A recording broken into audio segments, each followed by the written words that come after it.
Okay, Cherry, we will admit Okay. everyone.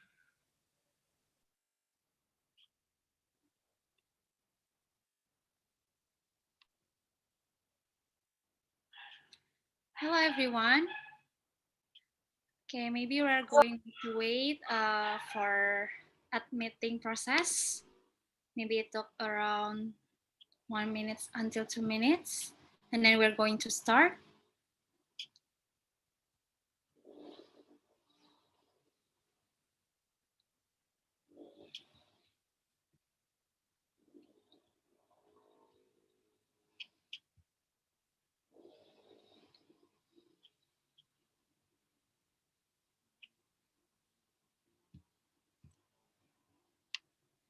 Is there still any students, Miss, in the waiting room, or already admit all?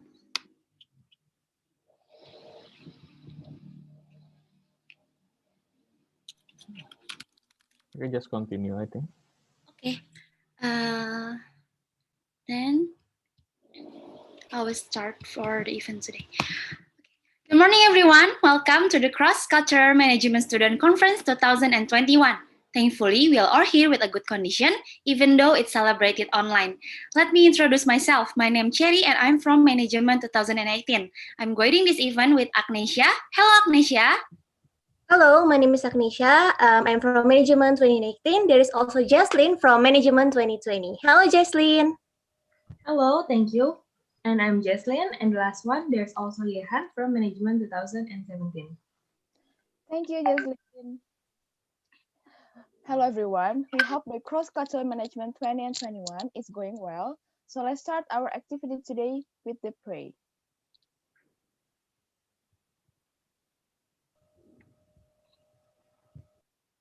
Amen.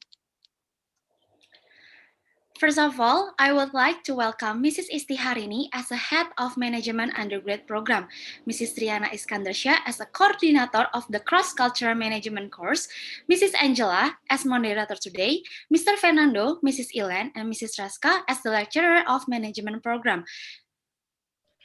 And also our special guests are Professor Frans Mardi Hartanto from Indonesia and Mr. Roy Verahen from Netherlands as our speaker today. And our reviewers, Mr. Roy Verahen also, Mr. Paulus Bambang Suranto from Indonesia, and Mr. Trihadi Sabtuadi from Indonesia.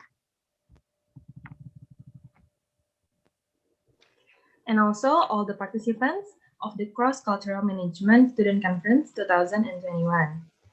Before we start our agenda for today, let me allow to read our general rules.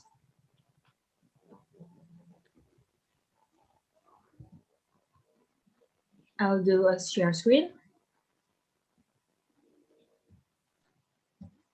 Wait a minute.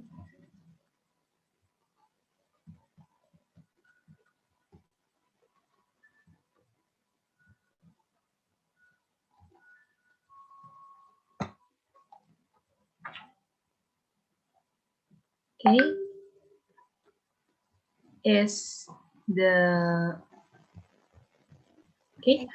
The first one, all participants should have their camera on.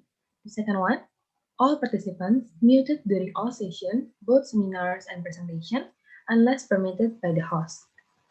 And the last one, all participants should use the format name, which class underscore your name underscore your student number. And for the Q&A rules, all participants should have their camera on. Participants who chosen to ask directly may unmute by themselves. The question will be selected by the host. The last one, the question from the presentation session will be one from the reviewer and one from the participant. You may type the question during the presentation session. Thank you, Jess, for read all the rules. First of all, I will tell you our agenda for today. They are, first, welcoming speech from Mrs. Triana as a coordinator of Cross-Cultural Management course. And then we'll continue with opening remarks from Mrs. Isti Harini as the head of Management Undergrad Program. And then we'll continue with seminars from Professor Frans Mardi Hartanto. And we will have some break for 15 minutes. And then we will continue with presentation from group 1 to 5. And we will have lunch break for 60 minutes. and we'll continue with presentation from group 6 to 10, and then we will have seminars from Mr. Roy Foraken. And the last one is announcement for the best scientific paper and the best presenter. Now, without further ado, let us hear the welcoming speech from Mrs. Triana. Hello, Mrs. Triana. Time and place is yours. Thank you, Cherry. Good morning, everyone. A warm welcome to all of you to the Cross-Cultural Management Student Conference.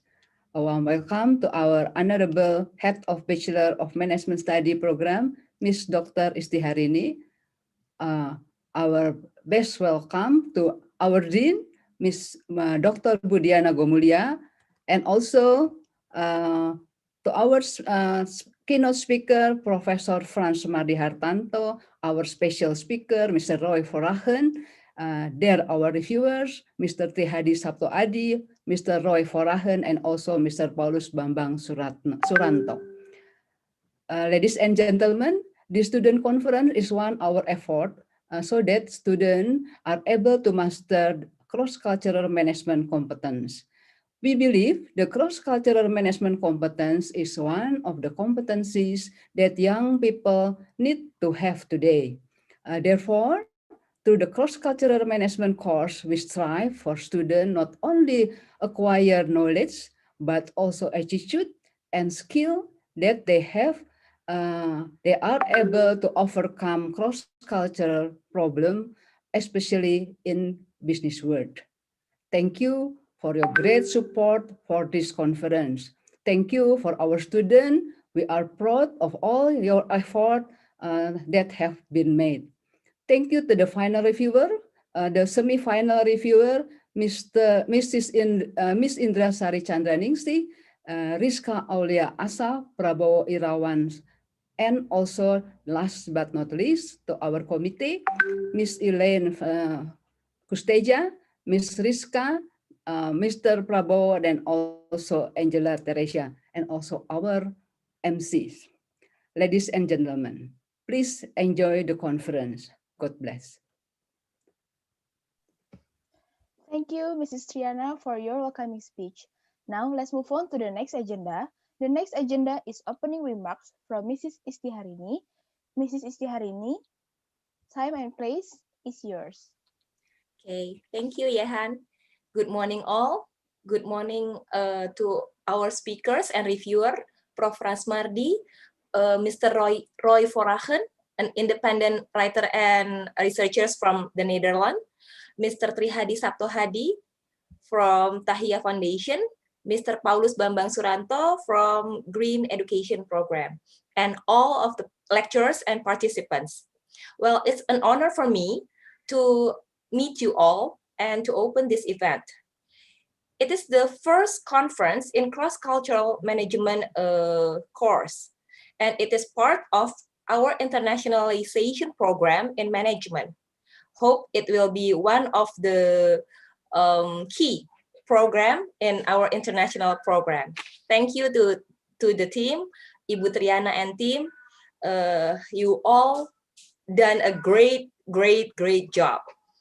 Okay, and well, to all participants, give the best from you all and enjoy this event. Good morning, all. Thank you, Mrs. Istiharini, for the opening remark session. And now we are going to hear our first speaker, Professor Frans Mardi Hartanto, and continue with the question and answer session. But before we start, let me invite Mrs. Angela to join this session as a moderator of our seminars today. Mrs. Angela is a consultant and lecturer in human capital. She obtained her bachelor and master degree from Parahyangan Catholic University in Bandung. Mrs. Angela is interested in the field that related to human capital assessment, the development of human capital management system, and organizational development. Please welcome Mrs. Angela. Thank you, Agnes. Hi, everyone. Good morning and welcome to the Cross-Cultural Management Student Conference, and especially in this seminar session. As mentioned before by MC, I am Angela Teresia, and I'll be your moderator for today. Before we start, I'd like to greet Mrs. Istiharini as the Head of Management Undergraduate Program, Parahyangan Catholic University, Mrs. Triana Iskandar Shah as the course coordinator, Professor Franz Mardi and Mr. Roy Forahan as our speaker, my fellow lecturers, and all of the participants. Although this event is done online, I am very pleased with your presence here. During this session, you are advised to turn off your mic and turn on your camera, so the warmth can still be felt in the seminar room. In the next 45 minutes, we will get enlightening information about the influence of work culture on management practices. But before we dive into it, allow me to introduce our special speaker at this session. Professor Franz Mardi Hartanto was born in Semarang in 1940. He is an alumni of Institut Teknologi Bandung's class of 1958. He took postgraduate education at the George Institute of Technology Atlanta and the University of Minnesota, USA. And in 1986, he became professor of industrial management engineering study program of ITB, and he retired in 2005. Professor Franz Mardi Hartanto has also been an expert staff of the Minister of Manpower in 1990 and was the chief country investigator in Global Leadership and Organizational Behavior Program. The international research project would involve more than 60 universities around the world. From this brief introduction, we can conclude that Professor Franz Mardi is someone who has been recognized for his expertise, both nationally and internationally. And of course, we already want to hear from him this morning. Professor Franz Mardi, we'd love to hear your presentation, so time and place is yours.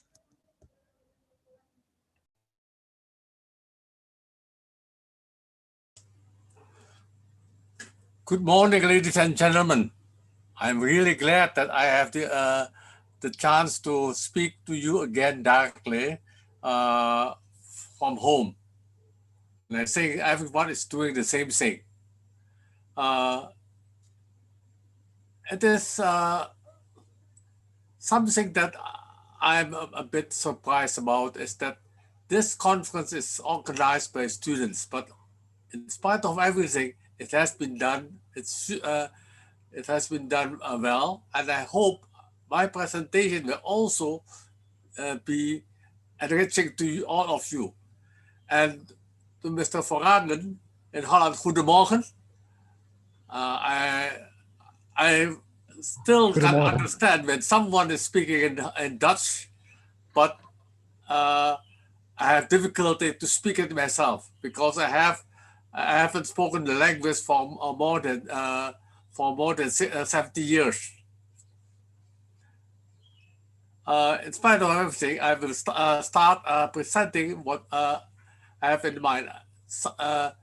Mr. Striana has asked me to talk about the influence of culture, especially work culture, to management practices. And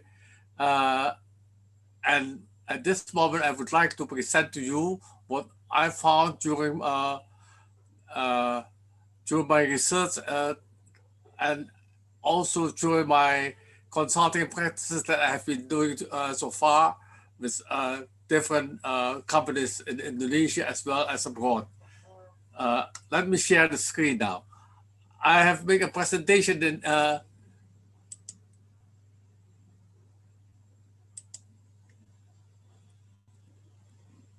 wait a minute, I have to start with this, okay.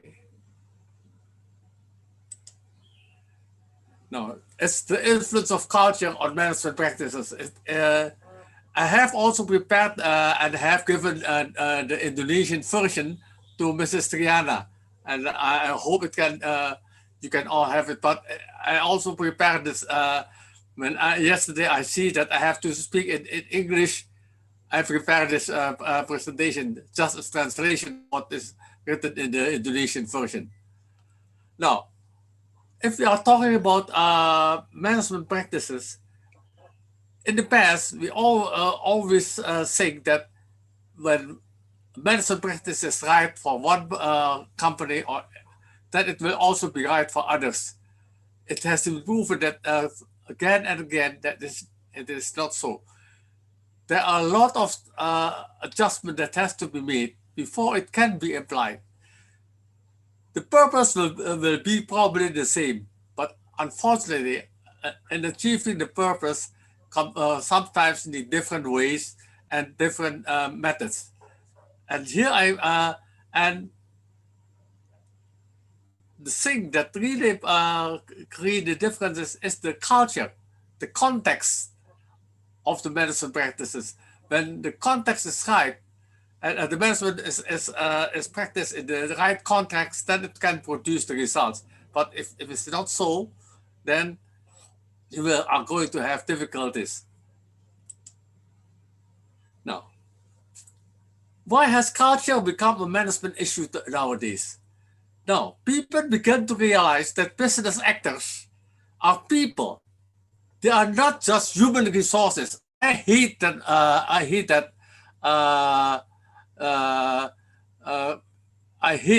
to hear that thing, that people are considered to be as resources.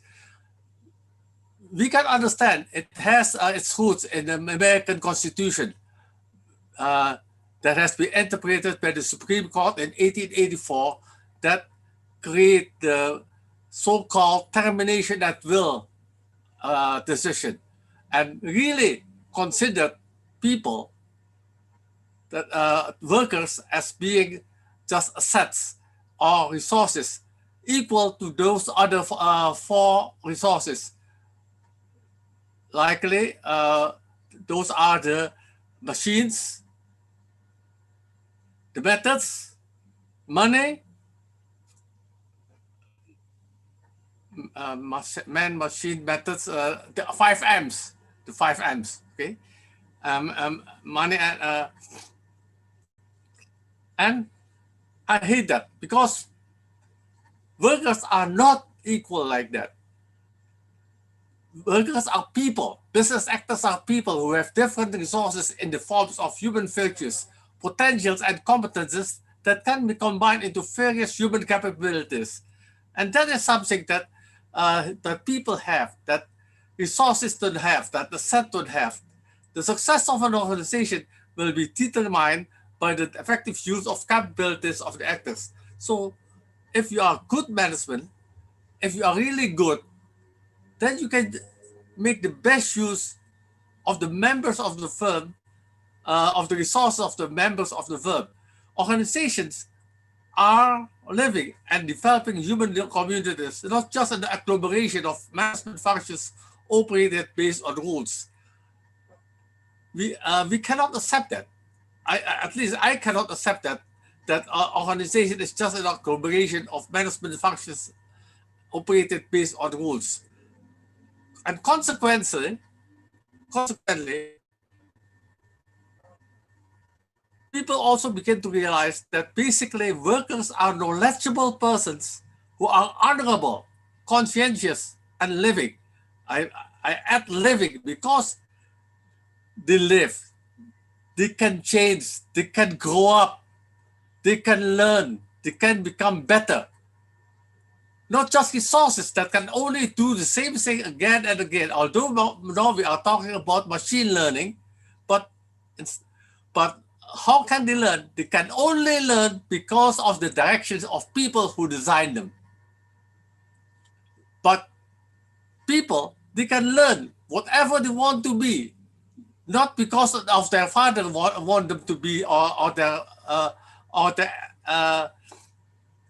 or parents want them to be, but they can choose their own way and choose what they want to become to. They are not assets, because assets has to be depreciated.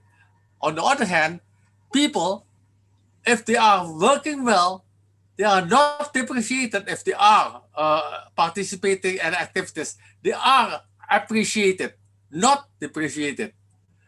As resourceful persons, workers are not instruments of the organization. Instead, they are members of the organization who are worthy to be engaged in the management of the organization, including in the decision-making process of course, in an appropriate and proportional way. Now, workers as members of the organizations are the movers, directors, and actors in operating, renewing, and developing the organization. Empiric rules in the business world show that sustainable success can only be achieved by cooperation that give people the primary and central role in the management and governance of the firm. So, if you are put in the central and primary positions, then you can play the role. You cannot just play the role if you have to wait for orders, if you have to wait for, if you have to can only operate based on rules. We are now talking about how can we that we have to be innovative. But on the other hand, we always they always ask people to obey rules. No, it should not be a zero-sum game. We have to be able to innovate, but at the same time, we also have to obey the rules that are made in such a way so that it can really provide the freedom to innovate. So that sustainability can only be achieved by a corporation that gives people the primary and central role in the management and governance on the firm. Okay. Now, what else?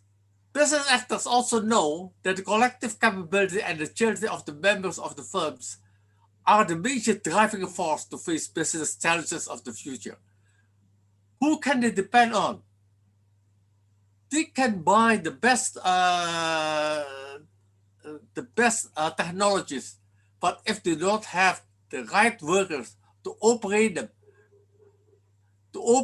in ways that can really make the organization or the company face the business challenges, then it will not do anything good. Workers need to be enabled. However, we have to accept that workers need to be enabled by appropriate technologies to multiply their productive capabilities. So technologies, the role of technology especially, is multiplying the productive capabilities of people. It's not replacing people. That's why we are now talking about how business can perform their ESG, to be economically right, profitable, be socially responsible, and also be green. They can achieve that all together. Only people can do that, not technologies, because technology do not have the conscience to do it socially right, as responsible, as well as green. However, people tend to forget that workers will only work at their best if they work in an appreciative workplace. So if you like your workers to be the best, to provide to perform at their best, then it is imperative that you create an appreciative workplace. Now, workers can be expected to perform their role as well as carry out their functions and duties in a responsible and effective way if they work in an environment where authentic mutual trust. I have to add the word authentic because mutual trust can sometimes be shown, but actually it is not authentic at all. In Indonesia, it's called tulus. It has to be tulus, mutual trust. And I have to add also to that I've used the word mutual 3 times. Mutual trust, mutual respect, and mutual support. This is very typical of a collective society like Indonesian. That's why in our Sundanese wisdom, we talk not about asih, asa, asuh, but silih asih, silih asah, and silih asuh. It is very important that we take into account this mutuality of spirit. This means that if we are trusting each other, it's not then we are going hand in hand together to achieve the success that we achieve together. And if we are and if we are going to face difficult challenges, to make the mutual sacrifices that we need in order to overcome it. We also have to respect each other. It cannot be done in just in one way, in a one-way manner. Because if we look at the original definition of trust, if you by Deutsch, I think it's in 1957 when they first tried to understand the working of trust. They say that if you trust on someone else, then you will be vulnerable to the one you trust.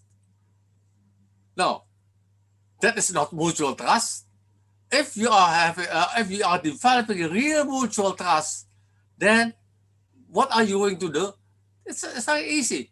Then you have to be able to really put your hand in other people's hand and go side by side together and achieve the success or face the challenges together. The work environment should also be free from fear and phobias, especially at the present time are two. One is social phobias and the other is technology phobia. Social phobias, I do not know what the English word for the word, sungkan. Yeah. Sungkan is a phobia. You are afraid that you do something wrong to others, and that's why you are not doing anything. That is a social phobia that can really hinder decision-making process. That can really hinder synergistic collaboration. We also face a situation where people, especially those who are not used to work with technology, and that is the technology phobia. They are afraid to use the gadgets that is available now. And they are afraid to make mistakes, including me. When I first used the handphone, I really do not understand how to do it. And I think it is not only now, but it has been for a long time, and for many people, it is still there.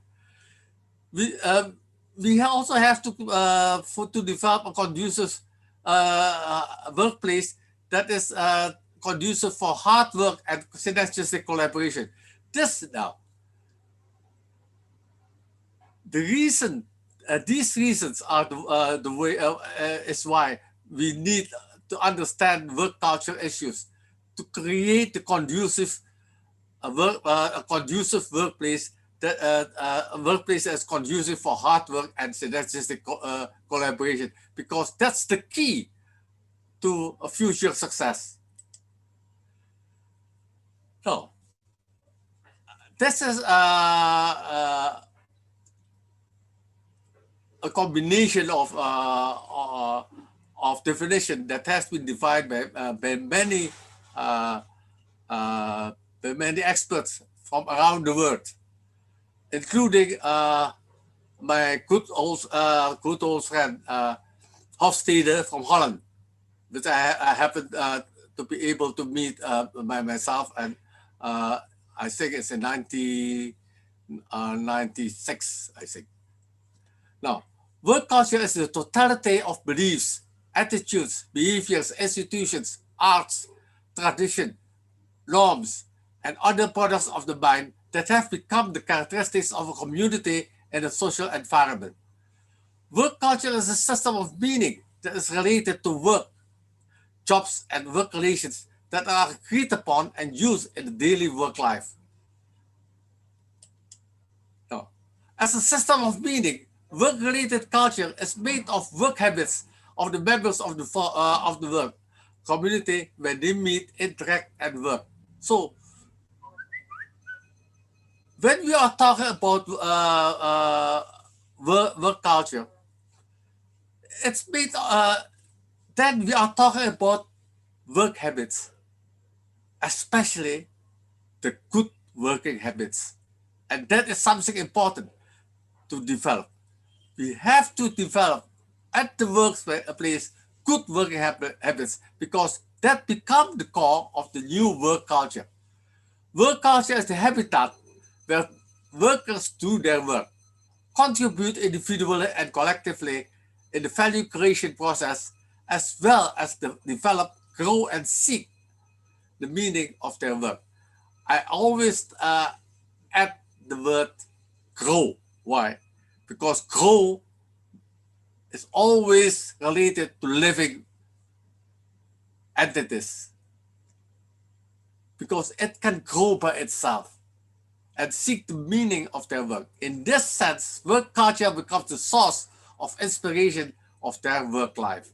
So if you can make it happen like that, then work culture becomes the source of inspiration that will inspire your work life.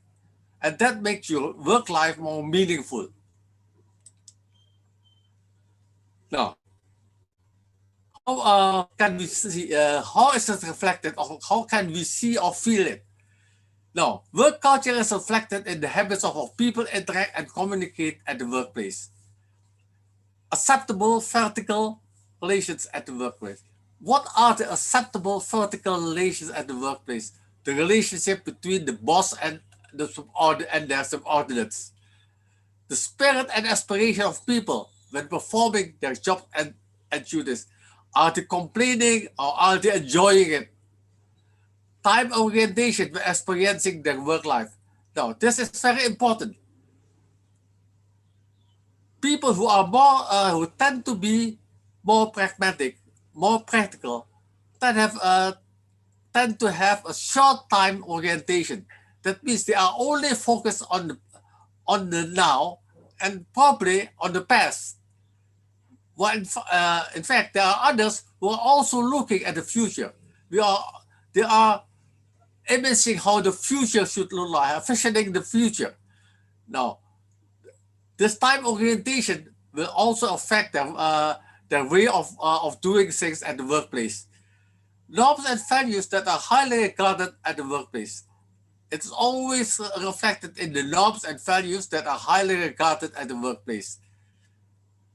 So whenever we formulate of vision, mission, and values, the corporate vision, mission, and values, we always, then you are talking really about the core of what we can call the core of the work culture that we want to create.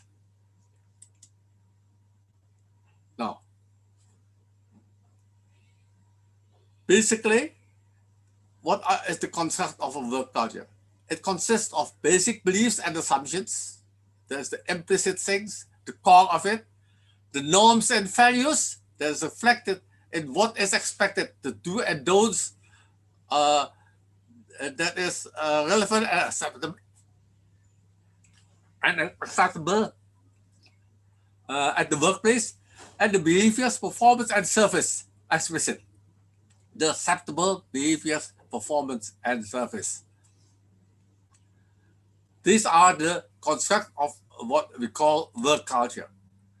Now we are talking about the the living culture. The work culture is full with institutionalized norms that are embedded in various management instruments and implements. The administrative system is a reflection, should reflect the norms and principles that really make the institutions, the organization, the structure, the strategies, policies, rules, and management practices. They should all reflect the organization. Management instruments and implements should reflect the dynamics too of a transformational and contextual work life. If you are reflecting that, that means that you are not going to be something static, but instead we are talking about a dynamic organization, a dynamic organizational life, an organization that can grow, an organization that can develop and that can renew itself. And that can only be done by the work, by the members, by the members of the firm that really are willing to give their best for the sake of the progress of the organization. A living work culture tends to develop a work climate that drives sustainable renewal and transformation of the corporation. If you grow, you always want to grow in an acceptable environment, in an environment that is welcome, is welcoming you to be part of them. And that means that you can live there, develop there, grow there, learn there, renew there. The living work culture, that's why it's called living, because only a living thing can achieve that. The living work culture is the core of dynamic learning organization, because if you want to become a stable and conservative organization, then you tend to stop learning. Dynamic organization where members are used to collaborate, share knowledge, learn from each other and from others, and have the motivation to experiment, innovate, and create synergy in an adaptive way.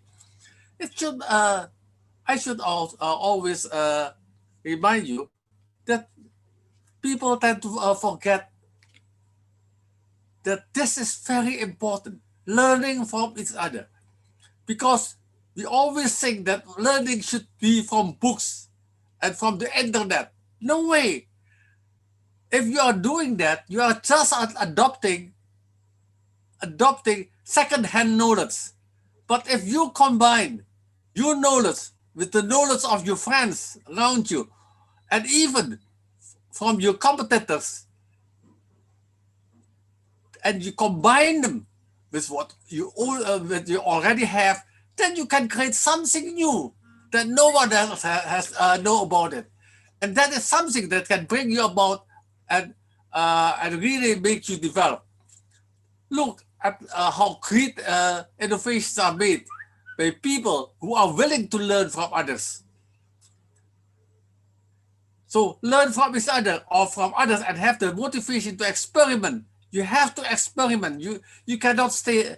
You have to do something. You have to try and analyze whether you are successful or not. Innovate and create synergy in an adaptive way. You have to do. You have to create synergy, and that synergy is something new. That synergy is the real innovation. No. I've talked about earlier about the stable or conservative and a living culture. What is the difference between these two? In a stable organization, stable work culture and the organization, norms and values are rigidly interpreted. They can only be interpreted in one way and one way only. On the other hand, in the living work culture, norms and values are articulated in contextual and contingent way. I'm sorry, I use the Indonesian word hidup still, and then tend to orientate to the past glories. In the stable organization, in the living organization, understand the present and eager to look into the future. Menerawang ke masa depan, ya, mencoba membayangkan apa yang bakal terjadi di masa depan dan bersiap. Look and imagine what will happen in the future and prepare yourself for it. The operation and governance of the firm are driven by mechanistic bureaucracy. On the other hand, in the living work culture, the management of the firm is driven by a serving transformational leadership. The discipline is maintained through uniformity and strict application of rules. On the other hand, in the living organization, discipline is the consequence of a community that can regulate itself in a commonly acceptable way. So, in the ways that are accepted by all.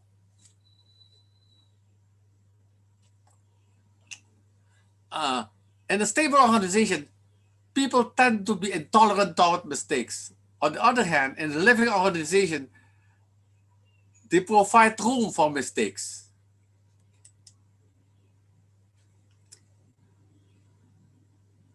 Obedience is the prerequisite of success. On the other hand, in a living organization, continuous learning spirit and innovation is the prerequisite of success. And I think it has been proven again and again now by the new companies that is developing so fast everywhere in the world. Focus on maintaining the comparative and competitive advantage. They always think that by maintaining that, they will be able to stay ahead. No, that you cannot do that anymore. We have to focus on the continuous creation of creative advantage.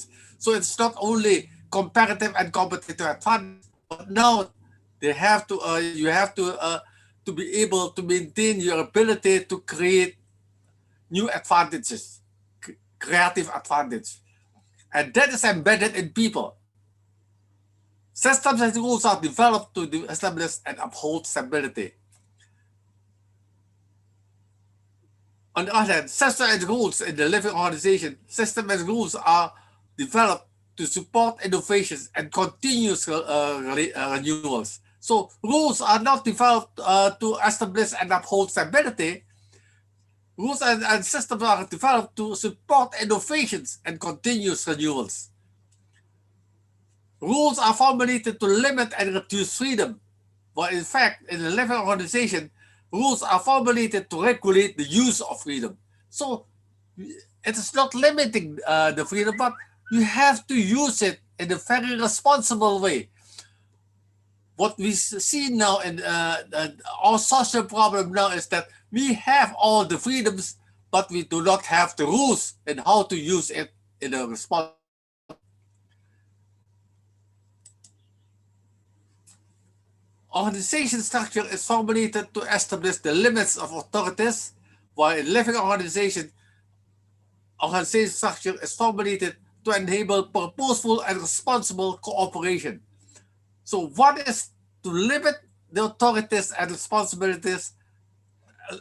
On the other hand, is to give you room for cooperation, for responsible cooperation. In the strategy are prepared to strengthen the position of the firm against its competitors, while in the living organization, strategies are formulated to guide the contextual development of the firm and its drive into the future. In a stable organization, they tend to take defensive positions toward change, while in a living organization, they are ready to distract constructively for the sake of future contextual development. So they are willing to sacrifice something that sometimes is still very useful and distract it in order to be able to replace it with something new that can really produce more value than the old one. Success is reflected in efficient and rule-abiding administration. On the other hand, in the living organization, success is reflected in continuous company-wide renewals. Now, work culture must be taken into account if the firm wants to function as a productive human community. Sustainability, sustainable business success can only be achieved, success will be created if they are influenced by the ability of management to develop a work climate that is conducive to draw out the best human capabilities, motivate and synergistic collaboration, and inspire the purposeful effort of the members of the firm to fulfill their shared hopes and aspirations together with the firm. Professor Frans Mardi, I'm very sorry. We only have 5 minutes left for the presentation. Thank you. Okay. Yes, thank you. Now, the work culture is built around management policies related to the sense of justice. Usually, if we are talking about work culture, It's about the work culture is especially important when it is built around the sense of justice, transparency, and solidarity. Because we transparency, just fairness, and solidarity should be efforts that has become good work habits. The work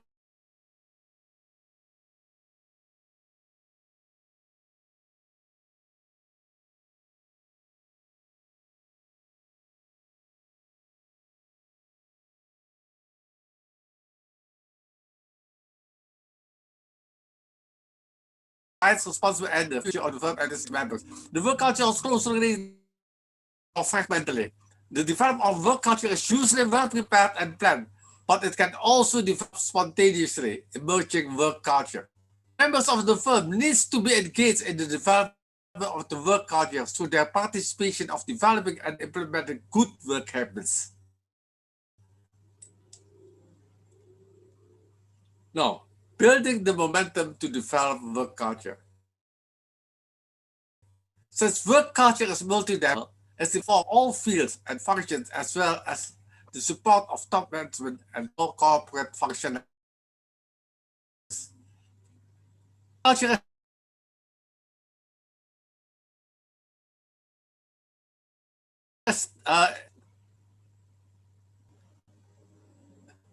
work culture is developing to achieve solid internal integrations with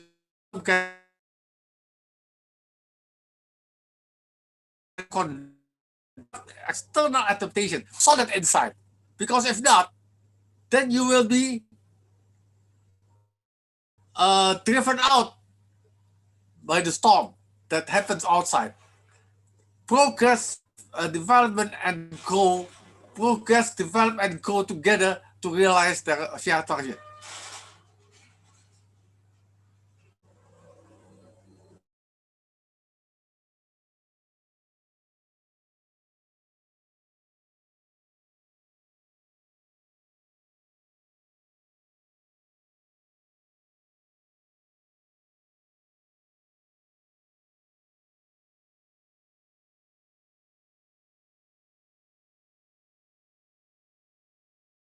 You have to hear the shared vision, something that we want to achieve together.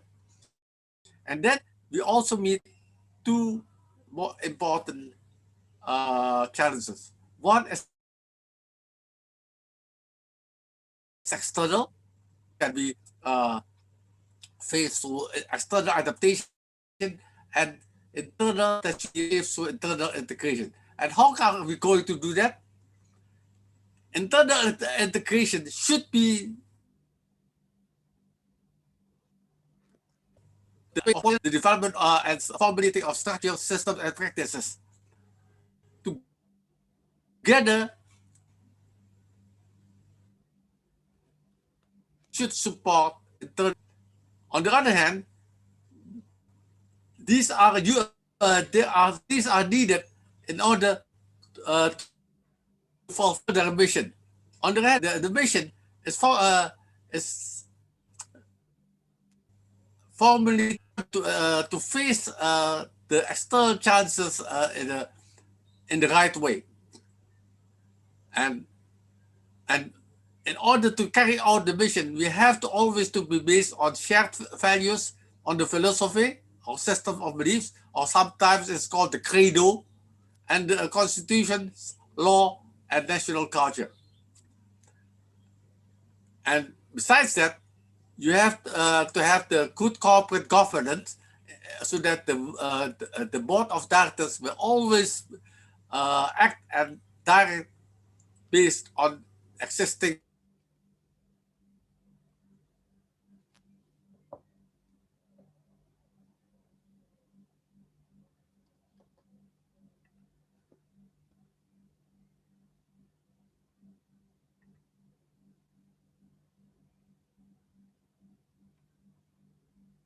policy. Living work culture can provide a work environment is free from fear, joyful, and motivating. Consequently, the carry out external adaptation and internal integration boldly and efficiently. The role of work culture is in the dynamics of change. First, that's one principal role that the work culture has to play. But will not dissolve in the dynamics of change. Protect the solidity of the firm when it has to face the disintegrative forces of change. And ensure that the operation process an efficient way, although the firm has to face the challenges of complex and paradoxical situations. New normal era. Now, business communities, wherever they are, have to face the challenge of new era, which is they need to develop a living work culture to overcome this challenge. When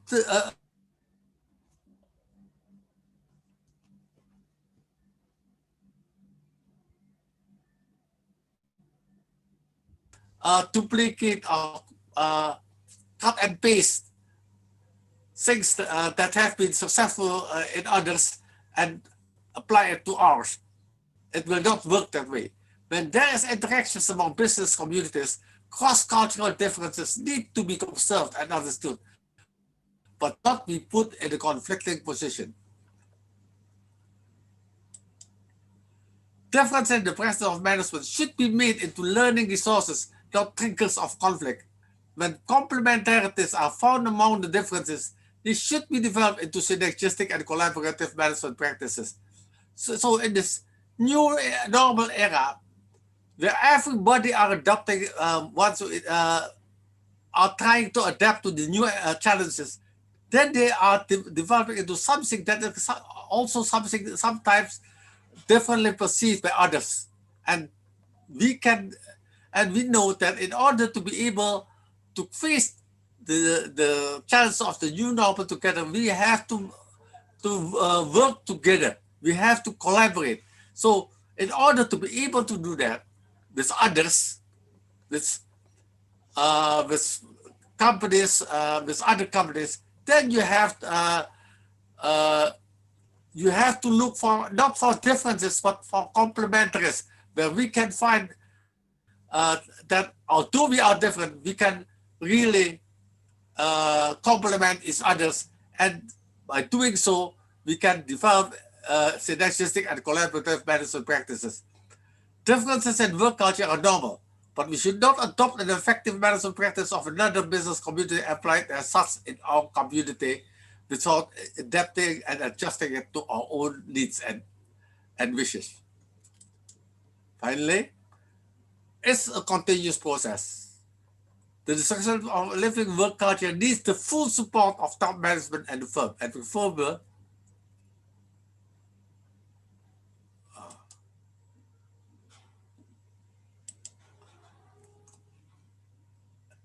and preferably also the support of the major shareholders.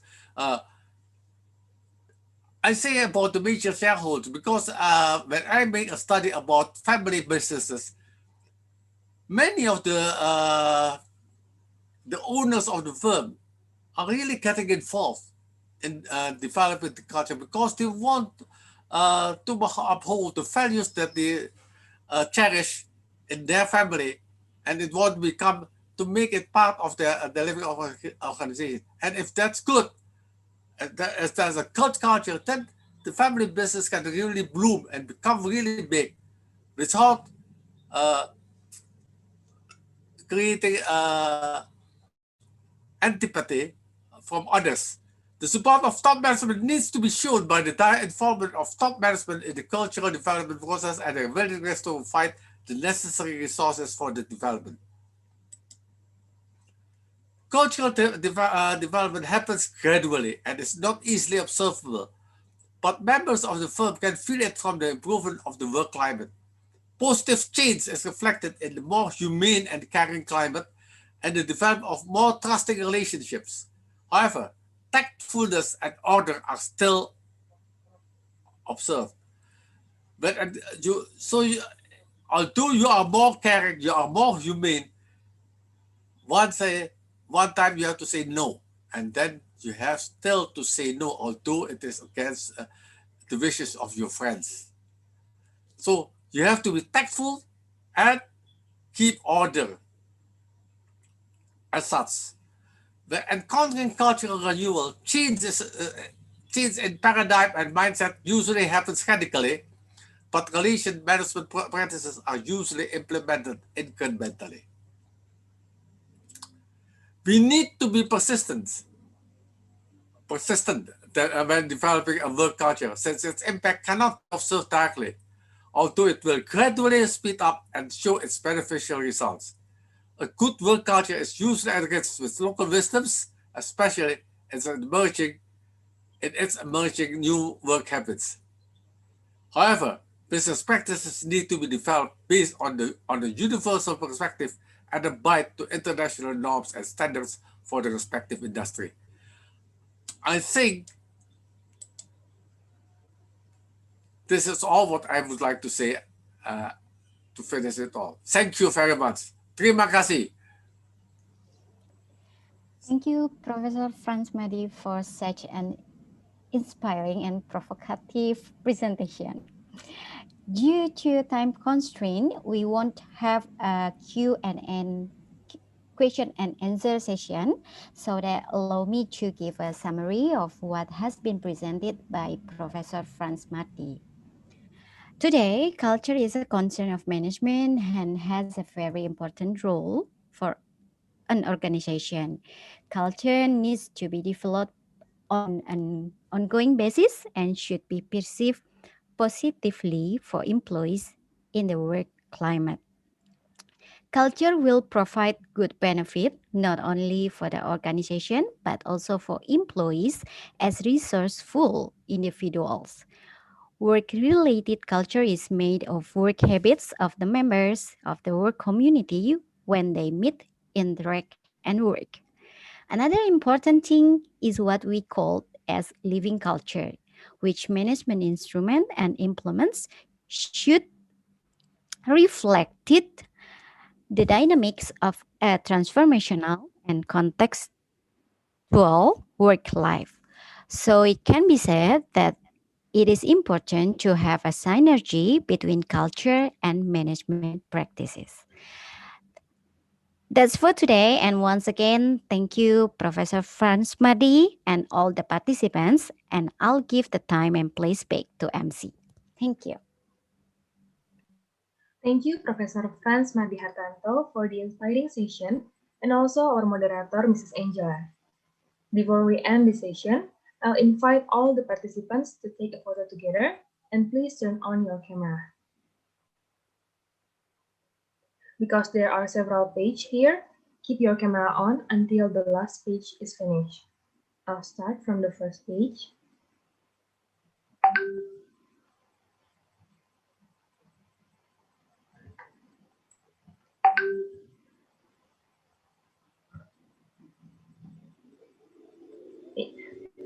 Okay, 1, 2, 3.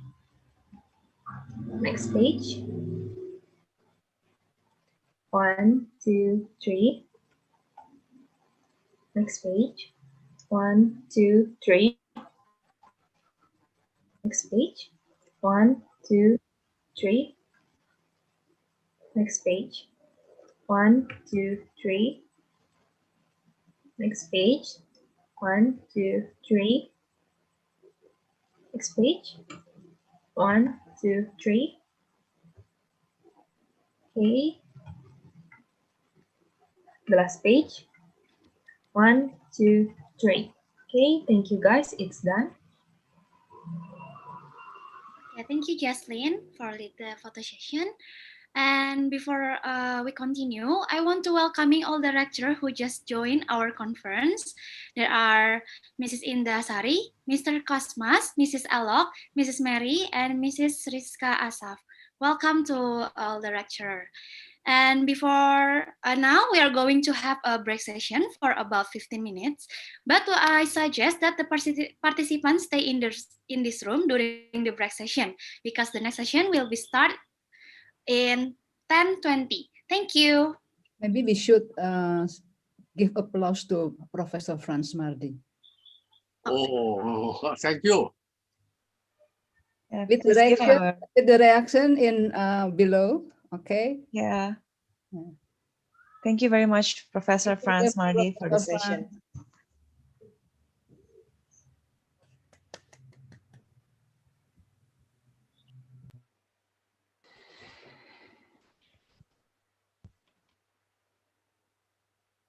Okay, thank you, Bu. Thank you, Prof. So we are going to have 15 minutes break, yeah, MC. Okay, so that means we'll start again at 10:23. Is it correct? Yeah, okay. 10:23, we'll start again. Thank you, Prof. Franz.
Hello, welcome back everyone. Yeah, we already had the short break now, so we are going to continue the event. To MC, let's start. Okay, thank you, Mrs. Elaine. Hopefully, the break session will increase your enthusiasm. So let's continue the Cross-Cultural Management Student Conference 2021. Now we'll continue to the next session, which is the group presentation. The group presentations are divided into two parts. The first part is presentation from group 1 until group 5, and the second part is presentation from group 6 until group 10. Each group will have 10 minutes for presentation and 10 minutes for Q&A session. And now we will go to the first part of presentation from the first group. If you have some questions, please type your question into the chat box during the presentation session. And the question will be answered in the question and answer session. So group 1, now you can share the presentation screen. And for the representative of the group, please introduce your members and the time is yours.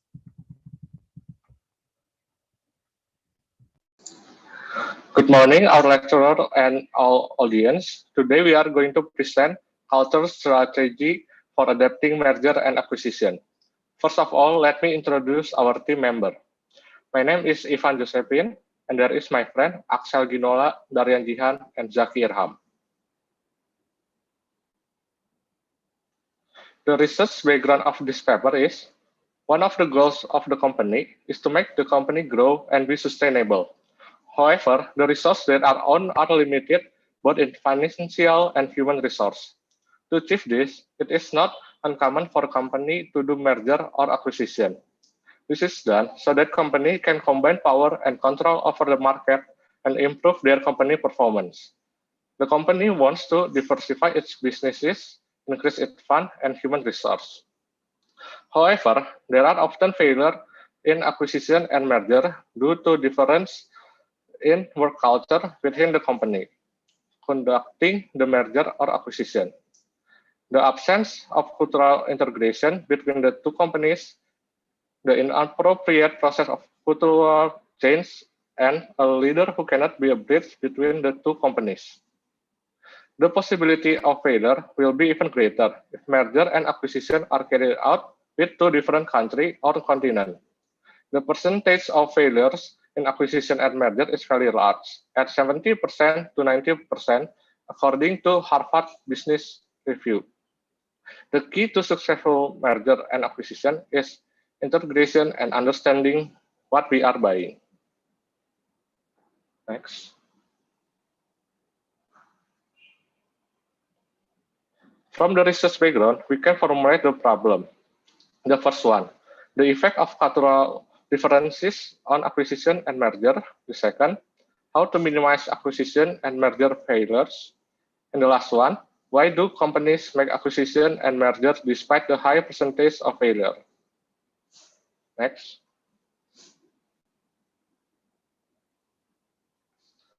From this paper, we have purpose. Number one, to measure how cultural differences have influence on acquisition and merger. Number two, identify ways of minimizing the occurrence of failed acquisition and merger. Number three, analyze what makes companies attracted to making acquisition and merger despite the high percentage of failure. For the next slide, it will be presented by my friend Zaki.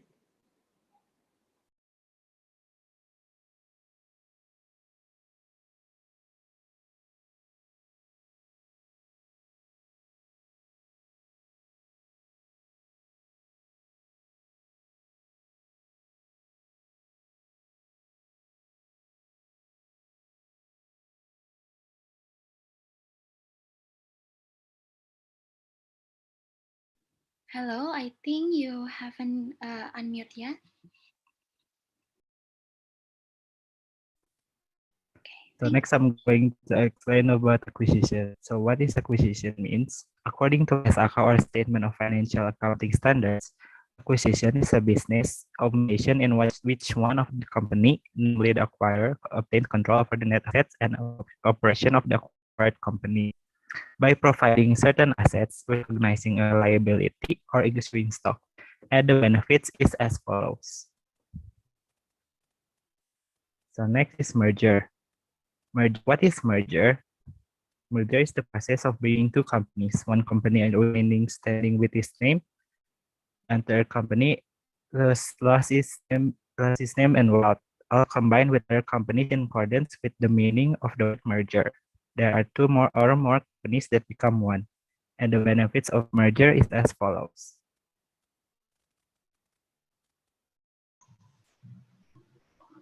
There are three different strategies for cultural integration. First, namely the monoculture strategy, which is a strategy in which a larger company imposes its corporate culture on a smaller company in the form of cultural colonization. Then the multicultural strategy, in which the acquisition maintains each culture and the coexistence of cultures is seen as enrichment. And the third is a mixed culture strategy, in which the cultures between the two companies are united to form a new culture that is supported by each company. First, cultural coercion, as well as monoculture strategies. Monoculture strategies can generate resistance from employees and have an impact on the impairment of merger and acquisition, especially if each partner has a different culture. However, this monocultural strategy can be successfully applied if in the process of changing the role of leadership, it is effectively applied. Second is a multicultural strategy. Multicultural strategy can be applied if the companies in the merger and acquisition process are less similar in business scope or have different patterns of conducting industrial activities. In this case, each company chooses to maintain its corporate culture, and the diversity of cultures is expected to provide added value potential for synergy. The most common cultural integration in the merger and acquisition process is the mixed culture strategy, which generally occurs in horizontal mergers. This integration strategy will produce a new culture with a new vision, mission, and shared values that are in line with structure, system, strategic direction that is expected to be realized from merger and acquisition activities. From the explanation of the three cultural integration structures, it is concluded that the company is able to achieve the resulting synergies if an effective leadership role is carried out during the merger and acquisition integration process. Next.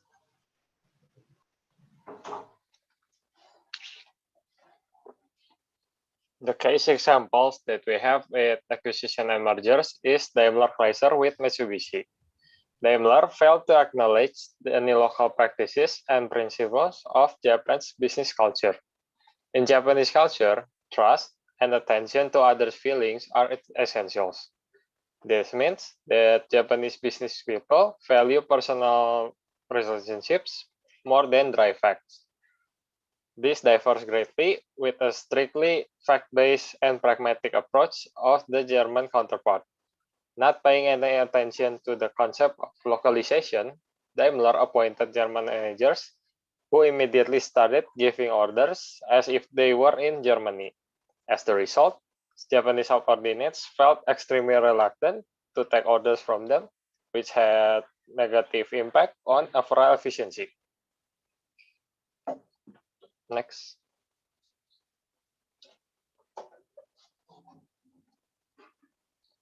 The conclusion we have from our paper is that culture has an influence on acquisition and mergers, especially in adaptation process of employees. But what is prioritized in success of acquisition and mergers is effective leadership during the integration process of mergers and acquisition. Second one is the way that we can done to minimize the failure of acquisition and mergers is good planning in the merger and acquisition integration process and determining what strategies are good and suitable for the company. The third one is the companies continue to carry out mergers and acquisition even though the percentage of failure is because of the benefit of acquisition and benefit of mergers.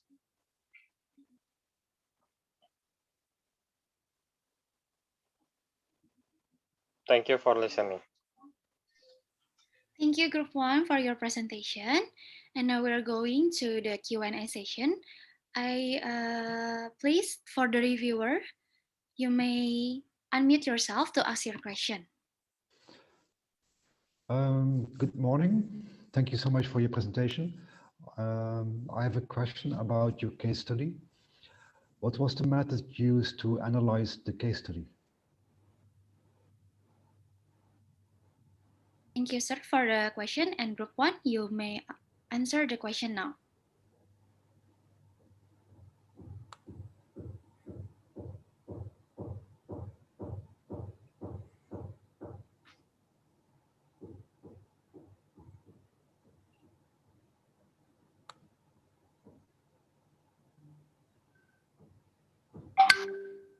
For Group 1, is there any problem or something?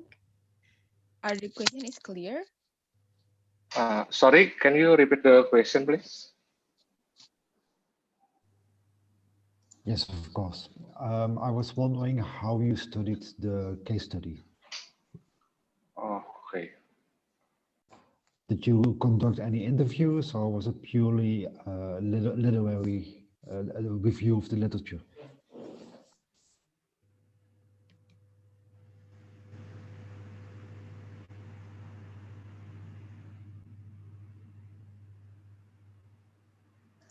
We searched from letter journal from other people paper, and we summarize it.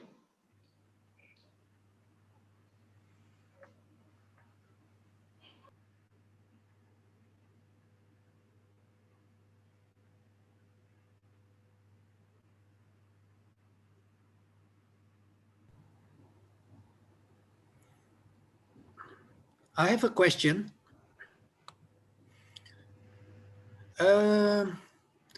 Your idea and your title, to me, they're really interesting, yeah, because it is on the culture strategy for adapting mergers and acquisitions. So this paper and presentation is not about mergers and acquisitions, but about different cultures and how to make it a strategy to adapt mergers and acquisitions. Could you elaborate a little bit more on that? Because I didn't get it. I didn't get what is the strategy. Thank you.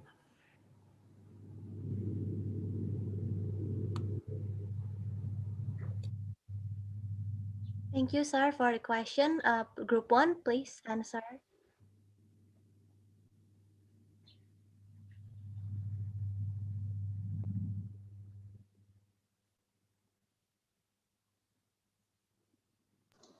Okay, I will try to answer. Companies SR should have a clear plan in place, including specific role for everyone. So there will be no confusion over who in charge of what. You will know who has to provide strategic vision, who has to execute this idea, and who has to design an integration plan, and more.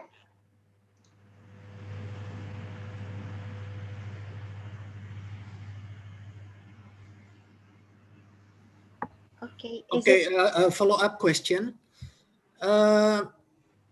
What do you mean by culture in this case? Is it the culture in the company or the culture as a nation? Like, for example, you put as an example Daimler with Mitsubishi.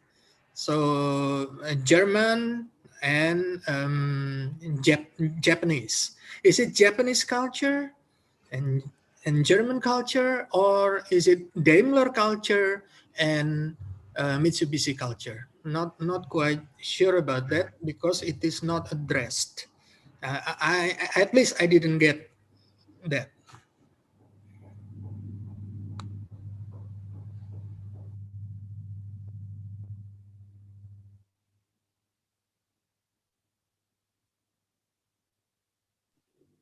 Please, Group 1. From the case example of Daimler alliance with Mitsubishi, we are talking about the culture as a nation, because from the case we know that the Japanese business culture that are trust and attention is very important, where the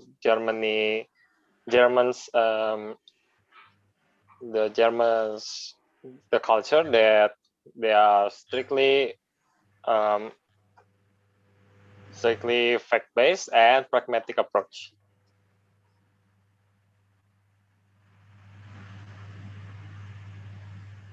Okay. Is there any questions, sir? Or from the other reviewer? Yes, there is still time. Do you have time for the next question? Okay, thank you. Would you please put your slide again on your screen? I think the slide, the page about the determining the right strategy, I guess.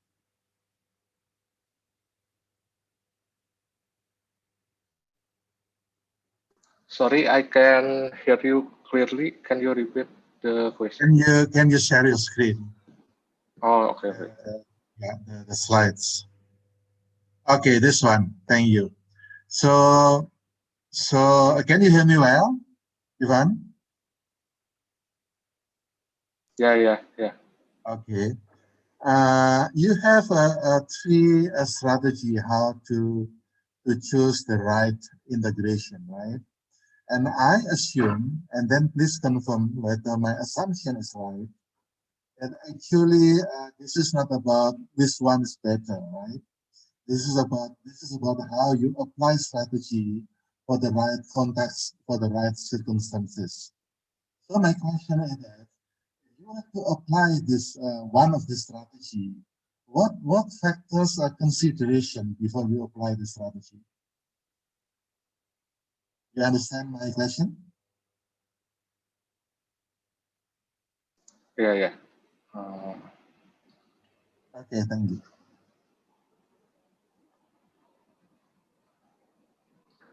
So what factors are consideration when you choose this strategy, either one? So when I do merger or acquisition, what kind of consideration before I choose this to choose this strategy? Go ahead. Okay. I will choose the mixed culture strategy, which generally occurs in horizontal merger. This strategy will produce a new culture with a new vision, mission, and shared value that are in line with structure, system, and strategic direction that is expected to be realized from merger and acquisition activity.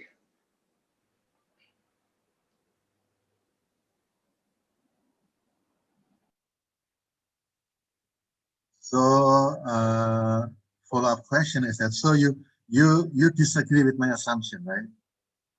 Because my assumption saying is that all this strategy actually is relevant. However, when you implement this strategy, you need to know what is the pros and cons and what factors that drive these choices. It seemed to me that you already make a choice that the mixed strategy is the best choice. Is that correct?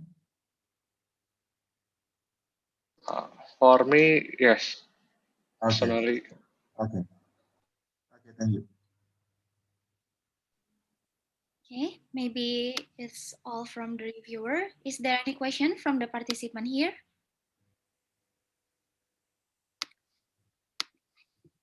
Okay, maybe we will sorry. Okay, maybe we will continue to the second presentation. Hello, Group 2. Are you ready for the presentation? Okay, the time of the presentation is 10 minutes and there will be a Q&A session for 10 minutes too. If you have some question for the participant, you can type the question in the chat box during the presentation and the question will be answered in the Q&A session. And for the representative group, Okay, please introduce yourself and your group member, and the time is yours. Hello everyone, I'm Christina. Today I want to explain about the differences between Paris and New York culture in fashion industry. With my teammates, Jason and Cindy. In this paper, we have three parts. First, introduction. Second, description that include literature review and analysis. Third, conclusion. Paris acts as the center of fashion industry and holds the name of global fashion capital. Paris is home to some of the world's largest fashion houses and leading brands defining contemporary style. New York is fashion capital of North America. Fashion is an important feature in French and New York economic and cultural landscape. New York and Paris have different cultural background. Based on data, they both become fashion capital of the world. In this paper, we want to analyze culture in Paris and New York and the cultural differences between Paris and New York influence the fashion industry. We differentiate its culture by analyzing through dimensions culture of Hofstede. Hofstede method is a framework for cross-cultural communication developed by Geert Hofstede. It shows the effect of a cultural society in the value of its member and how this value relates to behavior using a structure derived from factor analysis. There is 5 dimensions identified for distance, collectivism and individualism, uncertainty avoidance, masculinity and femininity, short-term and long-term orientation. Culture of Paris. France has a high view of individualism. They respect individual freedom and responsibility and have the view that everything must be for itself. They must do all their work seriously as a manifestation of their individualist struggle. Culture of New York. New York is one of the major cities in America. People in America work hard to reach high position and do not hesitate to compete for certain position without thinking for others. There is no discrimination between genders when applying for jobs in America.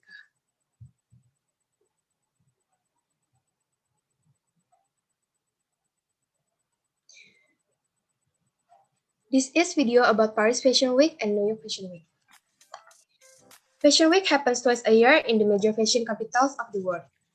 Fashion in Paris. Paris acts as the center of the fashion industry and holds the name of global fashion capital.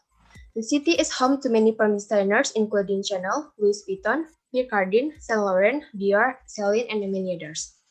Fashion in New York. New York City is famous as the center of fashion in the world. The headquarters of many leading designers labels such as Ralph Lauren Corporation, Calvin Klein, Michael Kors, Marc Jacobs, Victoria's Secret, and many others.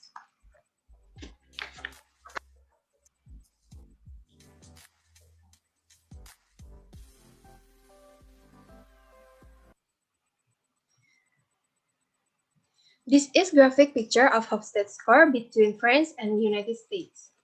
The first element is power distance, which relates to the fact that all individuals in society are not equal. France's score for power distance is 68. All major French brands in the same way as many young labels are creativity-driven rather than consumer-driven. They ensure their designers have the freedom to express their artistic talent but still managed and supervised by the relevant managers. For America, a very low score on power distance is 40. In American fashion organization, hierarchies are established for convenience. Accessible bosses and managers rely on individual and team employees for their expertise. Both managers and employees expect to be consulted frequently and information shared.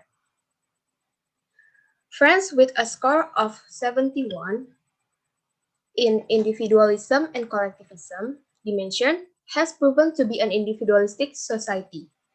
A person only has to take care of himself and his family.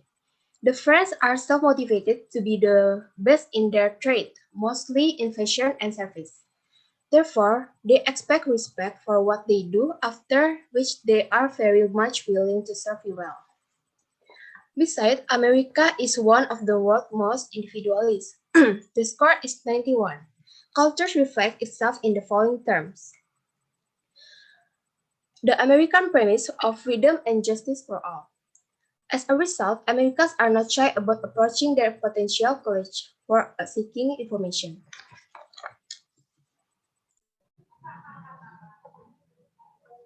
In the uncertainty avoidance dimension, French culture scored highly on a score of 86. This is a clearly evident that the French do not like surprises. Structure and planning are required in making things. They like to receive all the necessary information. As a result, France is good at developing complex technology and systems in a stable environment, such as is in developing the fashion industry so that it continues to advance and is known to be the best in the world. Whereas the US score is below average, with a low score of 46. Uncertain avoidance and the combination of high strength distance and high individualism reinforce one another. As a consequence, the perceived context in which Americans find themselves will impact their behavior more than if culture would score higher or lower. There is a fair degree of acceptance for new ideas, innovative products, and a willingness to try something new or different. In addition, France has a rather feminine culture with a score of 43, which means that the dominant values in society are concern for others and quality of life. Nominally, this can be shown by its well-known welfare system in various fashion industry in particular, whereas the US score on masculinity is high at 62. This can be explained by the combination of high masculinity along with the world's most individualist drive. In other words, order individual masculine show they indicate society will be driven by competition, achievement, and success, with success defined by winner or the best in the field, and sufficiently evidenced by its success in the fashion industry. Meanwhile, in the dimension of long-term orientation, which describe how its society must maintain some relation with its own past while facing present and future challenges, and society prioritize these two existential goals differently, pragmatic and normative. French score high at 63 in this dimension, making him pragmatic. They demonstrate a proficiency in a fashion industry that adapts tradition easily to changing conditions, a strong tendency to save and invest, thrift and persistent in achieving proven results. Meanwhile, the United States scored a normative with a low score of 26. This is reflected by the fact that Americans are prone to analyze new information to check whether it is true. American fashion business measure their performance on a short-term basis, with profit and loss statement being issued on a quarterly basis. In conclusion, based on the analysis using Hofstede method, Paris and New York have differences in their culture and its impact on the fashion industry. Thus, it can be concluded that the fashion industry is not influenced by the culture of a country, because we can see that the differences between French and American culture do not prevent Paris and New York to become one of the most famous fashion cities in the world. These differences show that they have many characteristics of their own fashion design. So that's all about our paper. Thank you for your attention. Thank you, Group 2, for the amazing presentation. For the reviewer, please unmute yourself and you may ask the question. Okay, thank you for the presentation for Group 2. After seeing your presentation and also reading your papers, and after all of the analysis of the differences between the two different cultures between the US and then the France. It's difference in the characteristic of both of the nations. What is the end result of the fashion industry generated from each one? I didn't get that. You get my question? So after the excellent analysis of the differences in the both nations, what is the result of each countries with regard to the fashion industry? I still do not get it. I mean, the end result, what is it? Because in the conclusion, you said the differences will not, what did you say? Will not make either one of them not as a major fashion. So there will be both of them, even though with all of the differences, will be considered as two major cities in the fashion industry. That's your conclusion. But what I want to know is the result of the differences. Have you observed that? I mean, what is the result of the differences? Even though both of the cities are major fashion cities in the world. Thank you for the question, sir. And group 2, you can answer the question now.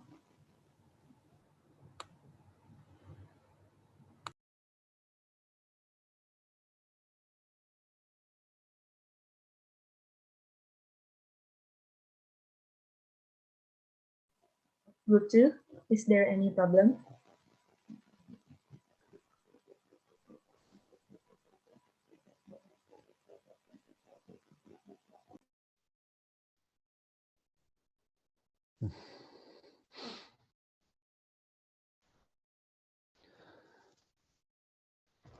Maybe before Group 2 speaks, I think my question is quite similar. I felt there was a disconnect between the analysis and the conclusion. So maybe it would help if they can elaborate on the conclusion. How does the conclusion connect to the main analysis?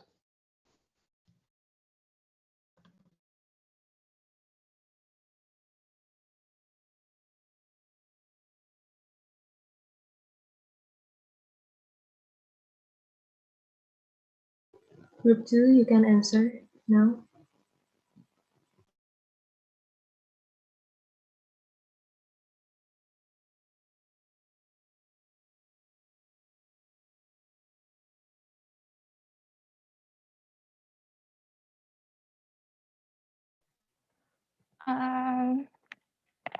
I will answer the question.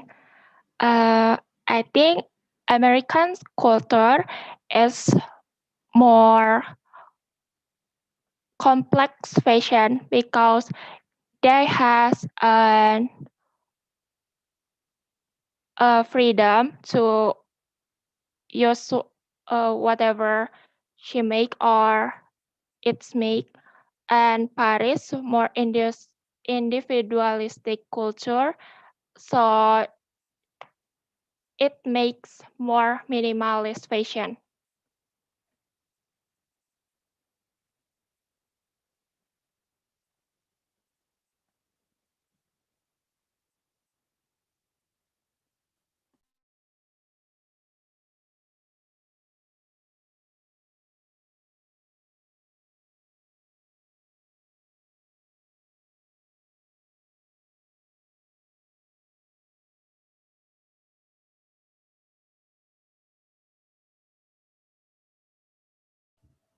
Okay, thank you, Group 2.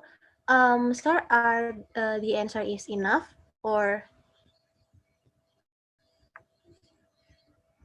is it the answer enough, sir?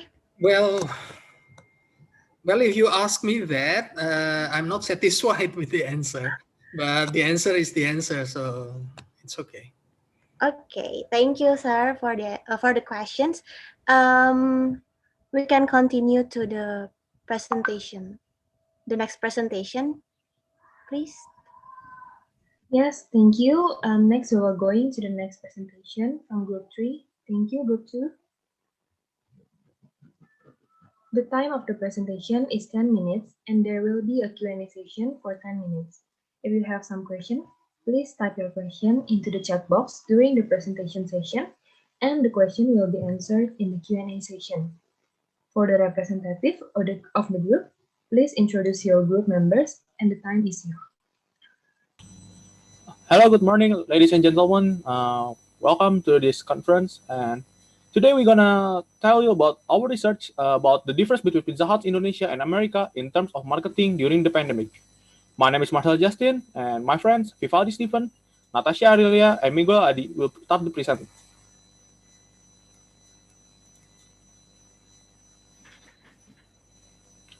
The background for our research is there is many business started shutting down after the COVID-19 pandemic started, and it is quite worrying to all business owners, whether they are large or small. When we heard the news that Pizza Hut was closing down around 300 of their chains, we were curious why they feel they need to do that, when Pizza Hut has over 900 chains still operating around America, and what the Indonesia branch would do to adapt to the current COVID-19 pandemic.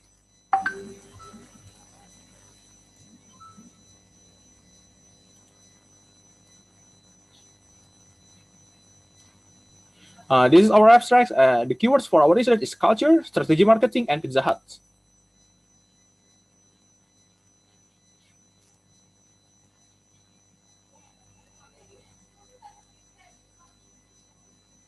The story began with two young brothers, Dan and Frank. They borrowed some money from their mothers to open a restaurant. The restaurant has only 25 seats, and the restaurant sign only had space for 9 letters. Well, the first is they want to use pizza in this name, but there is still 3 space left for Hut. There is Pizza Hut.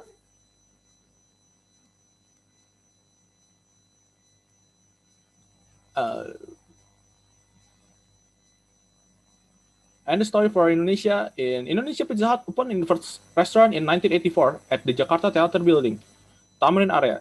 In 2000, the first Pizza Hut restaurant was moved to Gedung Cakrawala in the same area where it is still located today.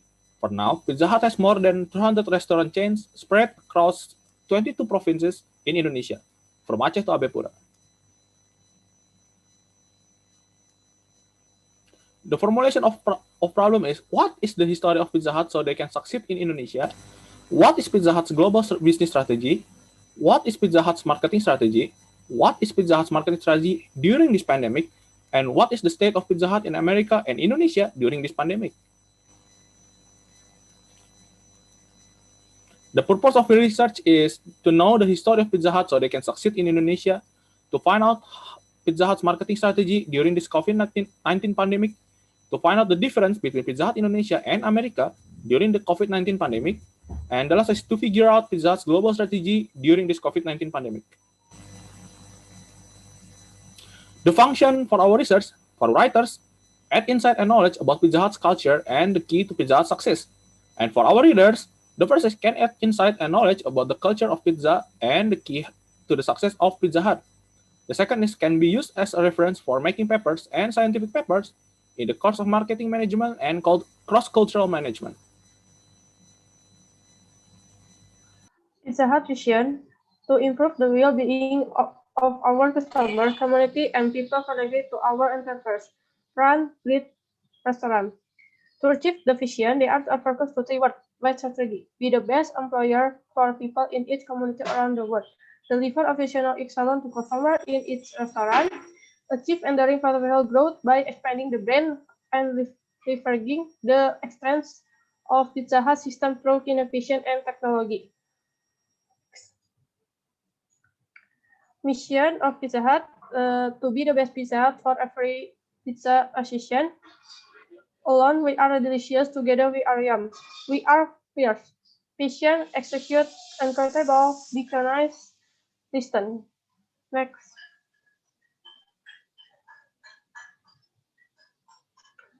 Pizza Hut organization values are integrity, excellence, business growth, and advantage. Next.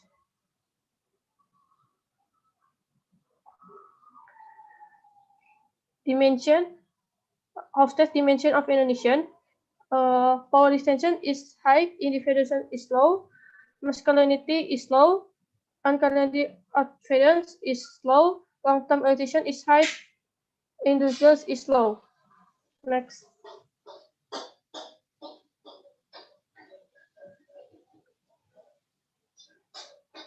After dimension of United States, power distension is low.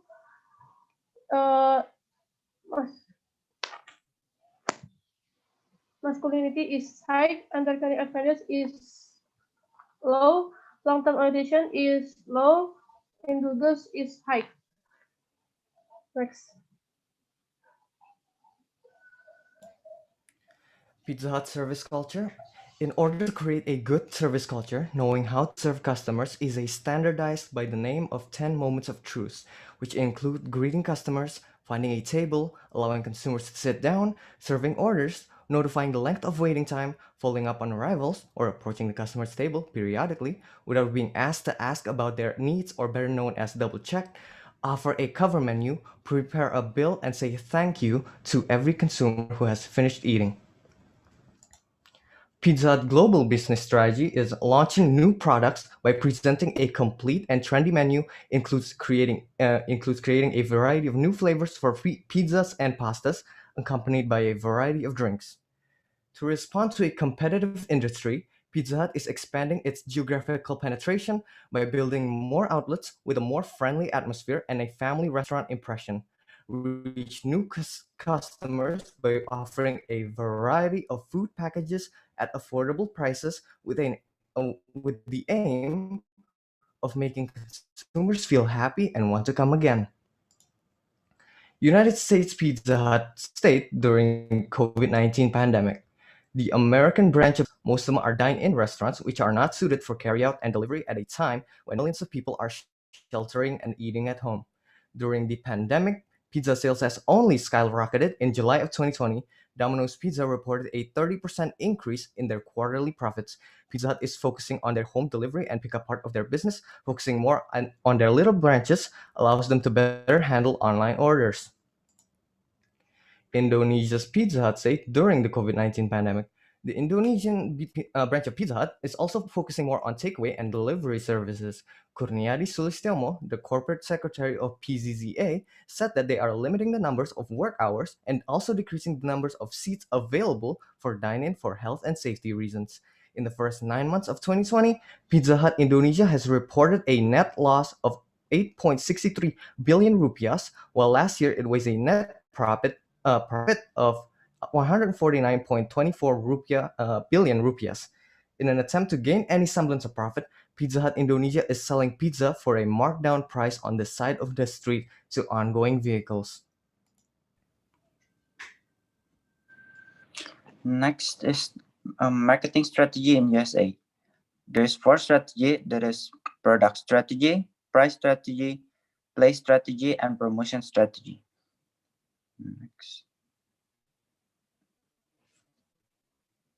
Next, please.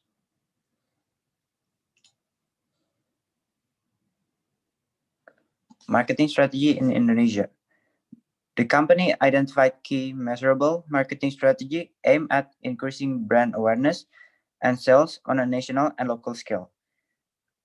Marketing campaigns, which mainly involve promoting the core brand in mass media, will be supported by store activity on a local scale. Aside from stepping up brand awareness through this media channel, the company shall intensify its presence on social media as a tool to encourage brand loyalty among existing patrons and generate potential customers.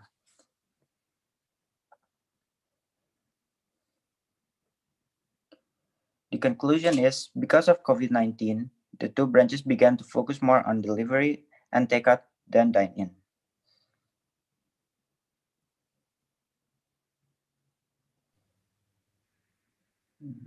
Next.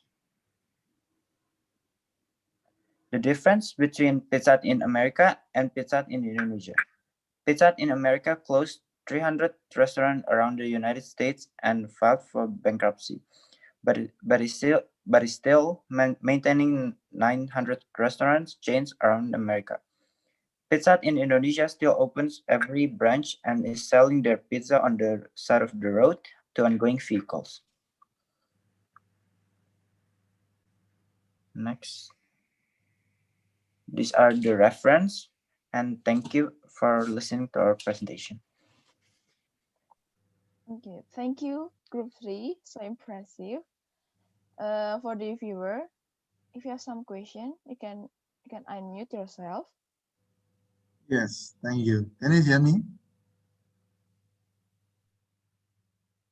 MC, can you hear me well? Okay, your voice is clear, sir. Okay, thank you. Let me ask, it's interesting that you mentioned about COVID-19 and how Pizza Hut respond to that situation. But I'm still trying to understand, and please explain to me how do you see the culture in correlation with the COVID-19? How the COVID-19 shaping the culture of Pizza Hut or vice versa? I'm trying to understand here what is the COVID-19 relation to the culture, the cross culture issue that you bring. At the moment, we are trying to piece together how the difference in the cultures also differentiate each country's adaptation towards COVID-19 pandemic, at least in a business standpoint. In that sense, we are looking at a difference in how Americans handle their COVID-19 pandemic by closing down their unused branches.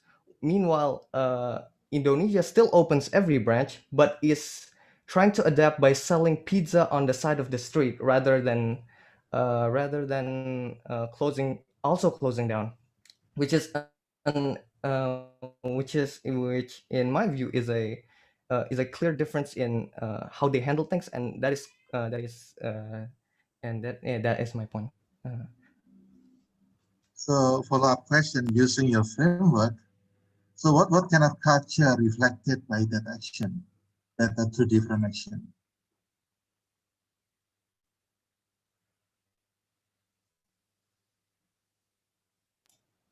That is a good point, which is interesting. When Indonesia has shown a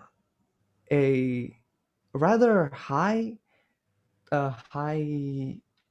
score in long-term orientation, but at what we are currently looking at is more of a probably a business culture more than a cultural their Indonesian culture overall, and how Pizza Hut Indonesia is trying to sell their pizza for markdown price on the side of street for a short-term profit, basically, which is quite different from what we see in Hofstede's dimension in Indonesia. So it might not quite match up to that point. Thank you. Appreciate it. For other reviewer, if you have some question.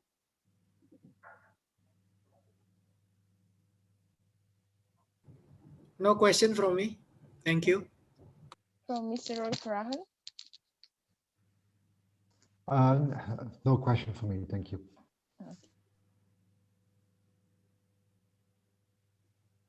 Okay, thank you for Group 3. Next, we will going to the next presentation from Group 4. The time for the presentation is 10 minutes and the Q&A session for 10 minutes. For all participants, if you have some question, please type your question in the chat box during the presentation, and the question will be answered in the Q&A session. From Group 4, are you ready? Okay. First of all, for the representative of the group, please introduce your members, and the time is yours. Good evening, everyone. My name is Sharla, and today me and my friends Patricia, Leticia, and Sharla are going to present to you our paper titled Effects of Multiculturalism in Multinational Company. Multiculturalism cannot be separated from globalization. What is globalization? Globalization is the process of interaction and integration among people, companies, and governments worldwide. With this globalization, multiculturalism is increasingly emerging in various parts of the world. The United States of America is one of the countries that is known for having a high level of multiculturalism. There are a lot of benefits that a company can get by hiring workers from various cultural backgrounds, but it also can be the beginning of a disaster in the workplace because it is certainly not easy to unite different cultures. Now let us move on to multiculturalism. What is multiculturalism? Multiculturalism comes from two words, which are multi, that means plural, and cultural, that refers to culture.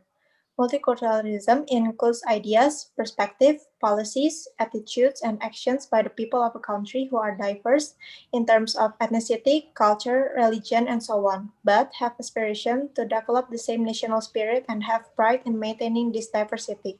The next slide will be presented by my friend.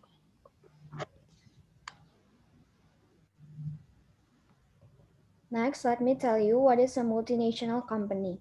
Multinational company, or MNC, is a business organization whose activities are located in more than 2 countries and is the organizational form that defines foreign direct investment. Example of multinational company is Google.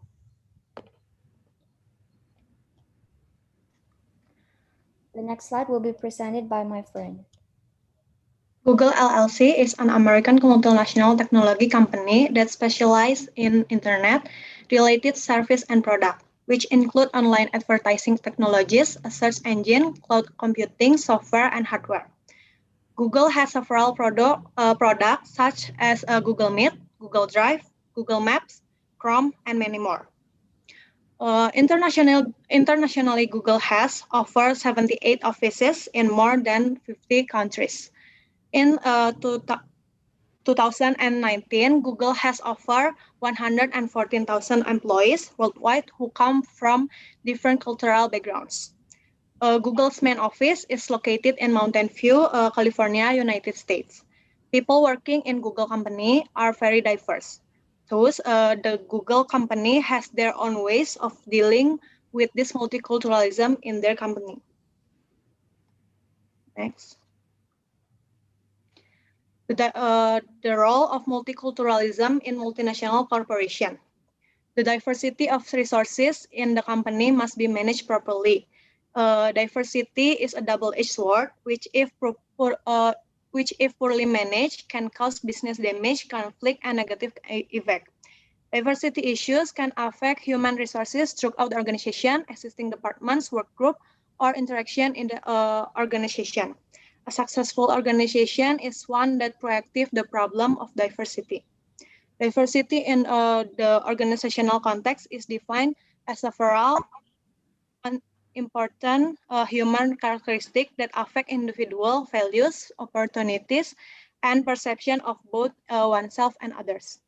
It consists of 2 types of primary characteristics like age, ethnic, gender, and skill.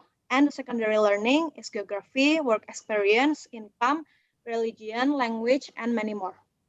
Gender, race, and age of the senior management team are tied to business performance in worker productivity. That diversity will affect organizational cultural. In the end, the company has the knowledge, skill, ability, and experience to fulfill the goal, so the company can react more quickly and adapt to the challenge of change.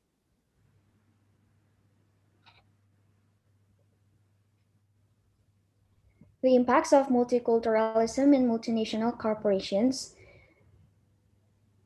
We have multiculturalism in a company can have positive impacts, such as increase of innovation caused by different backgrounds, which creates a more creative and competitive way of thinking. This can help the company employees to be able to develop and compete with their competitors. Second, high respect due to differences that can complement each other, because they realize that as a company, they need to cooperate at work to be able to achieve good performance. The third one, the company gets a good image because it prioritizes equality and fairness, which can influence the views of power holders and consumers. Meanwhile, multiculturalism also have negative impacts, such as conflicts that arise because of differences of opinion, racism, and discrimination. This can occur due to a lack of respect between individuals in a company. They consider themselves to be the most righteous and do not need other person's opinion. The next slide will be presented by my friend. So now we're going to talk about how Google faces multiculturalism and diversity within its company. Fact is, Google is not the most diverse and multicultural company. In 2014, Google released a race and gender breakdown of its workforce, and the breakdown shows that most of its staff are white or Asian males.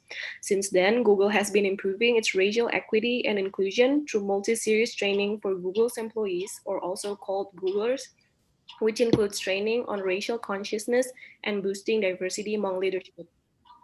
Per January 2017, 30,000 Googlers have already taken part in training, hiring, and promoting practices. Google also formed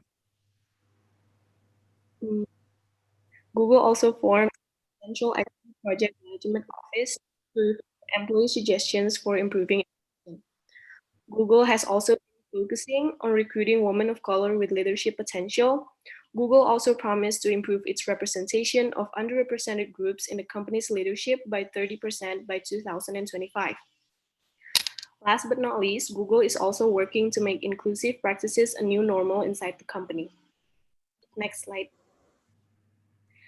So to conclude our presentation, multiculturalism in a company has many advantages. It can be seen that big companies like Google are trying to bring multiculturalism to life in order to make better decisions and have a broader perspective of their customers.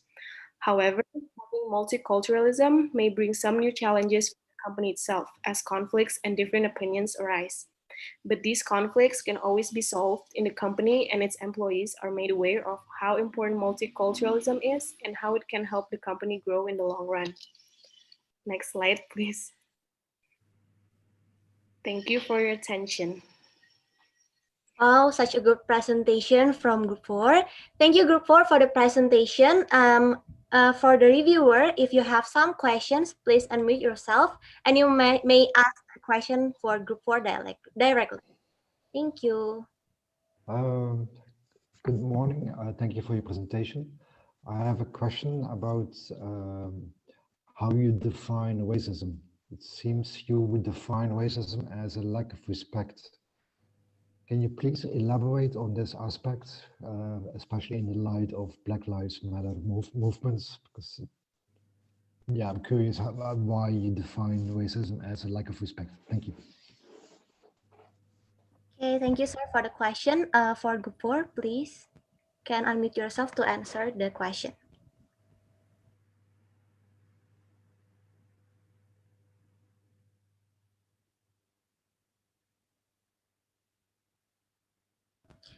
Maybe while waiting Group 4 to prepare for the answer, maybe our reviewers can ask the other question directly for Group 4. Thank you, MC. Let me try to not asking question. I'd like to make a comment, but then please respond to my comment, whether my comment makes sense, or you do something about it, or you basically did not touch about this issue. For me, it's really interesting. You choose Google as an example of multicultural apply into a global companies. I will say that for Google, it's actually quite a unique case because as the culture shaping the companies, shaping the way a global market, but actually at the same time, the market and the technology also shaping the culture. So, when it comes to the Google, I have a hypothesis that actually the technology, social media that Google has is actually shaping the culture, not only the culture within the Google, but also the culture as a society. So I want to know whether when you look into this Google, how you see this? Do you see that how actually Google not just simply, doing something with their own internal culture, but actually do they realize that they're actually shaping the culture in the society and with all this negative and positive? Is that, do you find that Google aware of it? Or they just feel that they just, live in the vacuum zone? What do you think when you look into this? Do you see that Google aware that actually the technology and the way they work in social media actually shaping our culture, not just simply shaping their own culture as an organization or as a company? Thank you. Thank you, sir. Group 4, please unmute yourself to answer the question. I would like to answer Mr. Roy for a question. So we think racism is an act that differentiate people based on certain race, and thinking that certain race can perform less or more than other races. And we think that Black Lives Matter is a good movement since it emerges from police brutality based on racism on Black people. Does that answer the question, sir? Yes, thank you so much.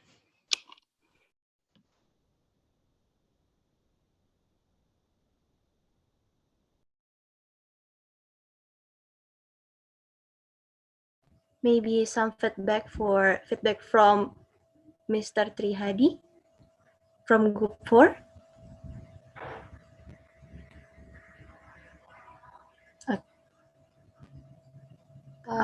We would like to say sorry first because we couldn't hear what Mr. Trihadi said recently, because the sound is not clearly in our sound. It cannot be heard clearly by us.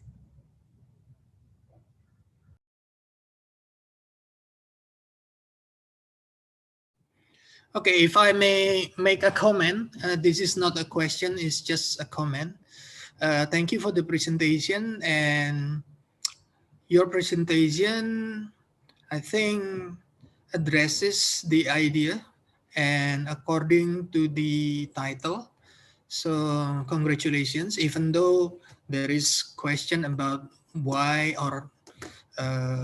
you choose Google as the example, but I think your presentation is quite good. Congratulations. Thank you so much, Paulus, for your appreciation to our group. Okay, thank you for the questions from the reviewers. Thank you, everyone. And next, we will go into the next presentation from Group 5. The time of the presentation is still the same, 10 minutes, and there will be a question and answer session for 10 minutes too.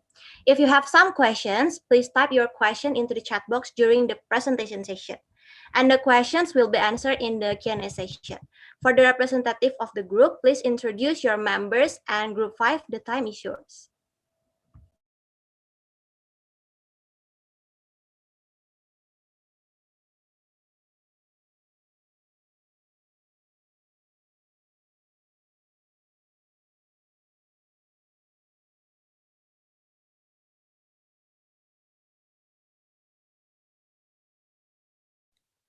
Hello everyone, on this opportunity we will present our paper titled Comparison of the Relationship Between Culture and Leadership Style of South Korea and Canada.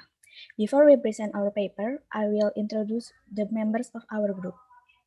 My name is Celine and my friends Alferal, Alfian, and Valen. Next.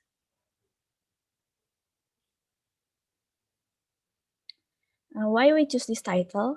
The culture and leadership style of South Korea and Canada may be different because the cultural group are different. South Korea belongs to the Confucian Asia cultural group, while Canada belongs to the Anglo cultural group. The two countries with different cultures also different in their leadership style. And we can compare the difference between South Korea and Canada. Next. Culture is something that cannot be taken from a country. Culture is very influential on how the leadership style in the country is. In this paper, it discusses the culture and leadership style of South Korea and Canada. The two countries are different and are quite far apart from the culture and leadership style of each country, so that this is very unique for us to discuss and increase our knowledge and insight. Next, what is culture? Culture comes from the Sanskrit language, namely budaya. Culture defined as things as related to human mind and reason. So culture refers to various aspects of life, including ways of behaving, beliefs, attitude, and resulting from human activities unique to a particular society or population group.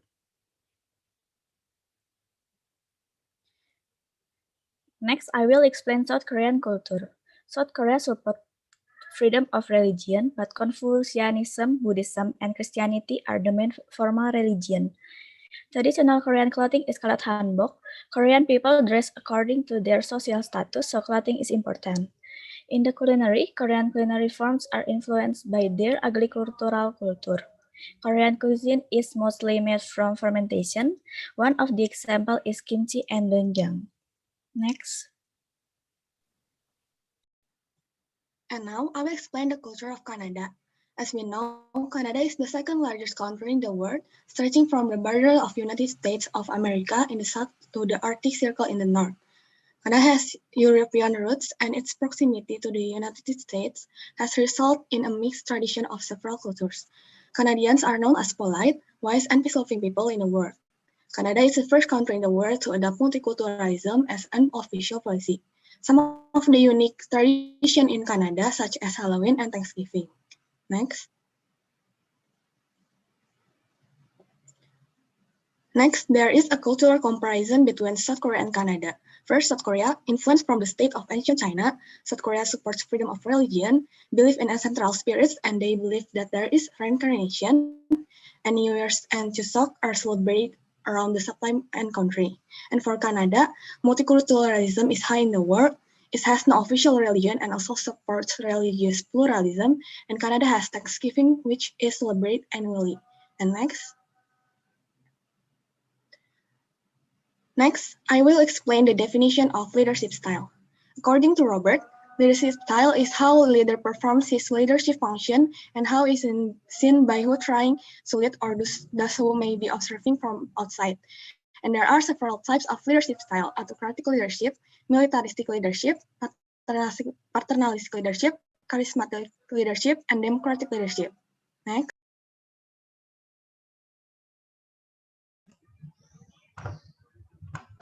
Combination of leadership style between South Korea and Canada. South Korea and Canada have a very different leadership style, and this can also be a clear example of cultural difference. South Korea has a paternalistic leadership style, where the highest power is in the hands of superiors, so that subordinates must follow the superior's direction.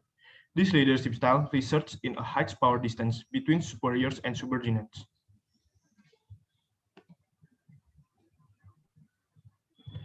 The leadership style of South Korea has a paternalistic leadership style, where the highest power is in the hands of superiors. This leadership style results in a high power distance between superiors and subordinates.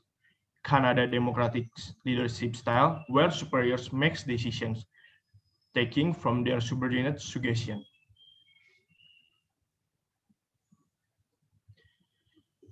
National culture, each particular community group will have a different way of living its life with other group of people. The way of group living their lives can be defined as a culture of that society.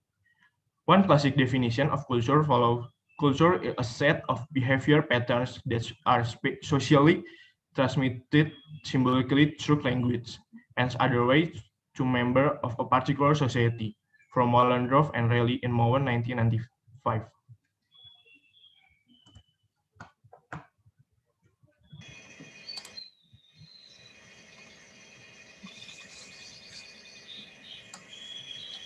And this is a picture of South Korea's leadership score.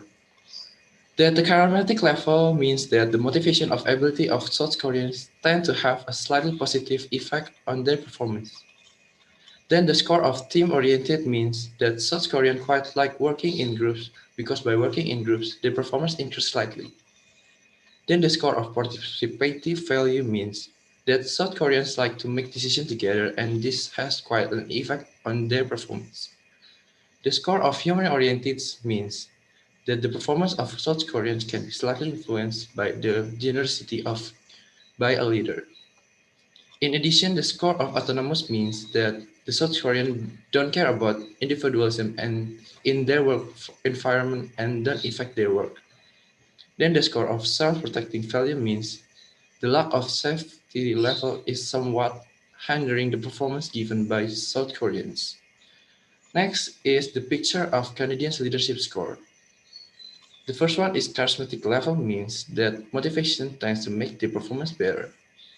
Then the score for team-oriented means that the Canadians quite like working in groups and can help them to get better work results. Then the participative value means that Canadians like to make decisions together and this triggers their performance. Then the value of human-oriented Canadians means that the performance of Canadians can be slightly influenced by generosity given by a leader. Furthermore, the autonomous Canadians value means the Canadians don't like or don't care about the individualism in their work environment. Then the self-protective Canadians value means their lack of safety effect on their performance. Next is our conclusion and suggestion of South Korea and Canada. South Korea and Canada have different cultural backgrounds, so the country's leadership style is different. So the exciting culture is related to leadership style of a country. And our suggestion is that can we conflict in future are that we are imitate the good thing of these two countries. And this is our reference of our picture and our data.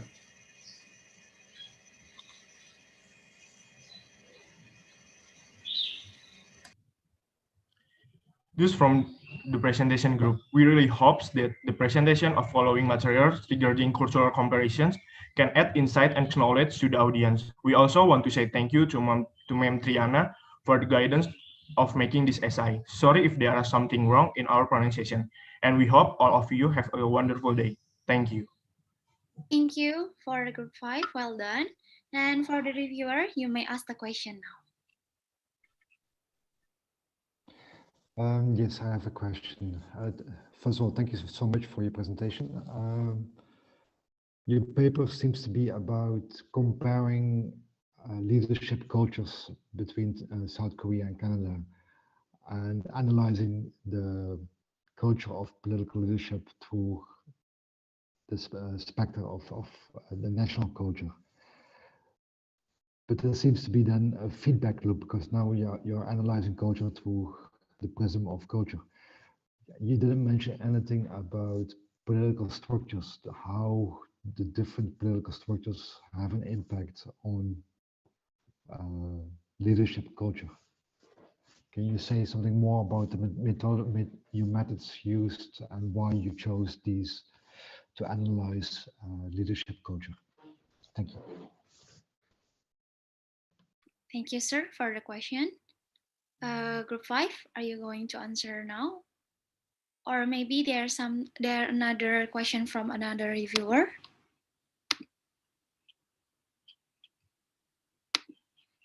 Group 5, if you are ready now, you can unmute yourself and answer the questions.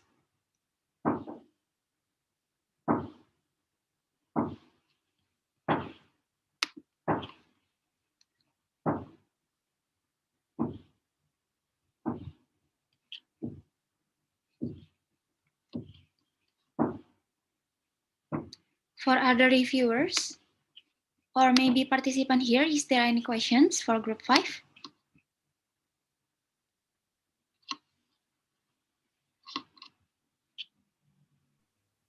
Yes, can I ask something? Can you hear me well? Yes, sir. I would like to check because I don't want that the participants say they cannot hear me. So you hear me well. So my question is simple: you review the South Korea culture. I am really kind of curious, right? For the last 10 or 15 years, South Korea is growing, becoming the global player as a country, right? You see the Samsung, the Hyundai, all in fact, the drama Korea, you name it. How you explain those? How you explain from the culture perspective why South Korea in the last 10 or 20 years becoming so influential, and not just simply by their product and their technology, but in fact their culture as well. How you explain that? Thank you.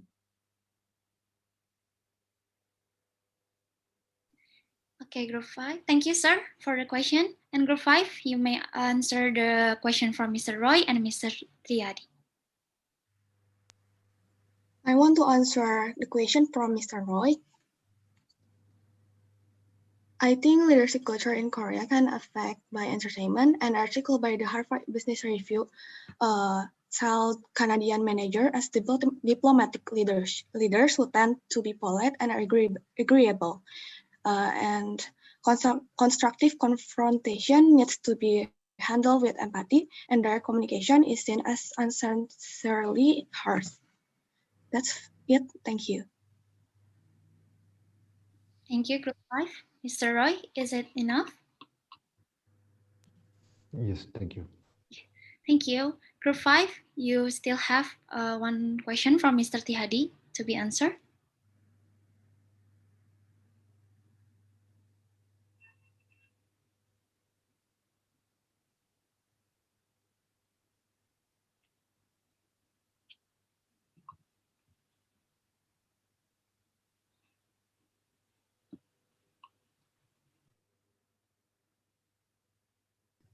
I think I will answer the question. Korea is again famous today in the entertainment world. A rich example of a parasite films that won Oscar, and Canada, one of America, where Korea can fight enter the world. So I mean, like Korea now have a movie sector that will someday will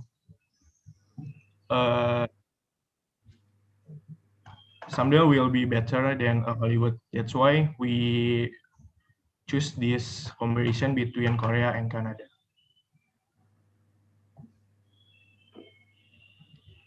I think that's my answer. Thank you. Okay, thank you, Group 5. Mr. Tihadi, is it enough? Thank you. Thank you. Well, the Group 5 is the latest group for this part. Thank you, Group 5, and all the group from Group 1 to 5. So we have 60 minutes for lunch break, and participants may leave the room during the break session, but please rejoin at 12:40, and because we will continue to the next session, it's the second part of the presentation. Thank you, and have a good break.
Hello everyone, good afternoon. We will going to start again at 12:40. And now, please check on your friends. Is there already in this room or not? And please tell them to get back here again, okay? We will start at 12:40. Thank you.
Okay, hello everyone.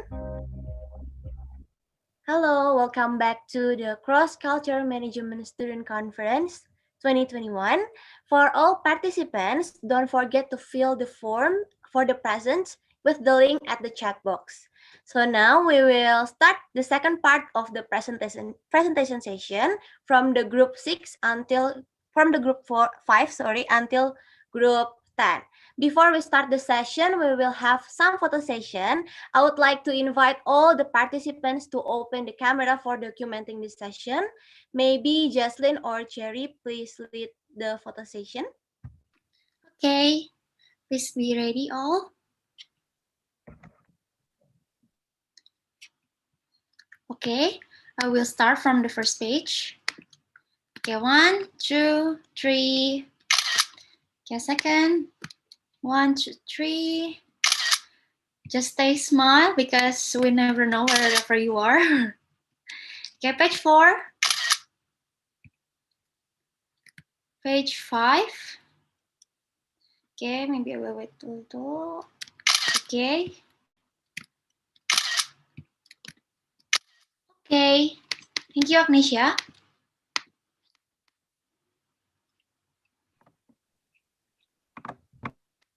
Okay, we will start this session with the sixth group. 10 minutes for presentation and 10 minutes for Q&A. For all participants, if you have some question, please type your question in the chat box during the presentation, and the question will be answered in the Q&A session. For the representative of the group, please introduce yourself and members. Sixth group, are you ready?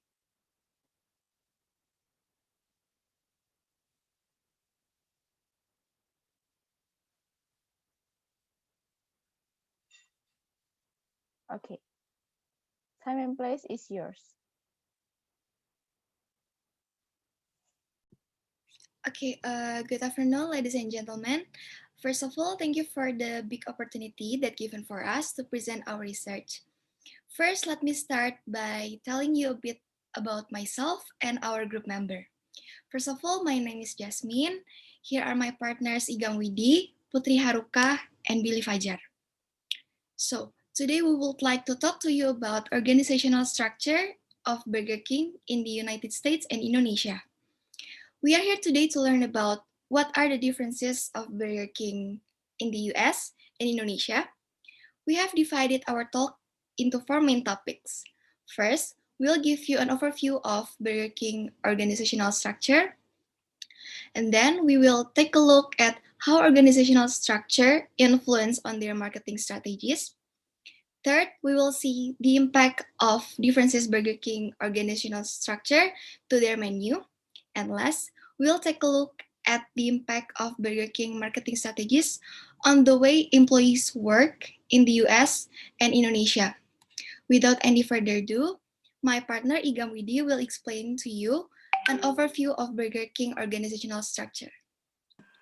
Thank you, Jasmine. So today I'm gonna explain about the different about organizational structure in the United States and Indonesia. So the mindset of society, which is formed from repeat morals and value, make it a habit in a country. So this culture can affect the life of its people. As well as organizational structure in a country, the structure of each country can be different due to the different patterns and habits. So therefore, this structure is usually adapt to the behavior of the people in the area.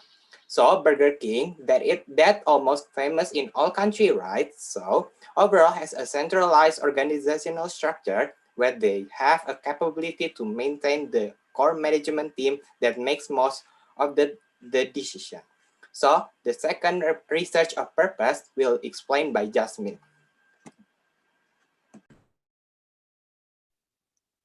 Okay. What is marketing method that Burger King use? In Indonesia, Burger King implements 2 strategies of marketing. First, by distributing flyers to consumers and by line official account application. The strategy marketing that carried out by Burger King in implementing brochure distribution system containing coupon for purchasing Burger King's product. The flyer itself contains discount coupons for burgers, ice cream, and other products. Different in US, they prefer to use social media as their media to reach their customers. One of the clear evidence that Burger King does their product marketing is their towards to use paid promotions on Facebook to boost sales of its product. Based on research, they made 170 posts and 58% were done on their Facebook page. Now, my friend Haruka will explain the third main topic. Thank you, Jasmine. Now I'm going to explain about a culture that influences the Burger King menu. A culture in a country is taking a role in forming the menu at this fast food. The taste of food product is adapted to the taste of their region. Even though they have the same brand name, they still adjust to what consumers want. Just like in the United States, They mostly consume potatoes, bread as their main food. This can be seen from the menu on the Burger King itself, which only provides burger, potatoes, and chicken nuggets, which vary with the different content of the burger. Meanwhile, in Indonesia, they have additional menus, such as rice and chicken menu package that are not available in the US. This is because rice is the main food that Indonesian people must consume every day. And the next presentation will be present by Billy. Thank you, Haruka. How do marketing differences make a distinction on the way employee works? The impact of the marketing system in the US itself is they have to get know more about what of digitalization further. Afterward, they should know more about their target market to what extent. Online marketing itself has a very positive impact, such as having a wide and easy reach to consumer. Besides that, the online marketing system itself is not always positive. There are still all negative, namely that they have to get to know more about digital technology develops rapidly, and also many competitors who find seek and imitate Burger King on marketing system clearly and cannot be covered by the company. The impact of the marketing system in Indonesia has several positive and negative impact. Namely, the marketing system in Indonesia can be done offline by giving a flyer to their customer. This is a very good thing because the system can train the communication skill of Burger King employee itself and can also speak directly to consumer. However, there is also a bad thing about the offline marketing system. Namely, Burger King has to distribute very informative flyer to interest the consumer in buying products. Then, Burger King Indonesia itself follow or create its own event to build interest to the consumer from Burger King product itself, such as making a stand or a discount. The next slide will be presented by Haruka. Thank you, Billy. So the conclusion for our research are, overall, Burger King restaurant has a centralized organizational structure. That is, it has characteristics that maintain a core management team that has a big influence in making decisions. Indonesian marketing system tend to make the employees talk directly to the consumer by distribute flyer that can make employees to practice their communication skill. And they also do marketing through chat online official account application. While in the United States, it's more focused on marketing products through social media that cause the employee to know more about the digital technology that's growing rapidly. But this is the efficient way to make people aware of their product. So after we presentation about the difference between Burger King in Indonesia and United States, I deliver my best gratitude for your fully attention during our presentation, ladies and gentlemen. Thank you and good afternoon. Bye. Oh, thank you. Such a good presentation, group 6. Thank you for the presentation. For the reviewers, if you have some questions, please unmute yourself and you may ask directly to the group 6. Yes, I do have a question. First of all, thank you for the presentation. I would like you to summarize in, say, one sentence or two sentences only, what is actually the culture differences have influence in how Burger King operates in the US and in Indonesia. That's it. That's my question. Thank you. Okay, thank you, sir, for the question. Please, group 6, unmute yourself to answer the question.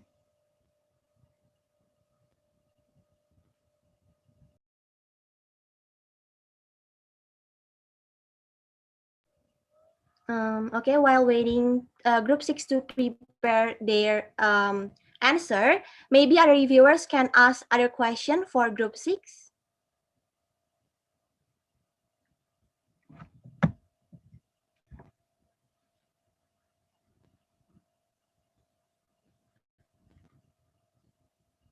Mr. Roy or?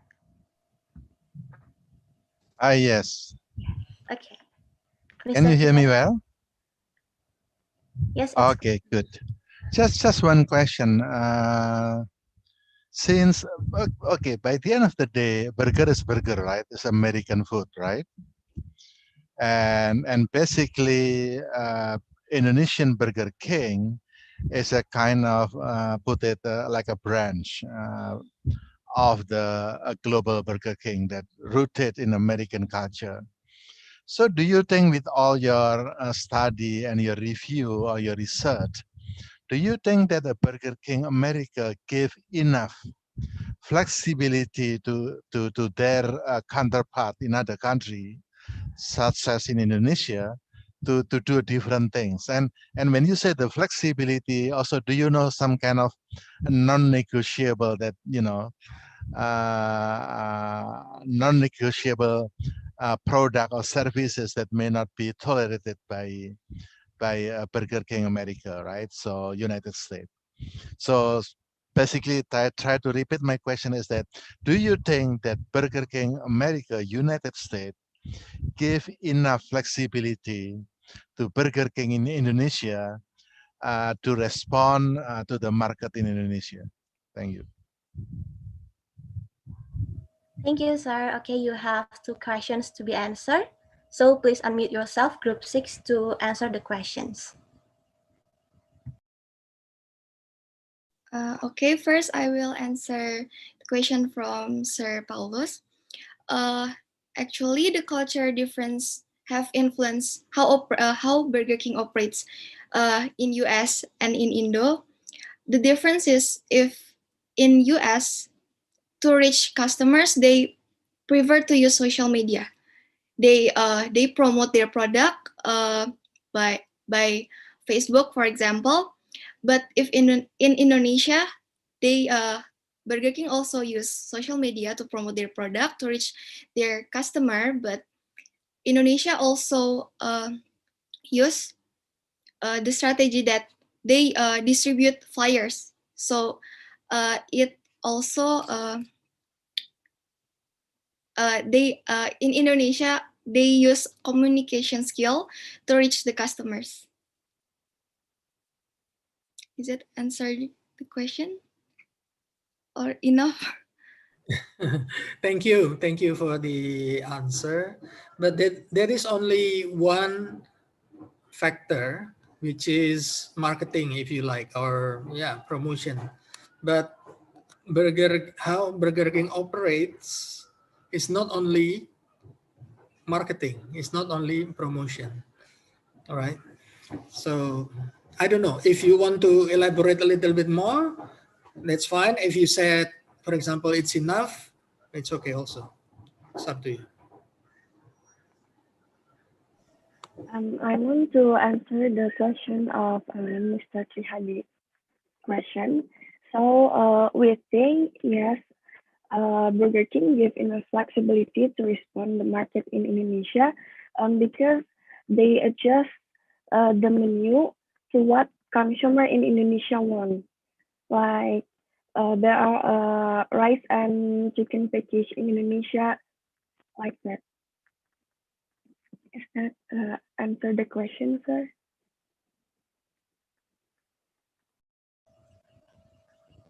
I'm sorry, sir, you are still unmute. Just a follow-up question. Do you think any limit that maybe Burger King US may put in place? Let's say, are they okay? Let's say we put a curry, a chicken curry, or satay, for instance. Do you think anyway? What do you think? How they will limit this kind of flexibility? I'm sorry, sir. Can you repeat the question? Yes, I really appreciate your answer about, you know, they gave us flexibility, putting rice and chicken.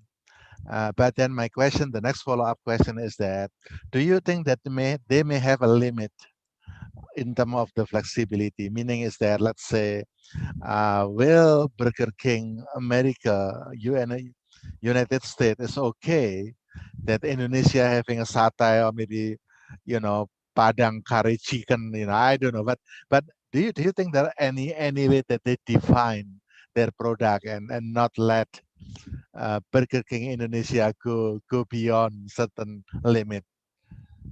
What do you think?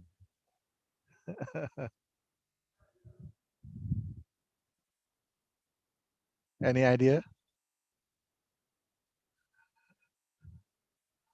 So let's say if I would like to put satay in Burger King menu, will that be okay with the Burger King US?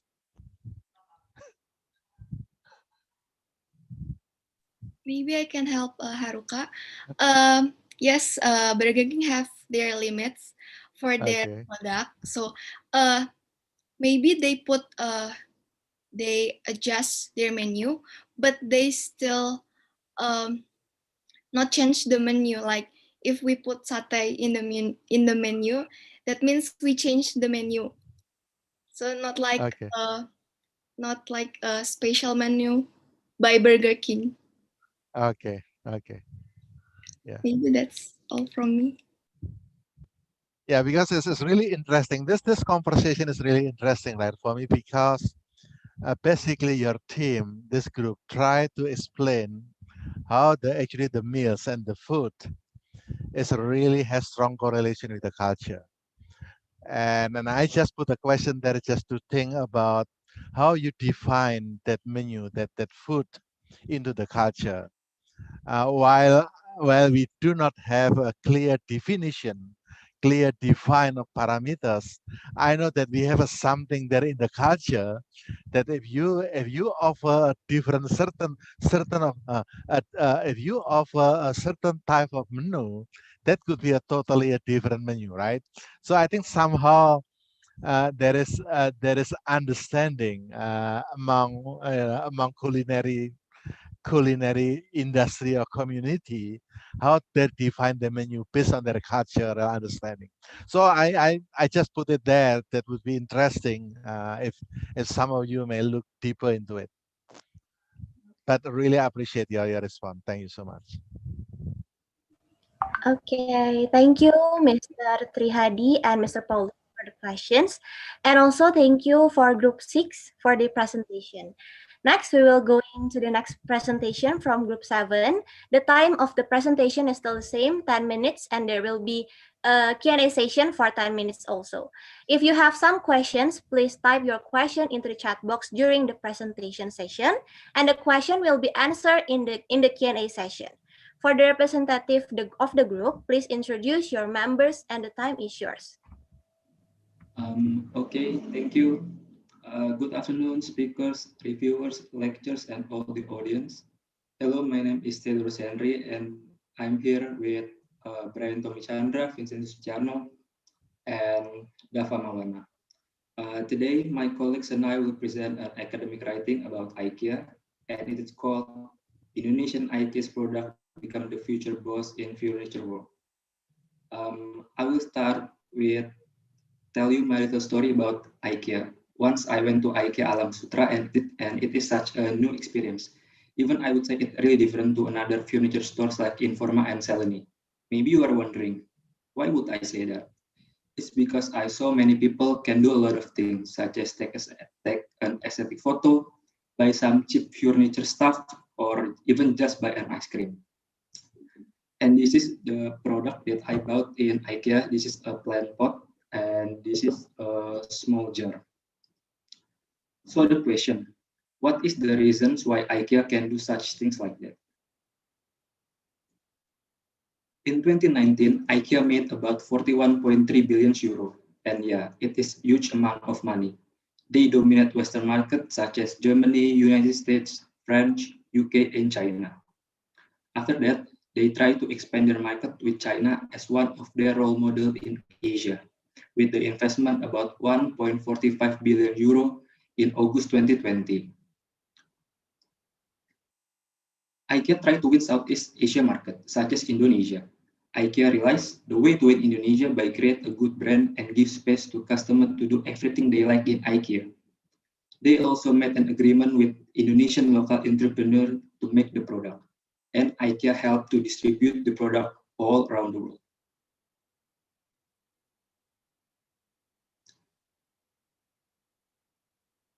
This is the IKEA brief timeline. The one who found IKEA named Ingvar Kamprad. He found it in 1943. In that time, IKEA only sell pens, wallets, and photo frames. After that, he started to sell furniture in 1947.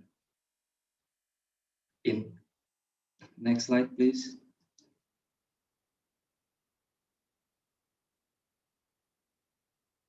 In 1955, they finally built by themselves, and in 1963, they opened IKEA branch outside Sweden in Asker, Norway. And in 2014, they opened the first branch in Indonesia in Alam Sutra.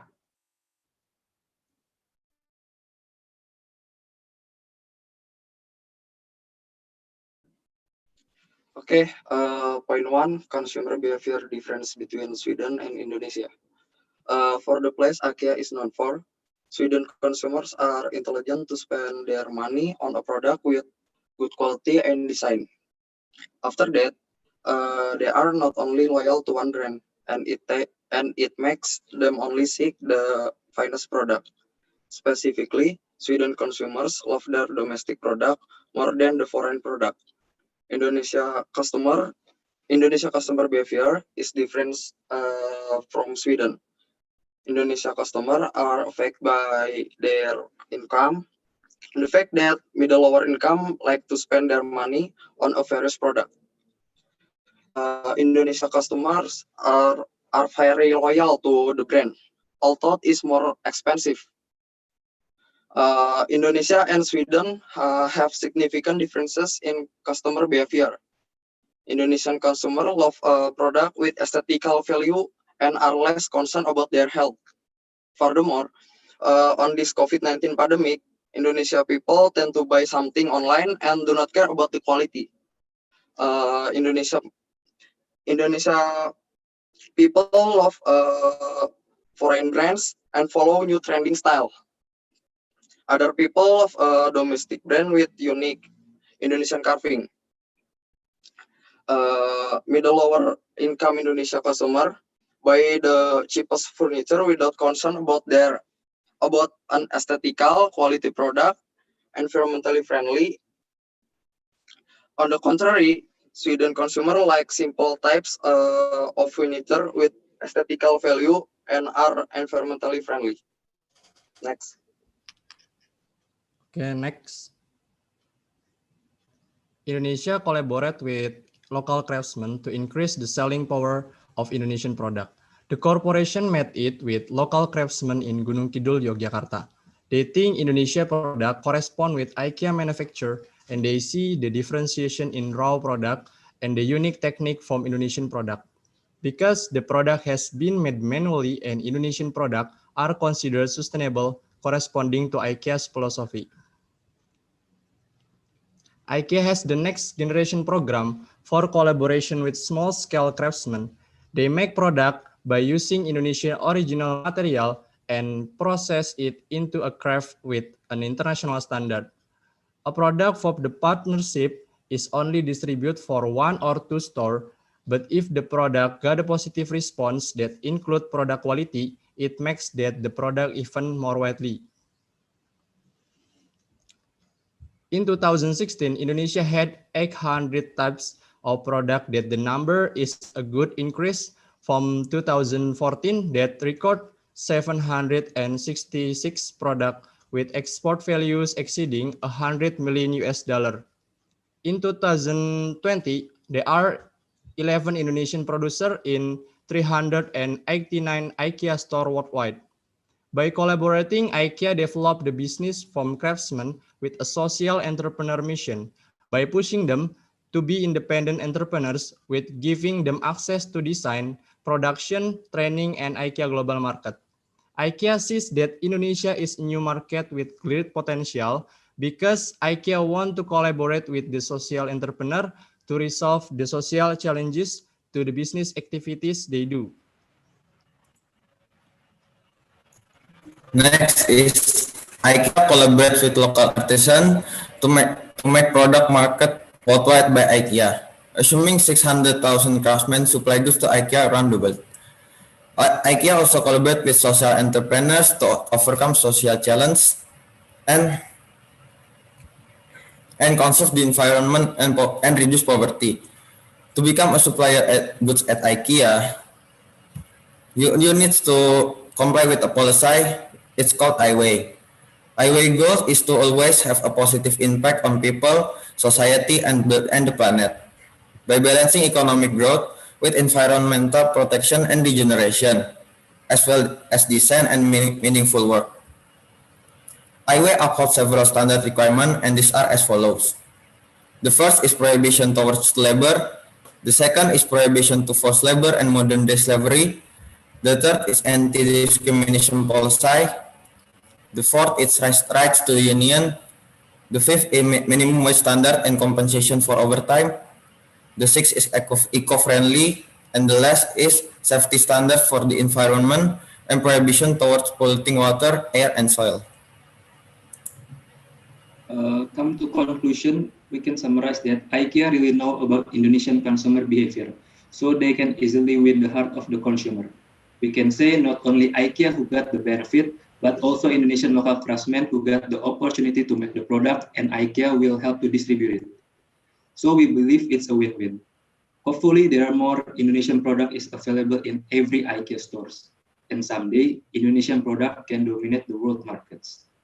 And that brings us to the end. I'd like to thank you for all of your time and attention today. Well done. Thank you, Group 7, for the presentation. And for the reviewer, now please unmute yourself and you may ask the question. Okay, thank you, Group 7, for the presentation. There is one thing that interests me the most during the presentation is your, I don't know, it's your conclusion or it's your observation regarding the consumer purchase behavior and consideration of Indonesian consumers. You said that during the COVID-19, Indonesian consumers tend to purchase online and they tend not to be concerned about the quality. You said that. I mean, is it based on the data? Which data? I really would like to know about that. Thank you. Thank you for the question. Thank you for the question, sir. I want to answer the question. Yeah, it's based on the data on Santander. About Santander, it contains that Indonesian consumer behavior and Sweden consumer behavior. We took from that. Is it readily available? I mean, everybody can access the Yes. data, or Of course. And okay, so it is not new commission data, but it is already researched by Santander, some other party, yeah, and then available everywhere. Because I don't know about that. Because I rephrase. I'm not convinced about that. Yes, I agree that consumers tend to purchase online during COVID-19. Yes, of course. And maybe even after the new normal or the new world happens, maybe people tend to meet through Zoom like this because it's more convenient. Also, in the purchase behavior, also, we would like to purchase online. Why would we have to bother ourselves go to the shop if we can shop online? But I would think that the quality is still important factor. If the quality is not there, okay, let me take an example of myself, for example. If I want to purchase McDonald's, I don't want to go to the McDonald's outlet, but I just purchase it online. And then when I get the McDonald's, I mean the burger, and it was bad, I mean the packaging is bad. If, for example, I order coffee, the coffee spilled over everywhere in the packages, for example, then I would be really disappointed. And, so the quality is still major concern to my understanding before you mention this. But if it is based on research, then I have to believe them. Okay, thank you, sir. Thank you, sir, for the question, and thank you, Group 7, for answering. And maybe Sorry, any I have a very quick follow-up question. My follow-up question, you mentioned that this is based on existing research. Is this research mentioned in your paper? And if not, can you mention it in the chat? Okay. If there's a link, please mention it in the chat so we can actually look at it as well. Thank you. Okay.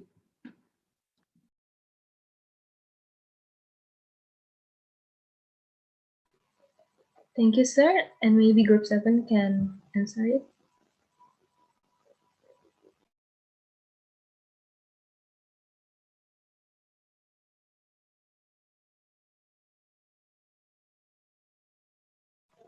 Maybe while waiting for Group 7 to prepare an answer, are there any other questions from other reviewer?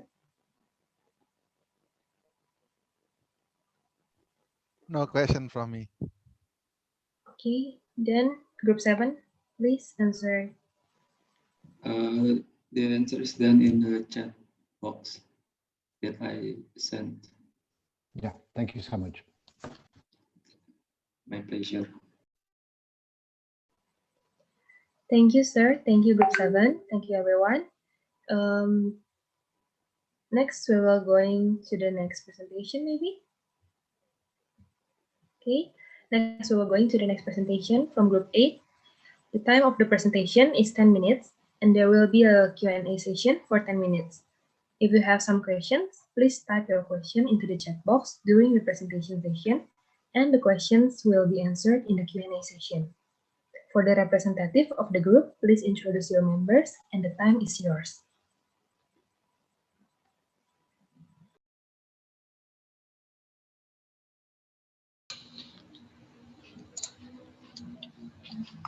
Okay. Hello, everybody. My name is Felicia, and with my partner Cecilia, and today we will present about culture and management differences between Starbucks USA and Starbucks Indonesia. The first one is Starbucks Company. As we know, the Starbucks Company is the largest coffee company in the world that was originating from the United States and headquartered in Seattle, Washington. And the Starbucks Company went public in 1992 and entered Indonesia under the auspice of PT Mitra Adi Perkasa Tbk in 2002. And in January 2018, Starbucks Indonesia has opened 326 outlets. And this picture presents about the evolution from Starbucks logo. Next is management. Management is process of achieving organizational through people and other resources. The manager's job is to combine human and technical resources in the best way possible to achieve a company's goal. In management, there are 3 levels in the management hierarchy. There are top management, middle management, and the supervisory. There are 4 basic functions of the management. There are training, organizing, leading, and controlling. The next one is culture. There are 2 definitions of culture from Hofstede and Sein. Hofstede said that culture is collective programming in mind which distinguishes the members of human group from another. But the Sein said that culture is a set of basic assumptions that share solutions to universal problems of external adaptation and internal integration, which have evolved over time and are handed down from one generation to the next generation. Next, my friend will present it. GROW is a long-term program consisting of 4 phases designed to conceptualize, operationalize, test, and validate cross-level integrated theories of the relationship between culture and society, and organizational effectiveness and leadership. The GLOBE project examines how culture values are related to organizational practice, the concept of leadership, economic competitiveness, and the condition of society. The GLOBE project used qualitative methods in this research. The GLOBE project divides the cultural variation of society into 9 dimensions. The first one is power distance. Power distance is the extent to which members of an organizational group expect power to be distributed evenly. The next is uncertainty avoidance. Uncertainty avoidance is the extent to which society depends on social norms, rules, and procedures to alleviate unpredictable future. The next is human orientation. Human orientation is the extent to which a collective encourages and rewards individuals for fair, altruistic, generous, caring, and kind attitudes to others. The next is institutional collectivism. Institutional collectivism is the extent to which institutional practice and community organizations encourage and value the distribution of collective resources and collective action. The next is group collectivism. In group collectivism is the extent to which individuals express pride, loyalty, and cohesiveness in their organization or family. The next is assertiveness. Assertiveness is the extent to which individuals are assertive, confrontational, aggressive in their relationship with others. The next is gender egalitarianism. Gender egalitarianism is the extent to which a collective minimizes gender inequality and discrimination. The next is future orientation. Future orientation is the extent to which individuals engage in future-oriented behavior such as delaying satisfaction, planning, and investing in the future. And the last is performance orientation. Performance orientation is the extent to which a collective encourages and rewards group members for performance improvement and excellence. Next slide.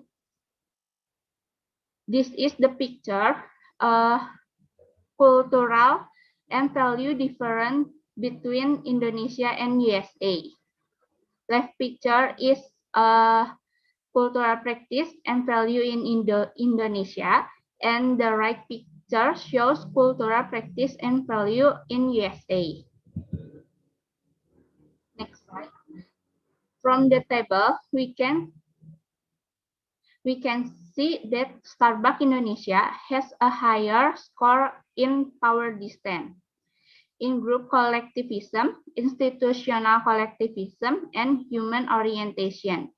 So, culture and management in Starbucks Indonesia are more task-oriented, have an emphasis on harmony and teamwork, but tend to be less systematic in planning processes than Starbucks USA. However, culture and management in Starbucks Indonesia and Starbucks USA have several similarities. They both are male-dominated, performance-oriented, and have a structured management lifestyle.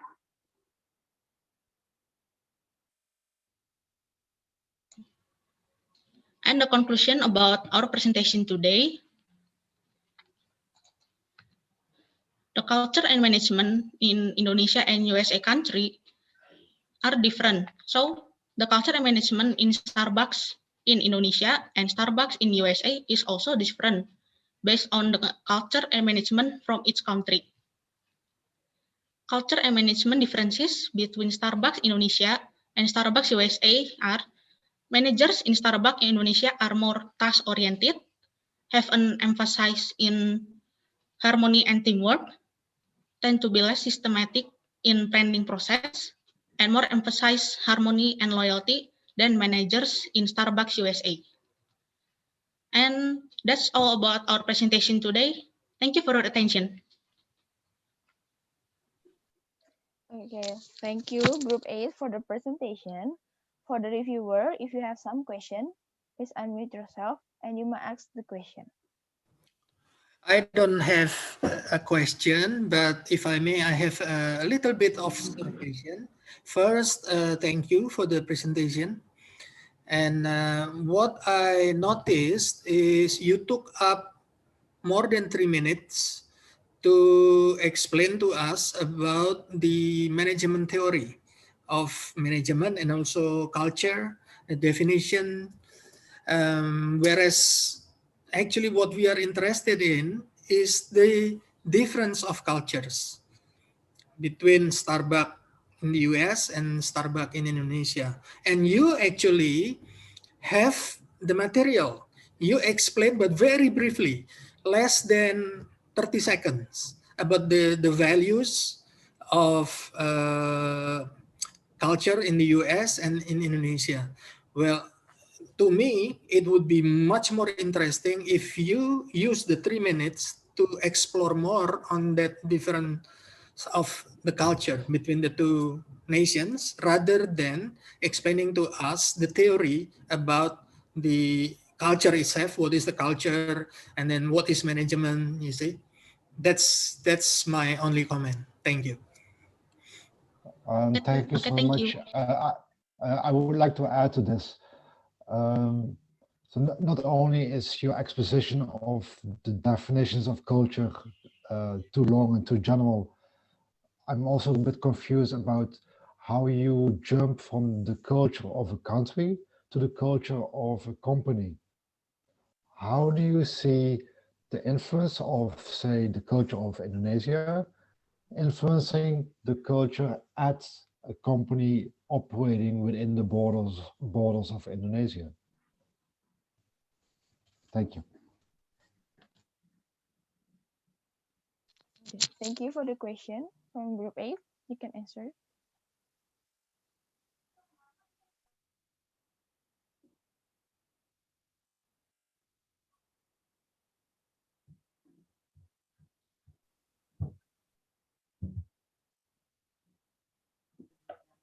Is the question is clear? Okay.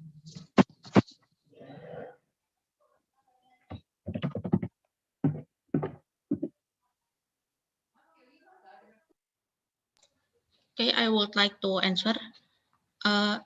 In our paper, we use the globe methods. That the globe methods explain about how culture and management theory in a company, like a power distance and anything else.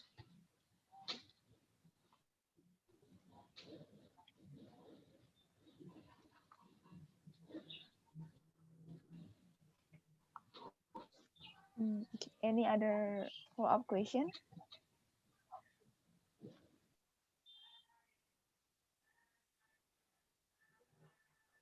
Okay, for Mr. Trihadi, do you have any question for this group?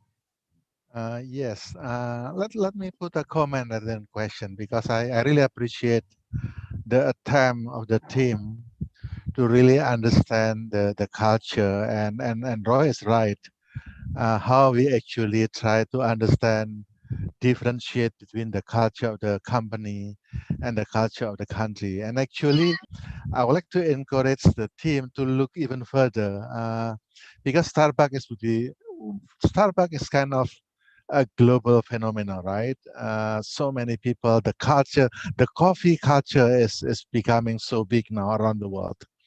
Whether you sit in UK or in Europe or in Latin America, if in fact in villages in Indonesia, coffee is kind of your day-to-day activities, and kind of would be really interesting to kind of go deeper into understanding that coffee culture.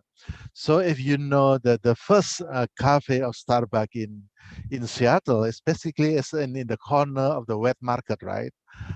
There is a fish there, flowers, and then there is a small cafe there, and it's like just like a simple cafe in any small city in Indonesia.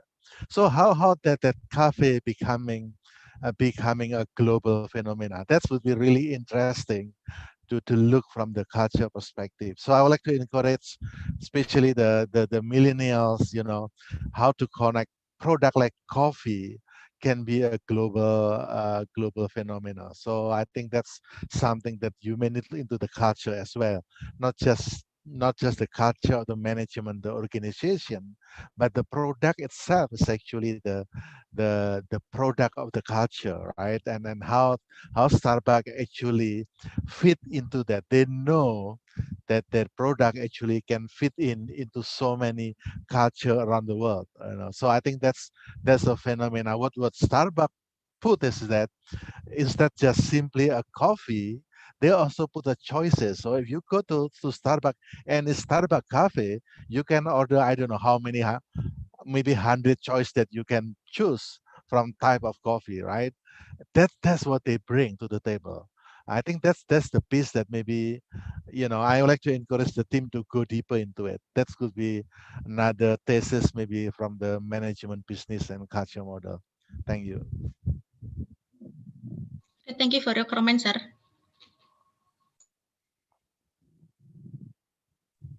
Okay, thank you for the reviewer for the question. And I have the chat from the participant. Alia have the question. Alia, you can unmute yourself if you have a question. Yes. Hi. First of all, I wanna thank you guys for the presentations. But I have some questions regarding this topic, especially when we're talking about Starbucks Indonesia and the United States of America. My question is that what is actually like the cultural differences between like those two countries in terms of consuming coffees? Because in my opinion, I don't know if that's factually correct or not. Maybe you guys can correct me. But like the way I see Starbucks Indonesia and the US is actually not much. There's no significant difference to it because the way that Indonesian consume coffee is not really different from how US consume it. Rather than like, for example, Starbucks in Italy, they find a very different approach to that country because the coffee culture in Italy is very strong and they have a significant difference between how they consume coffee. So I'm just going to ask you guys, what is actually the major difference between Indonesia and the United States of America in terms of how they consume their coffees and like in the sense of why are you guys interested to make this paper? Thank you very much. Okay, group 8, you can answer the question from Alia.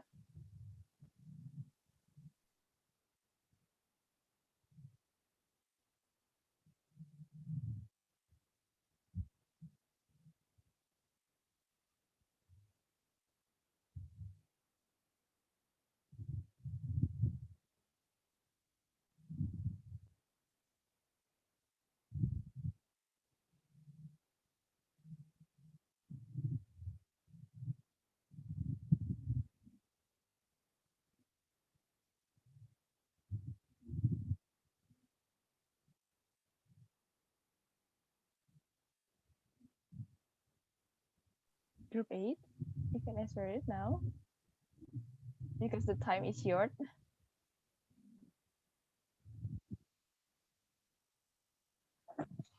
Okay, I will answer, Alia. I think there are no significant differences in consumer in Indonesia and USA. And we interest to make this paper because Starbucks is very famous in Indonesia or in USA, and millennials usually buy their coffee from the Starbucks. That's my answer. Is that enough? Yeah, thank you.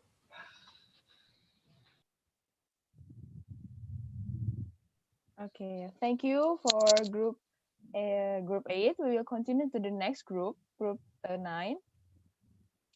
The presentation is 10 minutes and there will be the Q&A session for 10 minutes. For all participants, if you have some question, please type your question in the chat box during the presentation and the question will be answered in the Q&A session. For the representative of the group, please introduce your members and the time is yours.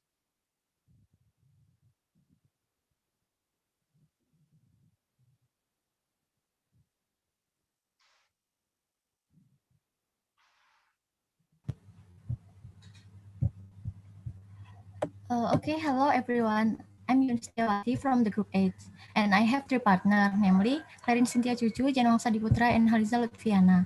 In here, we will explain the paper we made and detail in Indomie's marketing strategy in the international market. The first one is the background of our paper. Next. Marketing is one of the factors that influence the development of a company, where if a company has a good marketing strategy, the output that will be issued can be also maximized. So in making good marketing strategy, business actors must be able to pay attention to aspects and change in their surroundings. And the factor that influence marketing, namely, one, the existence of globalization, where with globalization and the rapid development of this era can provide bigger and wider opportunities for everyone to do business activities anywhere and anytime. Two, a culture that is owned by each country. Because culture will influence the mindset and habit of the people in that country. Several strategies can be used to determine a marketing strategy, namely segmentation and marketing mix. Next. One of the product from Indonesia that is successful in marketing in this era globalization is Indomie's product from Indofood, where the product can develop in various countries with different culture and consumer characteristics. With their strategy, Indofood can adjust the want and needs of consumer. So Indomie product can survive in the global market, and because their marketing strategy, Indomie has become the product for 7 consecutive years until 2019. Next. Indofood Sukses Makmur is a company that produces various types of food and beverage located in Jakarta, Indonesia. The company was founded in 1968 as Lambang Insan Makmur, an instant noodle business. The company restructured on August 14, 1990 as Panganjaya Inti Kusuma. In 1994, the company was renamed to Indofood Sukses Makmur, and it is one of the companies owned by the family of Sudono Salim under the Salim Group. In recent years, Indofood has become a total food solution company with operational activities covering all stages of food production process. Next. Indomie is one of the instant noodle production brands in Indonesia, which is produced by PT Indofood Sukses Makmur. It was first introduced in Indonesia in 1969, and with affordable price, Indomie can develop rapidly and be accepted in Indonesia. The sales of Indomie products experienced a very significant increase after they launched the Indomie Kuah Ayam Kari variant in 1982. The peak was in 1983. Indomie products become increasingly popular with Indonesians because they launched the Indomie Mie Goreng variant.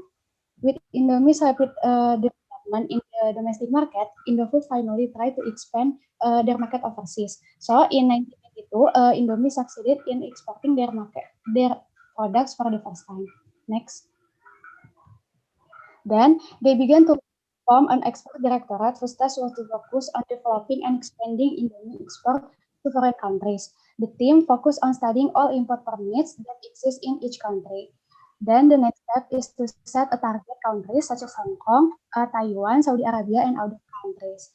In addition to target countries with Indonesian workers, Indofood also target countries where Indonesian students continue their education abroad, such as the US and Australia. Indomie managed to achieve success in the selling industry in around 100 countries, such as America and Nigeria. Next. At first, it was known in Nigeria for its unique marketing, where they carried out door-to-door promotion and explained that Indomie has more nutritional content than rice.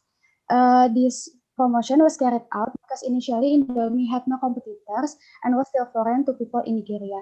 As for Nigerians, Indomie is the second staple food after rice because Nigeria has experienced an economic crisis, so the price of rice is very high and makes Indomie a staple food because of its lower price. The most noticeable difference between Indomie in Indonesia and in Nigeria is in the size and taste. Some Indomie products in Nigeria have much larger portion size than in Indonesia. Next. The Indomie sales success is supported by good marketing, such as promotional methods used mainly through advertisement in electronic and print media. Also, Indomie is very well known for its tagline Indomie Seleraku. Indomie success is also supported by good marketing strategies such as using market strategies and marketing mix strategies. The slides below show about market strategy and marketing mix strategy in Indonesia and Nigeria. Next. Market strategy, market segmentation based on geographical.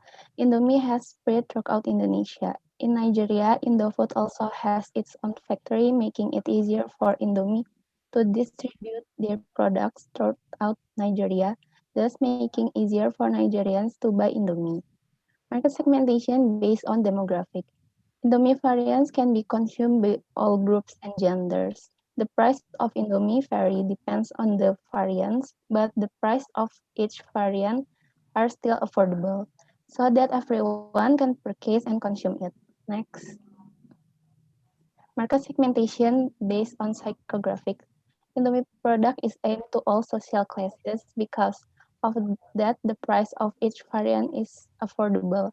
Indomie itself is very popular because it's very practical, cheap, and tastes delicious. Market segmentation based on behavior. Indomie is also famous for having various unique and interesting flavors. In Nigeria, many people buy Indomie products because the people there consider Indomie as the staple food, so they prefer to buy Indomie than rice because the price of rice there is more expensive than Indomie. Next. Marketing mix strategy. Product. Indofood adjusts Indomie product according to people taste. Indomie in Nigeria has 5 very popular flavors such as Indomie Relish Seafood Delight, Chicken Extravaganza, Belful, Chicken Pepper Soup, and Oriental Fried Noodles. This product only exists in Nigeria because Indomie wants to follow the size. Indomie also makes a much larger portion because Nigerians have a larger appetite than Indonesian. Price. Indomie has an affordable price, which around 112 Nigerian naira or around 4,000 rupiah. Meanwhile, in Indonesia, Indomie price are around 2,500 rupiah. Because of this affordable price, the Nigerian and Indonesian people are very interested and so that Indomie products can compete in the market. This low price fixing is a strategy that has been successfully proven by the fact that at the time of crisis in Nigeria, Indomie succeeded in making people prefer to buy Indomie instead of rice whose price soared. Next. Place. Indofood has a very wide distribution network. It can be found in various places ranging from supermarket to small shop and even e-commerce. Example in Nigeria, Indofood has its own factory, so the distribution Indomie in Nigeria was easier and faster. Promotion. Indomie has various promotions such as advertisement on television, YouTube, social media, and others. The advertisement is also very interesting and creative. Like in Nigeria, the promotion is very unique. Marketing offering products to consumer from door to door. In addition, another marketing strategy is informed that the nutritional content in Indomie is greater than the nutritional content of rice. International cooperation in marketing Indomie. Indomie products are very well known both nationally and internationally. Indomie products also play a role to entering the international market in terms of licensing the United Food Industry from Nargia, Pine Hill Arabia Food Limited from Saudi Arabia, and Indo-Adriatic Industry from Serbia. In addition, Indomie products also entered into a joint venture that reached an agreement with Swiss company Nestlé. Conclusion. Indomie can enter in global market because the taste fits of the tongue of everyone for any country. Indomie has growing so fast because can implement the best marketing strategies with the strategy that can meet consumer is want and needs. At first, Nigeria was not initially familiar with the culture of eating instant noodles, and Indofood used opportunities. And culture also influences the marketing strategy. That's all for the presentation. We apologize for any mistake occurred during the process. Thank you for your attention. Okay, thank you for group 9. Now, for the reviewer, Mr., you can ask the question. Thank you so much for your presentation about Indomie. I actually have enjoyed Indomie in several different countries, including the Netherlands. So it's I find the interesting topic. But I would like you to elaborate a bit more about the relationship between culture and marketing strategies. Thank you. Okay, group 9, you can answer the question.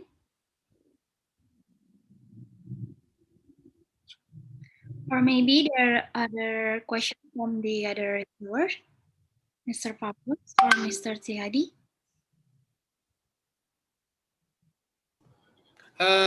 Actually, I have the same question with Roy. So. Okay. Group 9, are you ready to answer the question? You can unmute yourself.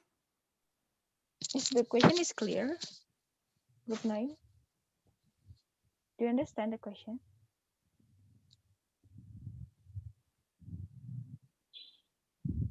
Is it clear?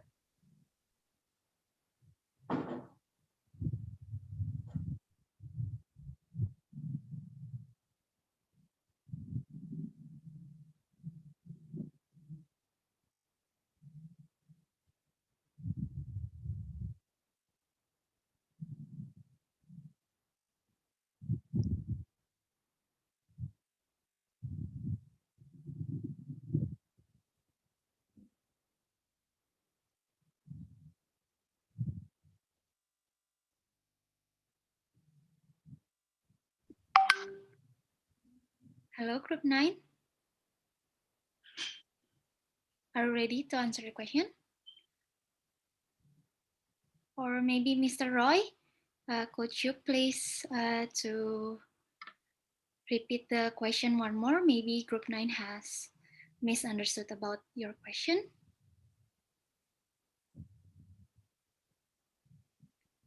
Or if you got a question, you can unmute yourself.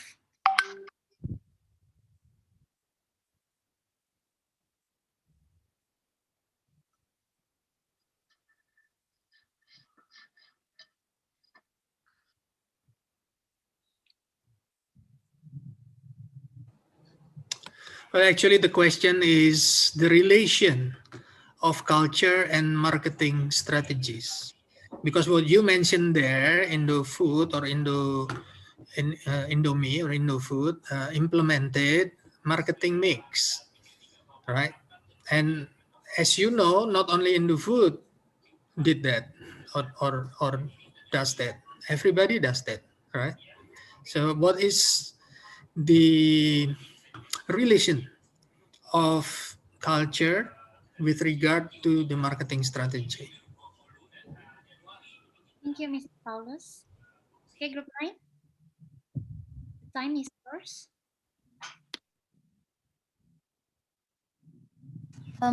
Okay, I will answer the question. So when they want the develop marketing, they have to adapt to the culture, so they are more receptive to what provide. Such as when they were not familiar with instant noodles, and Indofood took advantage to these opportunities. Is it enough, sir?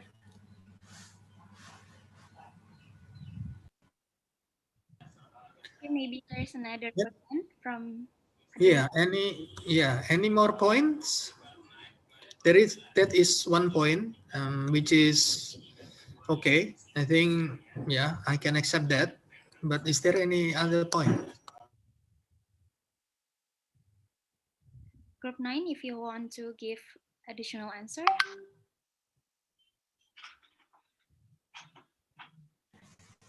Maybe because culture from each country can influence the company for making and marketing their products.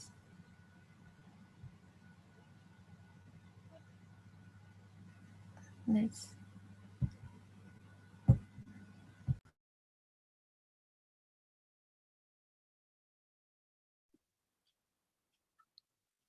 Okay, is there any question more from Mr. Paulus, or is it enough?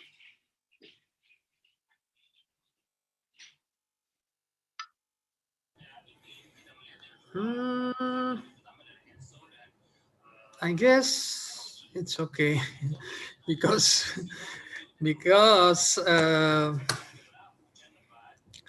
yeah, well, actually it can be elaborated a bit more, but you know, I cannot force that.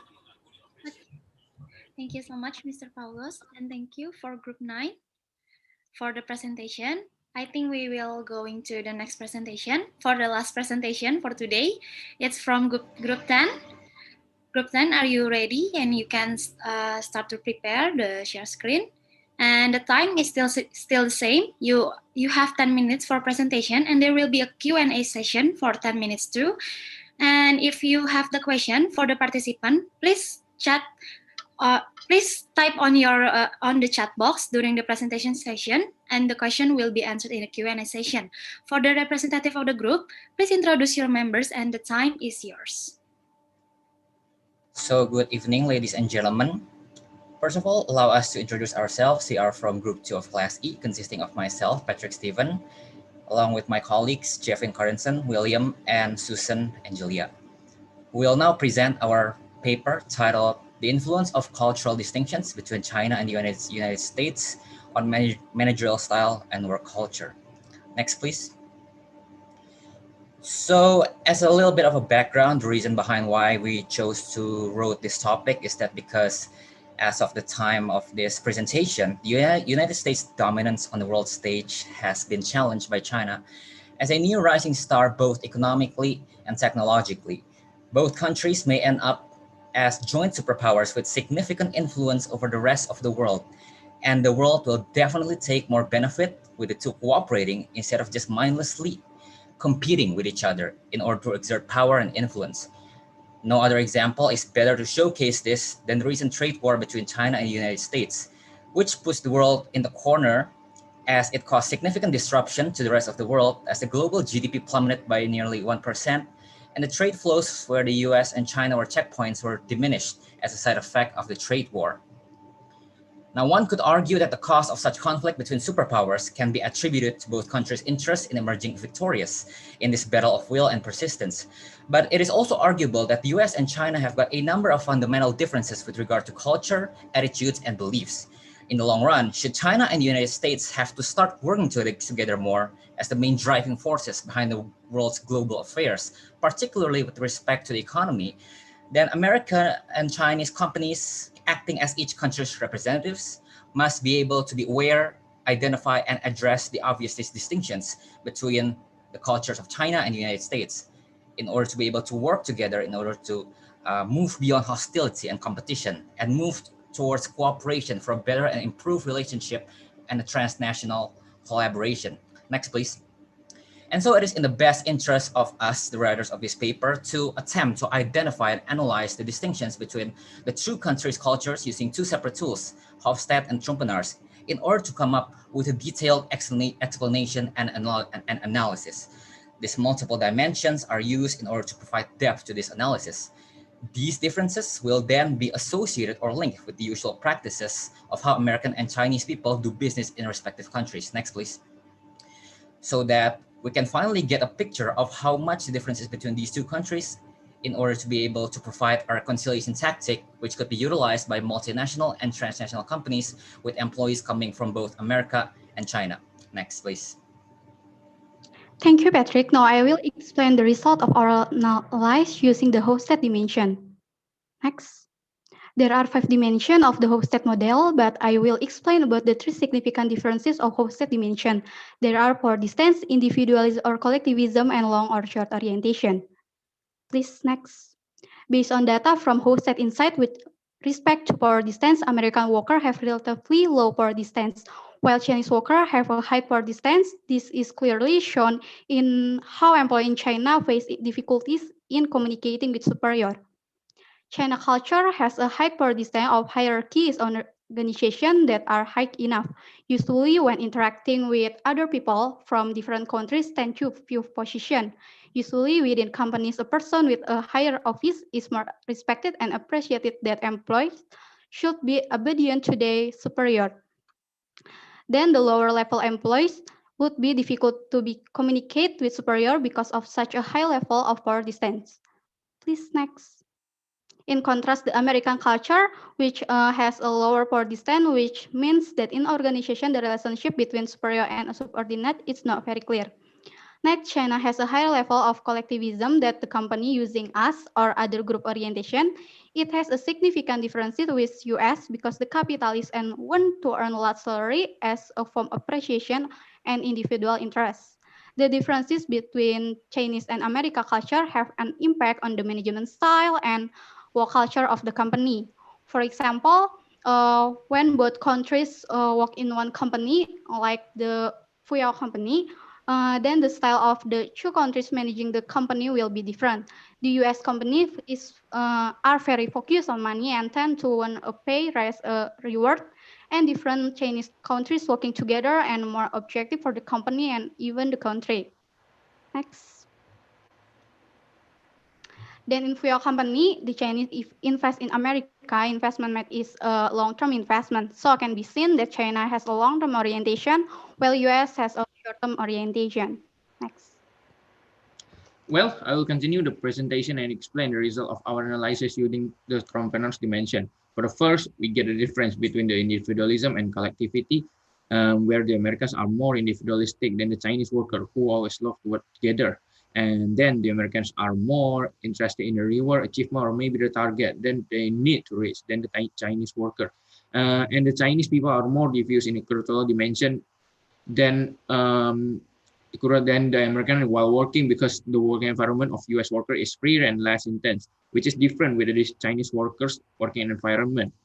And other than that, the Chinese always have no complaint about work and more natural than American who can be more effective. In the sequential and synchronous dimension, the Chinese are in the synchronous category and the American are in sequential time dimension. And then the Chinese are more focused on the internal direction because they more focus on their company and slowly make a decision while working. Different from the American who are more focused on external forces.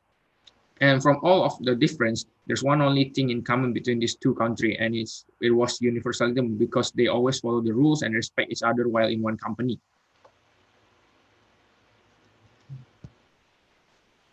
Now I will explain 2 theories which can help managers to address several fundamental cultural differences between their Chinese and American employees, namely X theory and Y theory. Y theory is based on optimistic approach and assume that people actually like working under suitable conditions. For managers, they can use Y theory for US employees because US employees are accustomed to being vocal in expressing their opinions.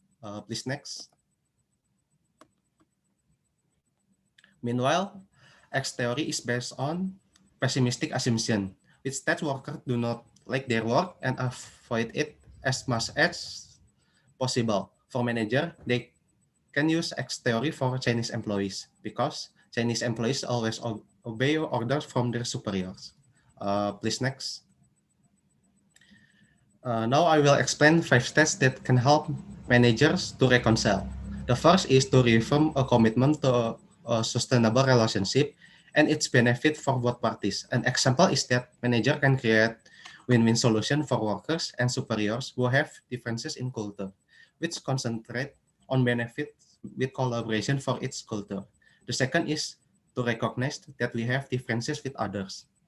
Example that can be applied by managers and or workers are developing a global mindset, tolerating diversity, and respecting each other.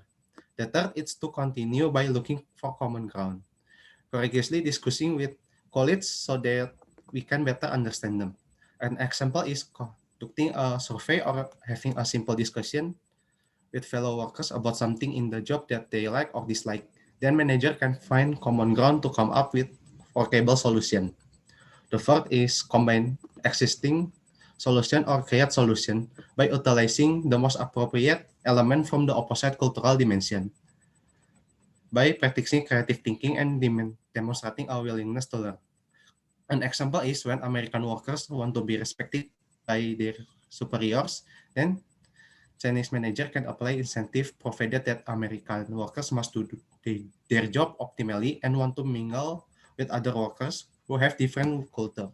The fifth is that manager and or workers can review and assess the reconciliation process that has been carried out in the company. For example, workers can give suggestion or criticism of the reconciliation process that has been carried out on, and manager can immediately correct them if they are deviant or unsuitable for workers. Please next.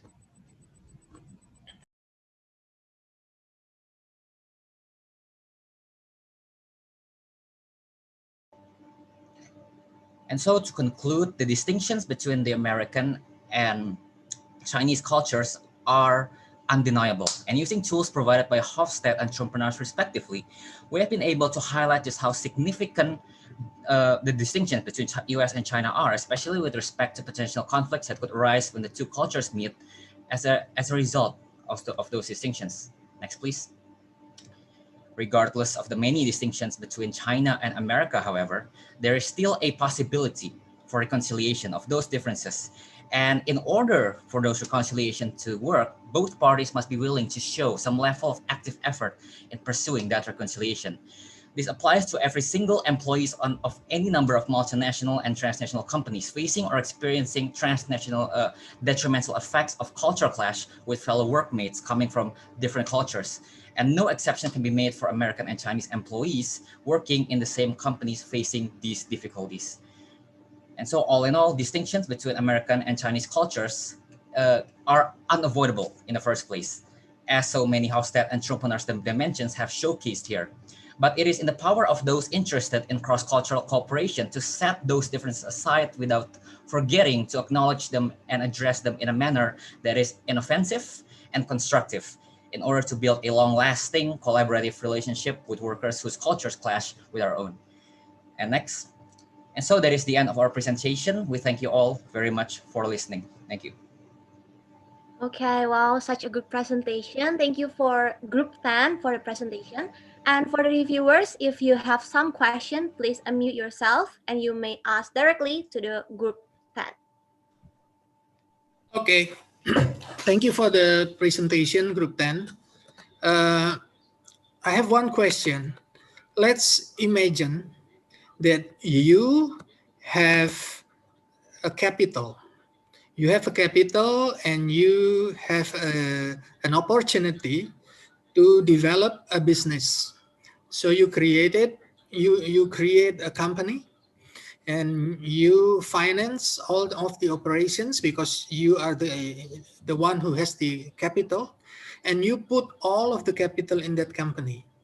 And now there is this choice whether you would like to put Chinese management to run your company or American management to run your company. Which one you choose and why? What is the reason? Thank you. Thank you for the question. I would like to answer that it depends on what kind of, what traits do my employees have, like most of them. If my employees are typical Indonesian workers, then I think the Chinese managers will suit them better because the traits of the Asian cultures, they align more with one another.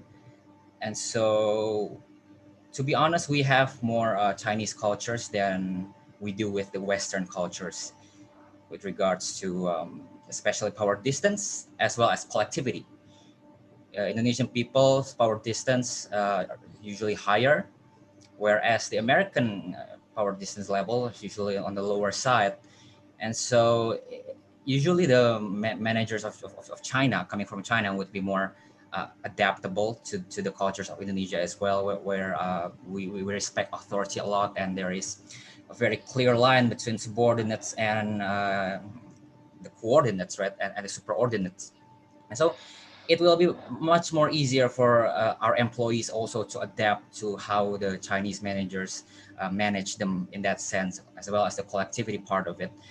Probably the Indonesian people will be facing some difficulties in adjusting with US managers, who will most likely prefer to be individualistic and also encourage individualism for their employees as well. Whereas we prefer to have, collective decision making, and we are told a lot that we should be able to keep the interest of the company at the utmost priority, and if possible above our own. This is only something that the Asian people would understand, but the Westerners could probably not comprehend such principles because of their high level of individualism. So the short answer would be Chinese managers. Thank you. I would like to connect to your answer. Oh, sorry. Apologies. Okay, maybe our viewers want to ask some question for group 10. I would like to connect to the previous question and answer. I find the Asian values a rather complicated concept. So, for example, can you hear me? I hear an echo. Yes, please continue. So I was saying I find the concept of Asian values problematic. For example, you mentioned that Americans value individualism. But don't you think that's also because of the political culture, the political system? I'm sorry, could you repeat the final question? To put my question in more general terms, don't you think the culture, there is also a relationship between the culture and the political Okay.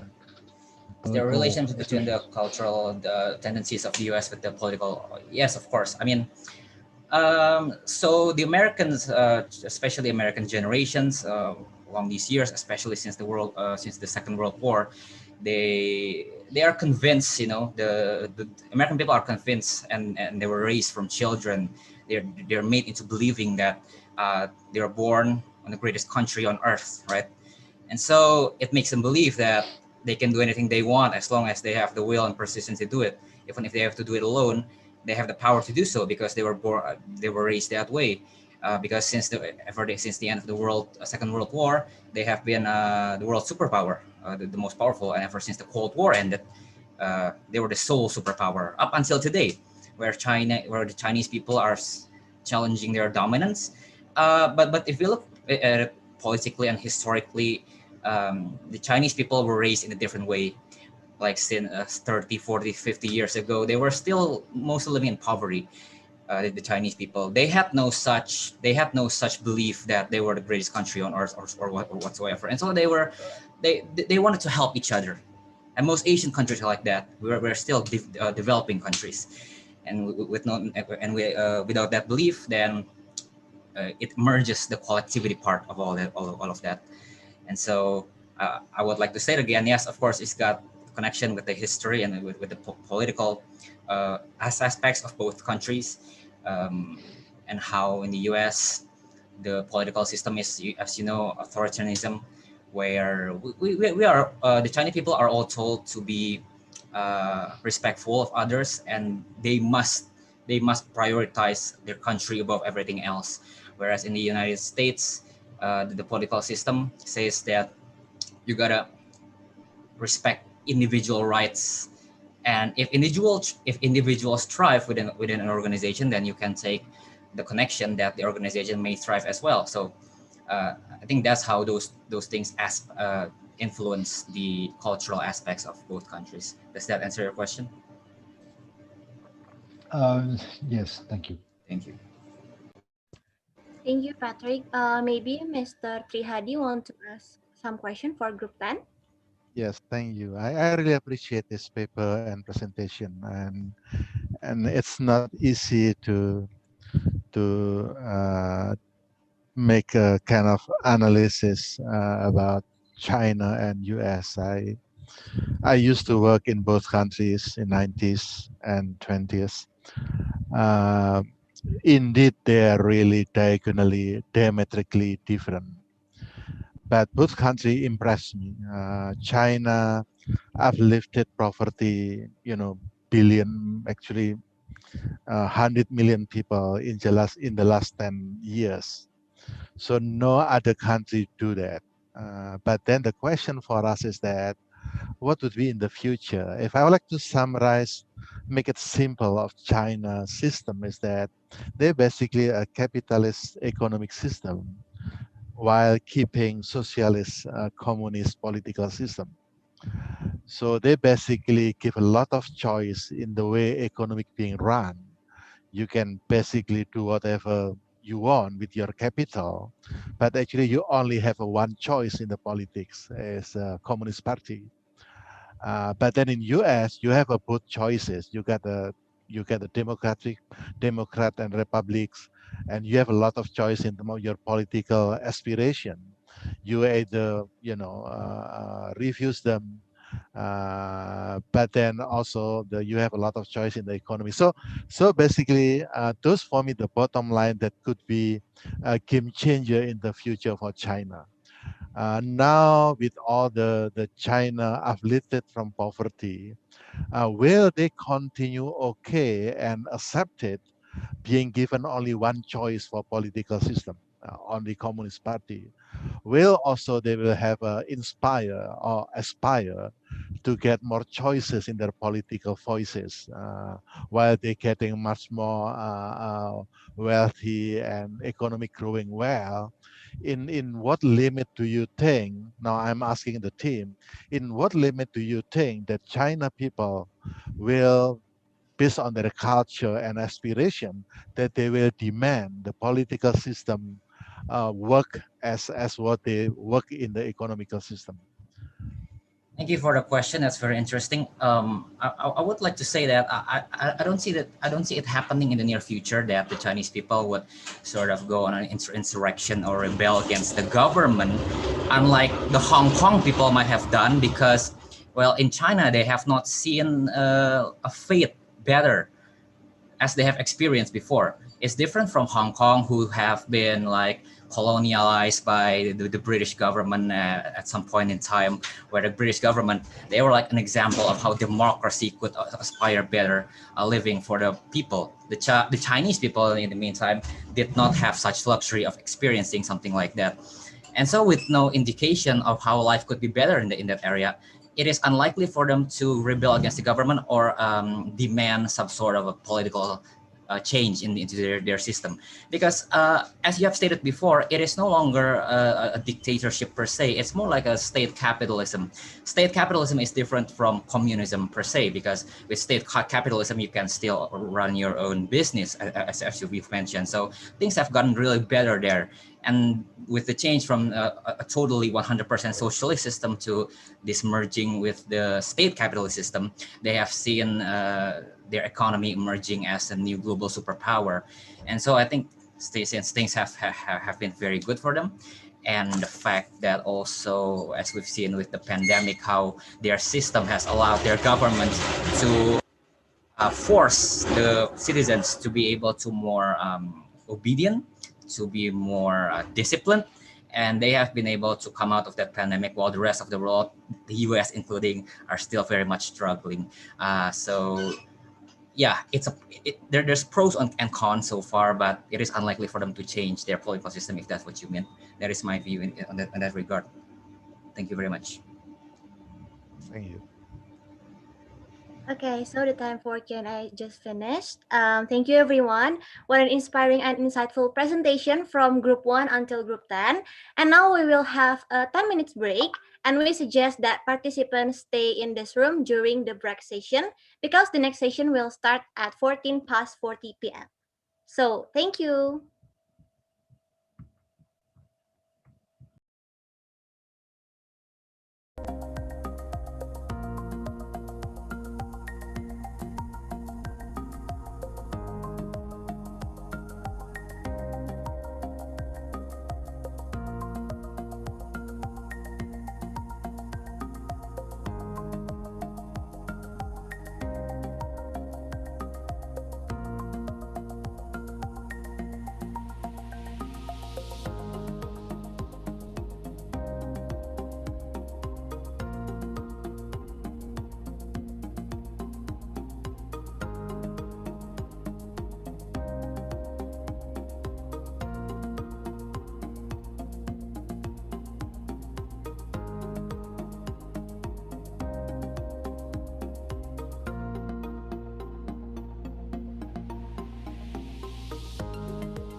Hello everyone, welcome back to the Cross-Cultural Management Student Conference 2021.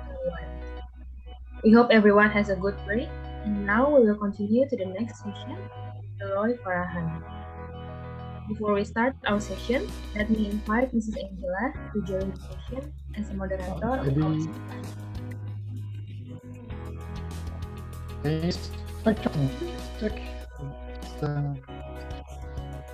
Thank you.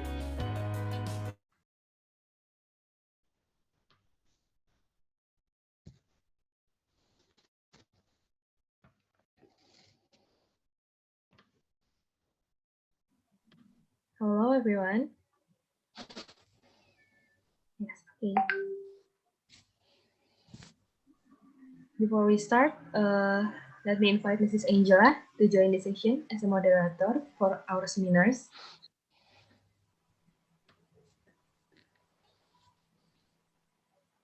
Mrs. Angela, are you there? Yes, I'm here. Thank you. Okay.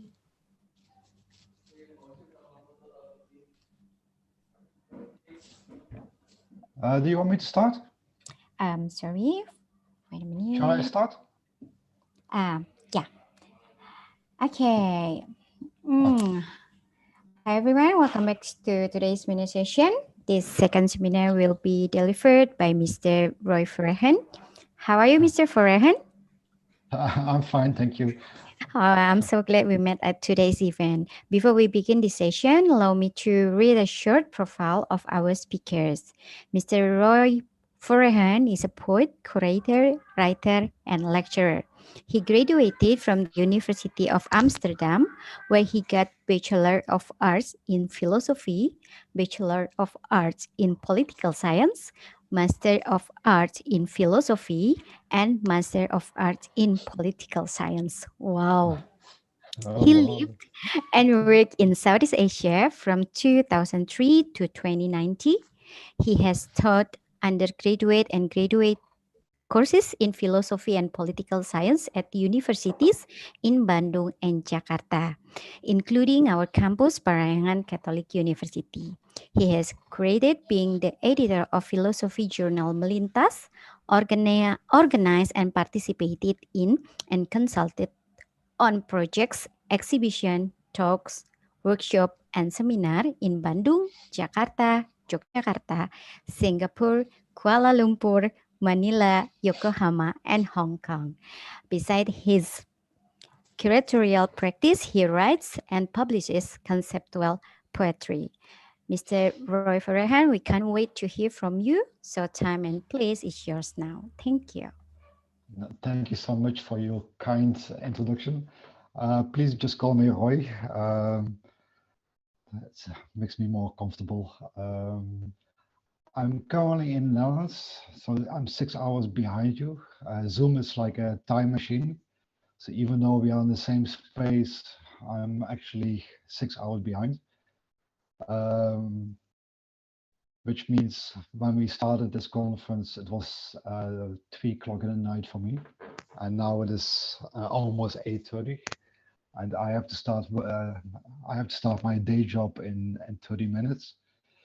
But I'm very happy that you invited me for this conference. I'm very happy to reconnect to Parahyangan University. I had the pleasure of teaching there for quite some time, especially Facultas Filsafat and HI. So I'm very happy to be part of this conference, and I would like to say that all the students really impressed me. With their self-confidence in writing and speaking in English. I wouldn't have been able to do the same when I was that age. I think writing in English is quite something. I will try to share my presentation. I haven't used Zoom in a while. Oh. Can you see my screen? No, huh? Not yet. Help, because it says here stop share. Wait. Oh. Or maybe I can assist by sharing your slide. Yeah, right? yes, please. Okay. Yes, please. Thank you. Thank you, Elaine.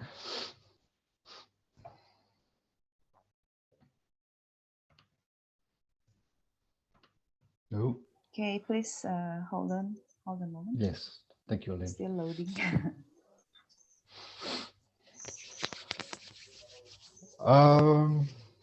So when Ibu Elaine invited me for this conference, she asked me to close the conference, be the last speaker, but also to lighten the mood a little bit, to create an atmosphere where we can ask questions and criticize each other and give each other input. I wish there was more time, because I would have loved to invite each of the groups to give feedback on their own projects as well. I would like to hear what I've learned and what I love to learn in the future.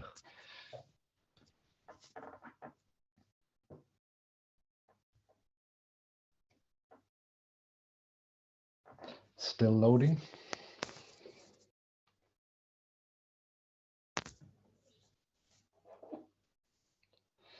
Yes, so to lighten the mood, I decided to start with a joke. I've lived, as was mentioned in the introduction, I've lived outside my own country for a very long time.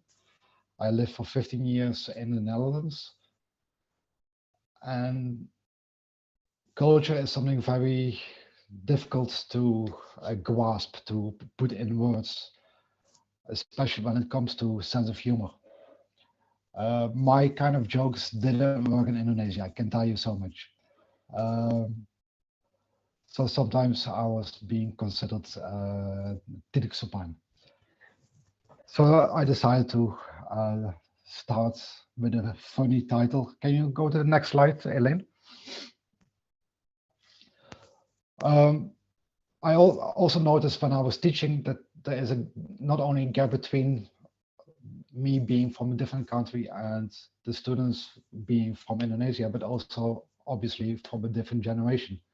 A generation that loves using memes as a means to express jokes. I have no idea what this meme means. I just Googled a fart joke meme. So then I got this one. Next slide, please. So looking at today's conference where we all spoke a language that is not our own language, we have to raise a question: whose language are we speaking? What language do we speak when we address certain ideas or questions? Who changes the approach when in terms of having a conversation? So earlier I was introduced as Paroy Voragen. It's a very formal way of addressing me, which is fine. I understand it, but it also sets the terms of the conversation. So the question is, who switches codes? My culture is about people, and thus also about language. How do we speak? What kind of level of politeness do we utilize? Next slide, please. So basically, this is also a question of power. Who sets the terms and conditions of a conversation? Who sets the tone? Who sets the codes of how we speak and address each other? Those who are able to set the terms and conditions of a conversation, they not only have the power to do so, they also have the power to guide that conversation in a certain direction. In a direction that some things cannot be said, that other things are easier to be said than others.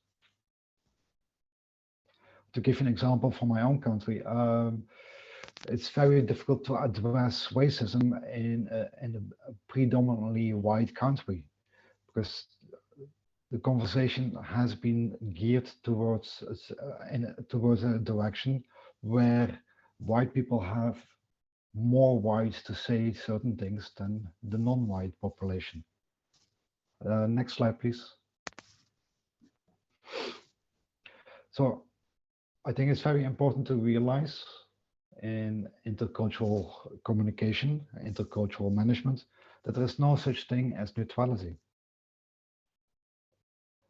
Earlier we talked about Google, for example. That's mostly men who work in those companies, in tech companies. So it's very important to realize that there is no such thing as neutrality. And that I noticed in recent years we started talking about safe spaces, but overemphasizing this idea of a safe space might hide or even worsen racism, sexism, ableism, ageism, classism. So I think it's very important to realize the hidden power structures of organizations, of structures, of collectives. Because if we overlook those power structures, it will be very difficult to realize that there is no such thing as a neutral space, and thus that some conversations are easier to be had than others. Next slide, please.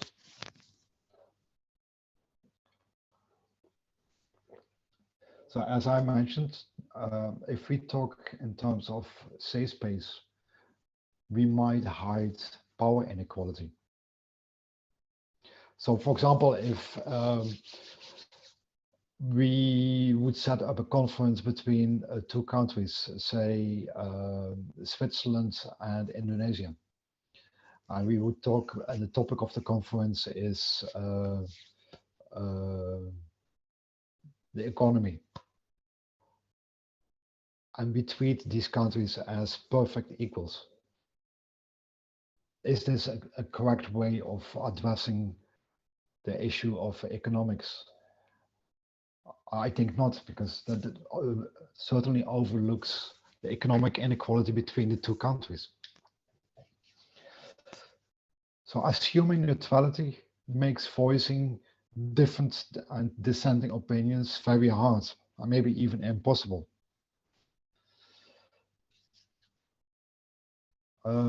So to go back to my own experience as a teacher, I always try to create such an atmosphere where students can also disagree with me as a teacher. Because oftentimes I'm not able to fully know where these students come from, what is their context. It's, they come from such a different context than I come from. It's very important for me to be able to hear what they have to say. After all, I cannot read minds, so I need to be able to listen and to hear what students have to say. Next slide, please. And this is something very important that I learned while living in Indonesia. We all see the world through assumptions. Hidden assumptions we have learned from our family, from our education. And unfortunately, we cannot be aware of all our assumptions. So for example, we have a tendency to moralize what we are used to. So what is, should be. So what is right for us should be right for everyone. So we also have a habit to universalize our own particular situation. So when I first moved to Indonesia in 2003, I considered myself more of a philosopher than a social scientist. But I slowly started to realize that many of the philosophers I have been reading are white heterosexual men coming from a very particular context, meaning continental Europe. And they wrote their books from that context. And to apply those books to other countries with a disregard from those cultures and histories and political context it's not only dangerous, it also overlooks the particularities of those contexts that I was living in there. Next slide, please. So obviously language matters, and today we have been speaking in English, and for none of us English is our first language. So I'm pretty sure that there's also a lot of subtlety gone missing. But it's also clear for me that not only what we say matters, but also how we say things is very important. And how we say things, it also depends on the context. And one of those contexts is obviously the culture. But still, we need to raise the question, whose language are we speaking?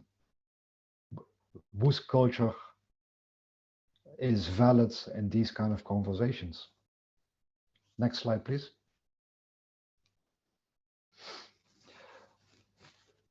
I think this is a very important question, and that's I actually wrote this presentation before I had the chance to read all your papers.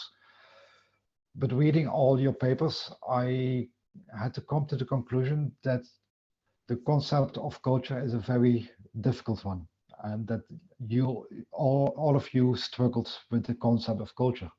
So what do we talk about when we talk about culture?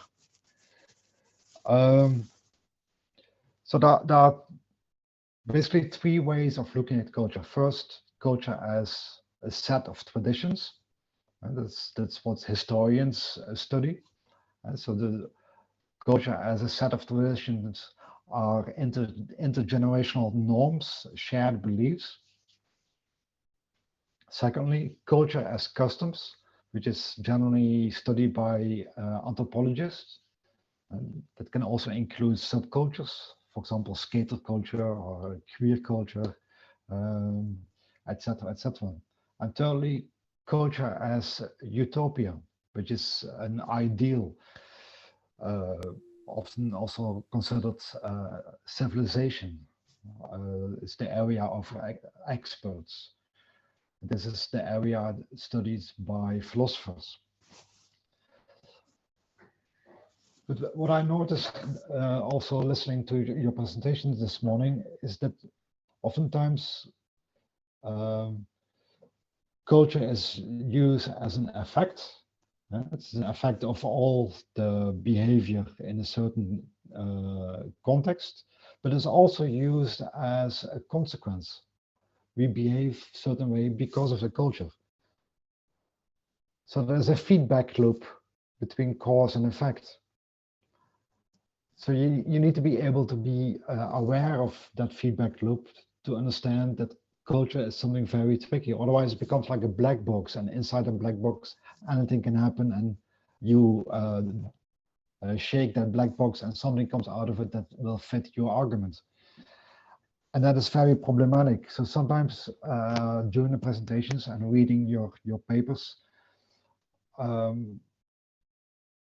thought your treatment of the ID culture was a bit confused, and at times I felt like it was too much based on stereotypes. So confused in terms of, were you talking about the culture of a business, or talking about the culture of a nation, or a culture of a city? But these two different levels, they got mixed up. And I think you need to be very careful that you don't treat culture as a set of stereotypes, because it can quickly lead to forms of racism.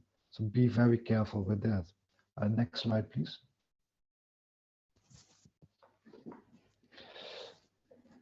And so as soon as culture, or the treatment of culture, is a form of representing stereotypes, it can become a form of representing prejudices. and thus racism. And then obviously we also need to ask the question, why are these misrepresentations still part of how we talk about different cultures?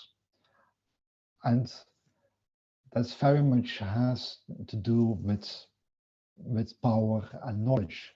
I think a very important writer in this context is Edward Said, the Palestinian writer who wrote about how colonial powers used knowledge to keep their power over countries such as Indonesia. Next slide, please.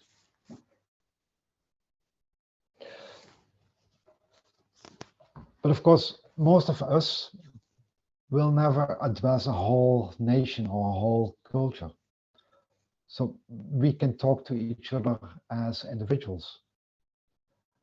So I think it's also very important to be able to respect each other's individuality. And I'm not referring to the ideal of individualism. I'm referring to recognizing each other as a person. So I'm not just a Dutch guy. You're not just representations of Indonesia. You're also persons, individuals. And it's important to recognize that agency of each other. Next slide, please. Next slide, please. And to paraphrase a very famous Asian philosopher, Tao, if you do not offer respect to another person, why would you expect to receive respect back? It's again, it's a dialogue. Next slide, please. And of course, there are many ways of showing and sharing respect. And sometimes making a joke really works. Sometimes. Next slide, please. To end this presentation on a political note, I think it's also important to ask the question, are we equals?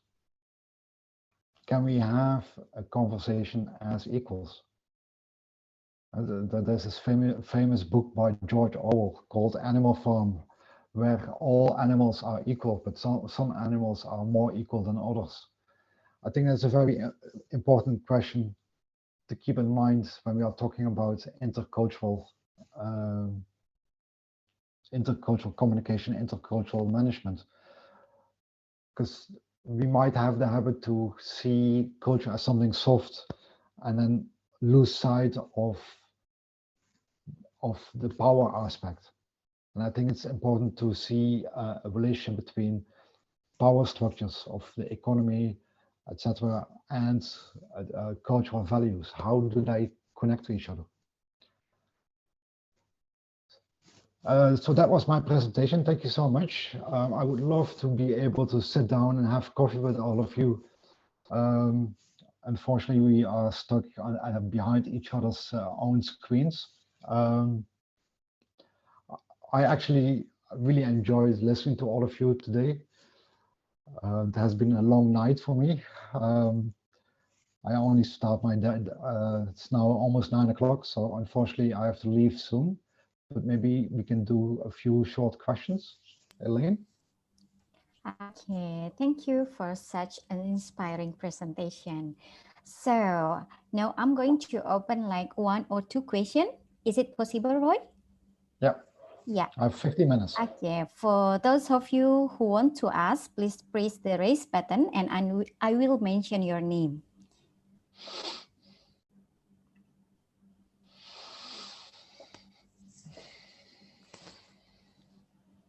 Is there someone who want to ask?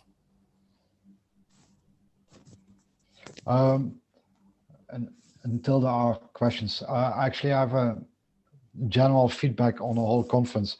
I actually think this format of the conference is a really good way of introducing students to academic culture, of how to write, how to present, and how to write and present in academic English.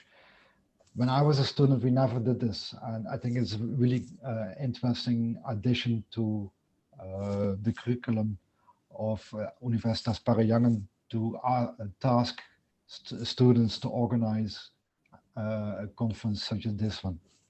And I'm very happy to have been part of this conference. Thank you.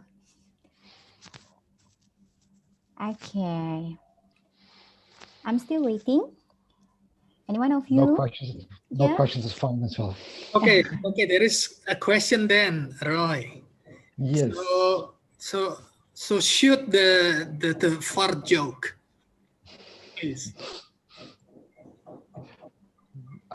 Joke is that there is no joke. I decided to use a title that's definitely not academic. Elaine was actually asking me, "Oh, is that really your title?" The thing is, as soon as we're talking about management, culture, the danger is it becomes very dry. And this is something we live every day, how to navigate the different values, the different contexts we live in.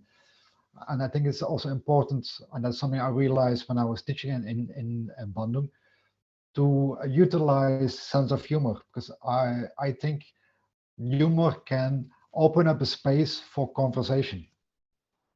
Because I noticed that sometimes, and I think this also shows that there are no questions coming from the students.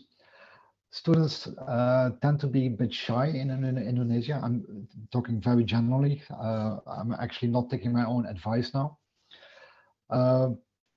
And sometimes making a joke can help break the ice, the proverbial ice, to start a discussion on very important topics such as culture and how to navigate different cultures while doing business. So I don't actually have a farting joke, so that was part of the joke. Thank you, Bapak Paulus. Is there any other questions?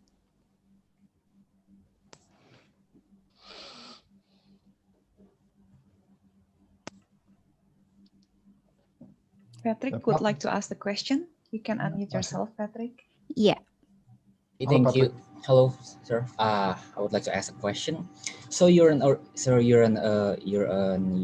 European who have lived in Indonesia, and when we talk about culture, sure, there is no definite right or wrongs, but in your opinion and in your experience, what are some of the most irritating things that you experience with Indonesians? Are there some objective truths about Indonesians that we should improve upon, probably? And how should we adopt some positive things from your culture so that we may be better? And you can be as open as you can with this question, because nobody will feel offended. I think it's just going to be a general feedback, useful feedback. Thank you very much. Ampun deh. No, anthropologically speaking, you're correct. There's no right or wrong culture. I think we should see cultures as something very complex.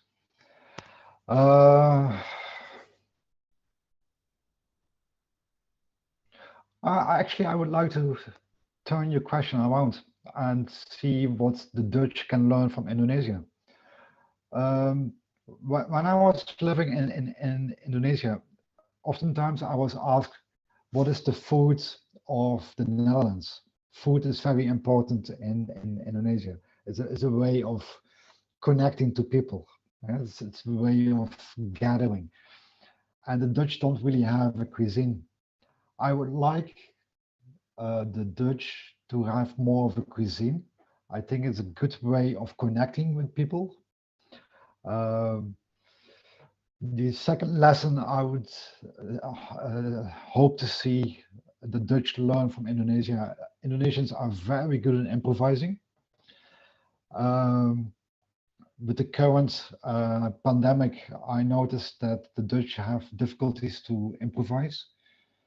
They have all these protocols and none of these protocols are working. So they are in total panic and don't know what to do because the protocols are not working. And they need to improvise, but I find the Dutch find it very difficult at the moment. But I understand where you're coming from with your question,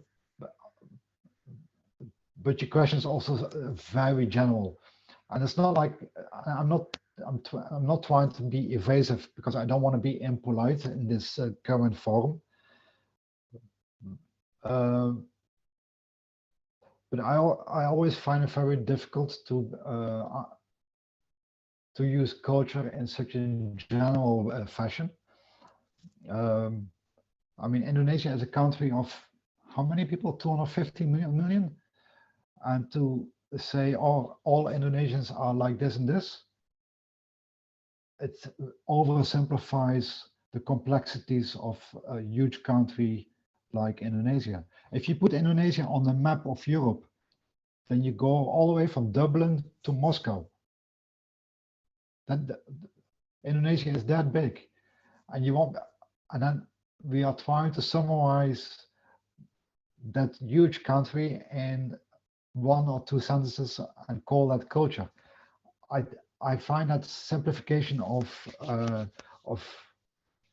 Indonesia very problematic, because I think the beauty of Indonesia is in its richness of all the different complexities. And I hope that Indonesia will learn to embrace these complexities more. And its slogan is unity in diversity, but oftentimes it feels like the emphasis is on unity. I hope Indonesia will be more confident to also embrace the diversity. Yeah. Any other questions? I think I can take one more question. Okay, thank you, Patrick. Thank you, Patrick. Any other questions?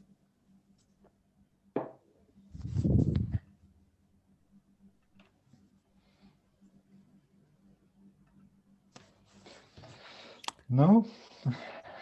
No? We have from Yehan. Yehan raised her hand. Oh, I'm sorry. Yehan, please open your mic. Yes, hello, Mr. Roy. I want to ask some question because Sure. I heard you have many international experience, and of course you are a writer and researcher. So I want to know what's your opinion as a writer and lecturer about cross-cultural. Thank you. I think in many ways I'm in a very privileged position. I realize that I have been in the privilege of being able to travel and meet a lot of people. I think for a writer, it's very important to be immersed in local context, to really talk to people, really get to know them, to share a meal, share coffee with them. Or in Indonesia, mampir and rokok. This culture of chatting and gossiping and smoking and having coffee. That's not something you can learn by watching CNN or reading a book. And I realized that I've been very lucky and very privileged to be able to travel. But I think as a writer, as a researcher, it is very important to actually talk to actual people and not just fictional characters in some research you can find in the library. And I hope that the internet becomes more and more a place where we can meet and actually exchange ideas. And I hope that today's conference is also a starting point for further exchanges of ideas among yourselves, but also I would love to be included in future editions of this conference and exchange ideas of how can we move forward in terms of conducting research and how we can talk about culture in terms of management and being human. Yeah. Elaine wants to say something. I see you're thinking. Yeah, I just found it interesting because you mentioned between management and also human. So yeah, no, I found it interesting. I think it's very important to realize that at the end of the day, we are talking about people. We are talking about people. I think that was also the keynote presentation this morning. The human aspect is key to what we are talking about, whether it's management, whether it's facultas economy, or whether it's art, where I got to know Elaine before. It is a human endeavor. Culture is made and created by humans, by us. And how do we want to talk about culture is also up to us. How do we want to study it? Okay, thank you, Yehan. Okay, before we end this session, I want to give a summary from the explanation given by Roy. Can I say that basically culture is not free of values, since it depends on who designed the agenda, and culture can have various understanding, whether as a tradition or habit or idealism. In essence, culture has provided a difference in power position or power distance. So equality needs to be questioned. Can you agree with that, Roy? Yep. Okay. So once again, I would like to give appreciation and gratitude to Roy for your presentation today and to all participants as well. And now I'll give the time please back to MC. Thank you. Thank you for Roy, because you have to you have to leave the meeting. My apologies, I have to leave and start my other job. Yeah, thank you very much. Let's give a warm applause for Mr. Roy, and hope to see you soon, Roy. Yes, sir. Inshallah.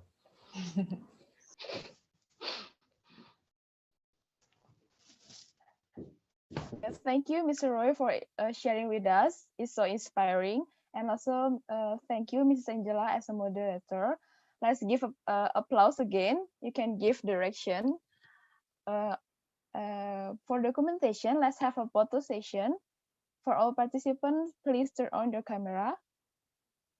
Jocelyn, could you help me to screenshot?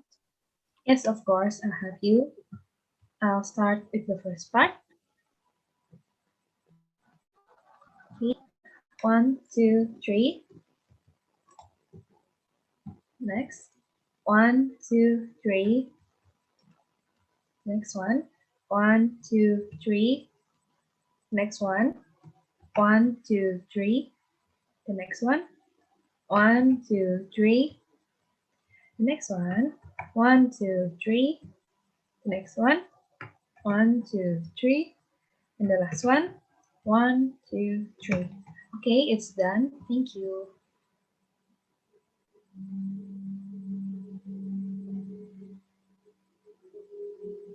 Okay, thank you, Jocelyn.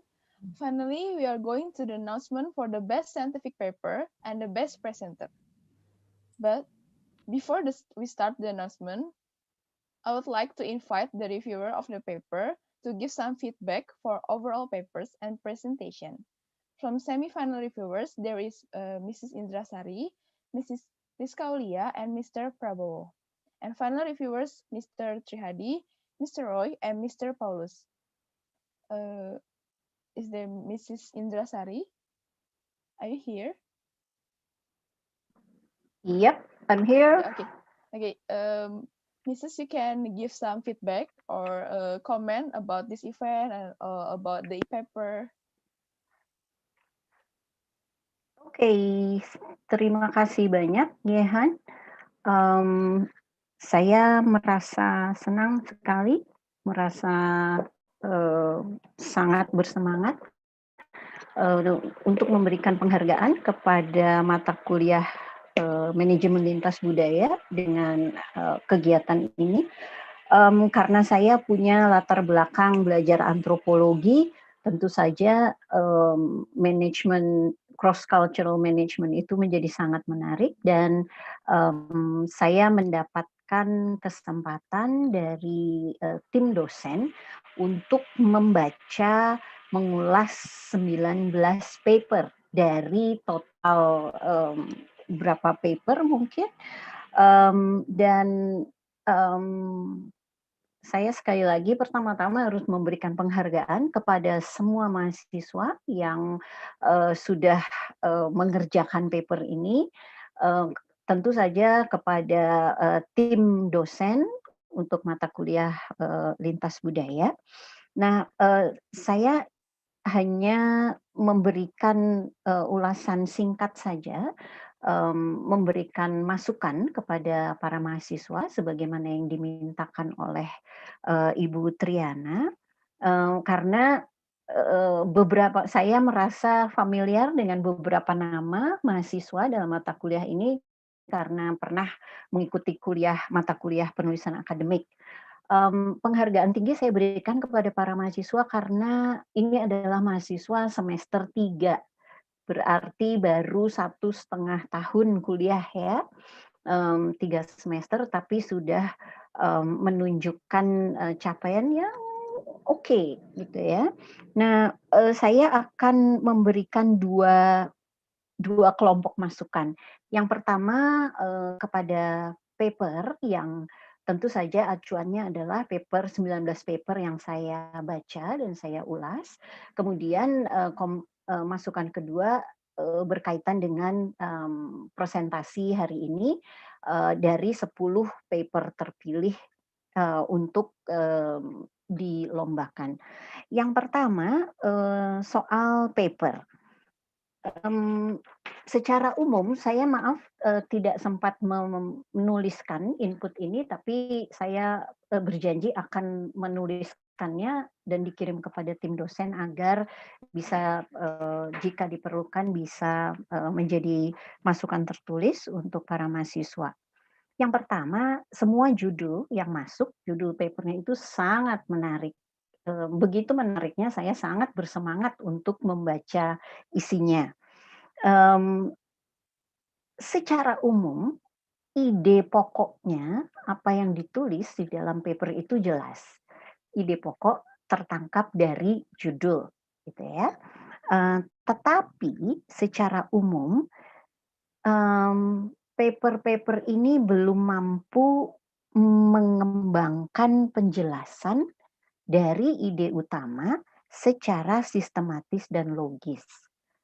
Atau dengan bahasa lain, struktur argumen dan alur logikanya masih lemah. Ya, jadi dari ide pokok, dari judul yang bisa ditangkap dari ide pokok itu jelas, tetapi elaborasinya atau penjelasannya itu masih sangat harus ditingkatkan.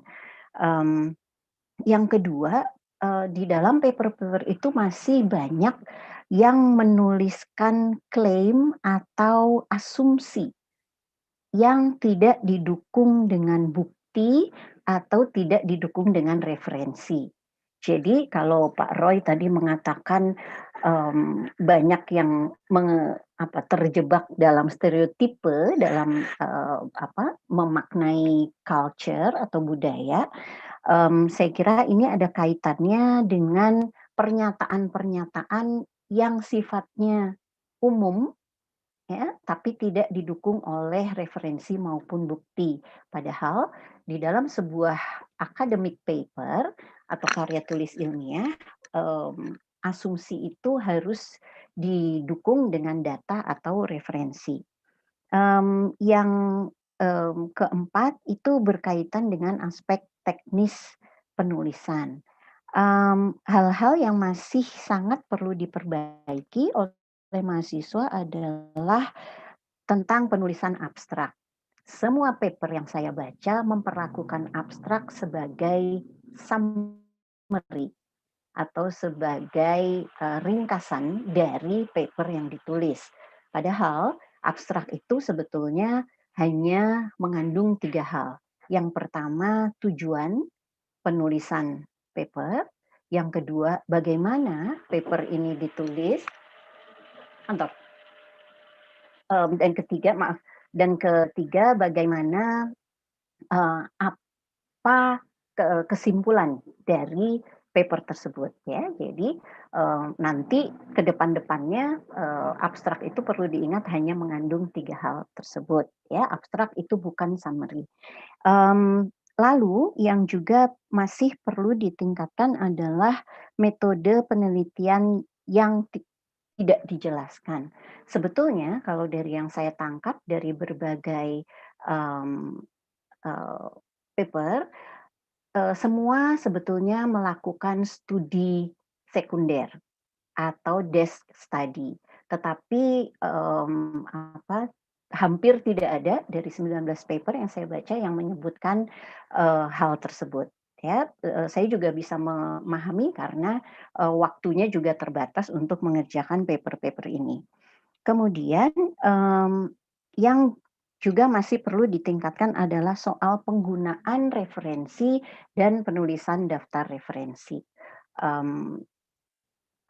Referensi itu sebetulnya adalah pendukung atau penguat dan memperlihatkan seberapa kita sudah menjelajahi informasi, riset, tulisan, artikel yang berkaitan dengan topik yang kita tulis. Ya. Nah, itu yang berkaitan dengan paper. Yang kedua, yang berkaitan dengan presentasi hari ini. Semua reviewer, baik Pak Paulus Suranto, Pak Roy Foragen, dan Pak Trihadi, di dalam memberikan reviewnya selalu menanyakan hal yang sifatnya mengapa dan bagaimana. Presentasi dan paper yang ditulis itu baru menjelaskan apa. Ya, kalau bagi kalian yang sudah mengikuti penulisan akademik, ada pertanyaan yang ada 5W 1H ya. Tetapi ketika kita hendak melakukan analisis dan itu yang ditanyakan oleh para reviewer adalah apa yang kalian presentasikan di dalam paper maupun di dalam presentasi ini perlu dijelaskan mengapa dan bagaimana. Satu contoh sederhana saja melakukan analisa adalah misalnya dari 10 paper yang dipresentasikan hari ini, 6 diantaranya mengangkat isu membandingkan budaya Amerika dengan negara lain. Ya, ada yang dengan Indonesia, ada yang dengan Cina, ada yang dengan Perancis.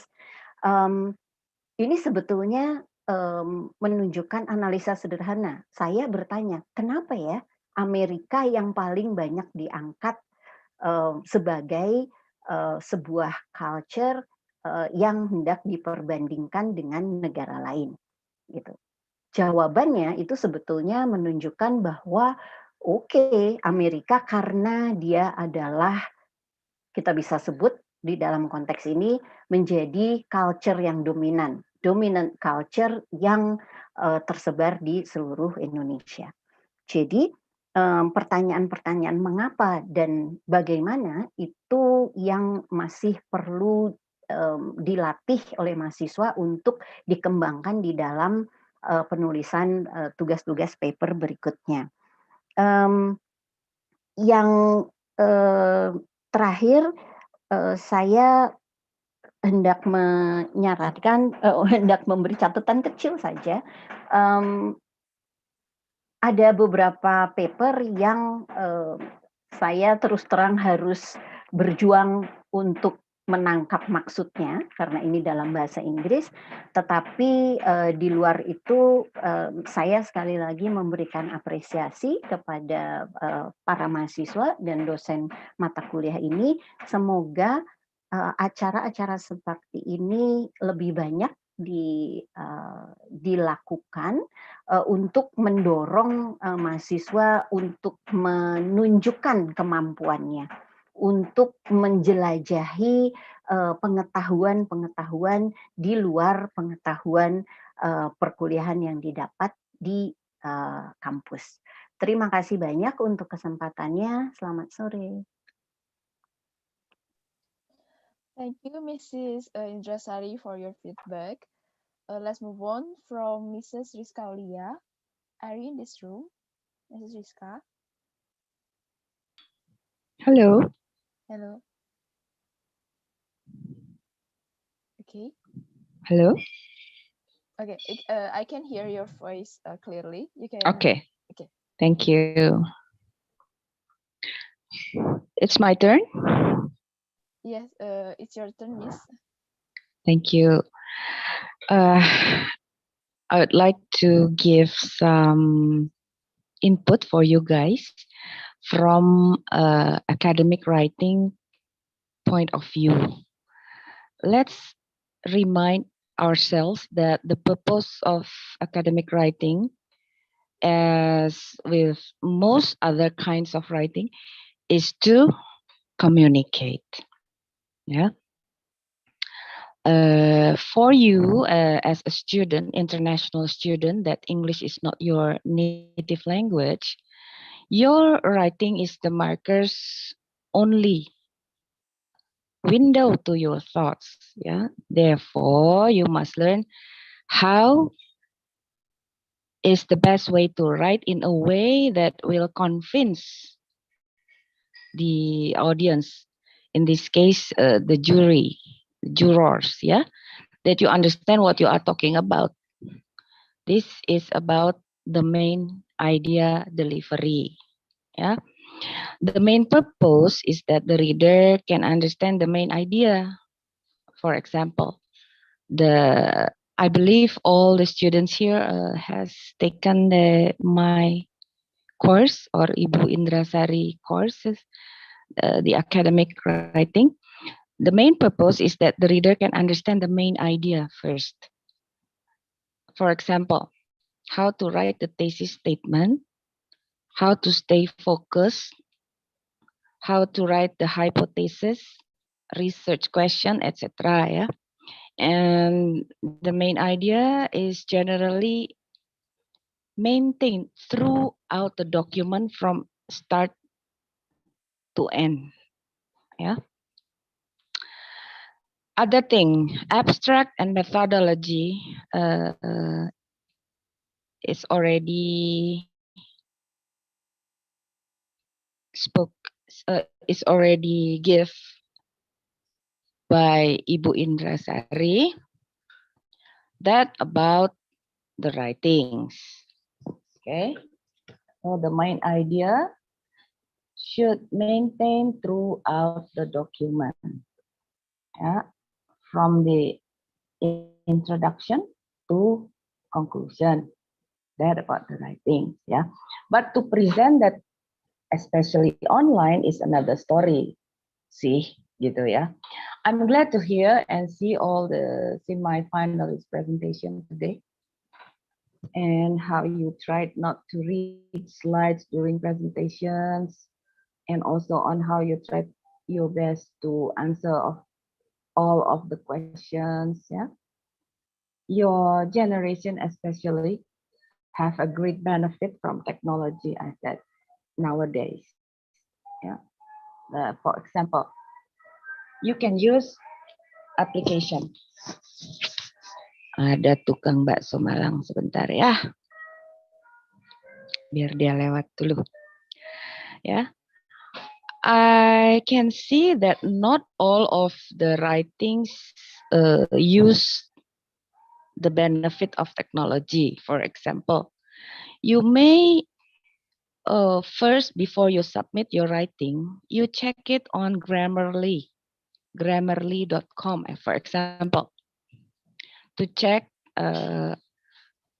of how you're writing, so you can minimize errors in writing, and also to get suggestions from the application on terms, on wording, and sentence structure. Many things you can get from that application. Secondly, I noticed also in many of your writings has already put the references or daftar pustaka, ya. Sayangnya, ya, unfortunately, not all of the writings use the technology, for example, from Words Office. You can write references based on what you like or what the options offer you. For example, using the APA, Alpha, Papa, Alpha format. Yeah. Or maybe you can use the Mendeley application. This is very good for your academic writing, especially.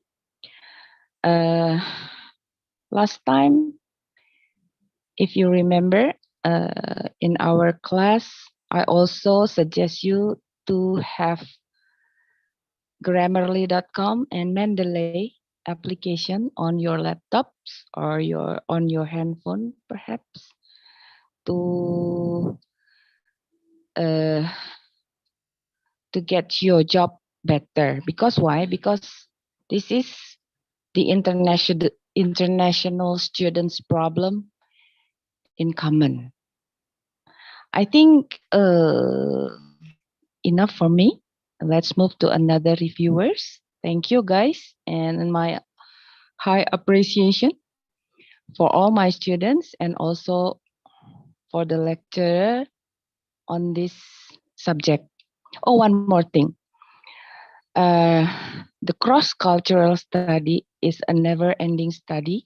You may explore anything that interests readers. Yeah, but once again, what Miss Asih told you, that you should state on not only what, but also the why. For example, why most of you put America or USA as a comparison to another culture in the world. Okay? Thank you. Yeah, thank you, Mrs. Rizka. Now let's move on to the next reviewer. Is Mr. Probowo. Hi, hello. Okay. Time and place is yours, Mr. Okay, thank you so much for the opportunity. I would like to say thank you so much. And first of all, I want to say good evening to all of the lecturers, and then to all of the students, and of course to the reviewers. I just want to say a little bit. I highlight something when I heard about your presentation. First of all, about your paper, I amazed because you can write something amazing for your title, but unfortunately, you missed to explain the detail in the content. So it is hard for me to give the score because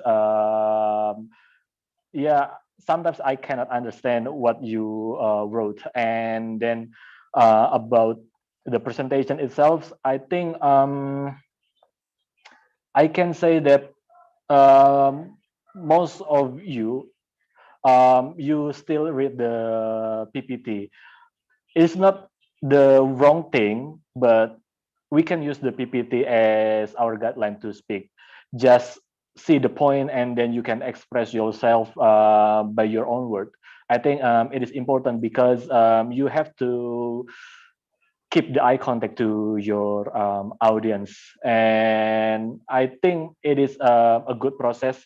You never know the right thing if you don't know the wrong thing. So it is a good process.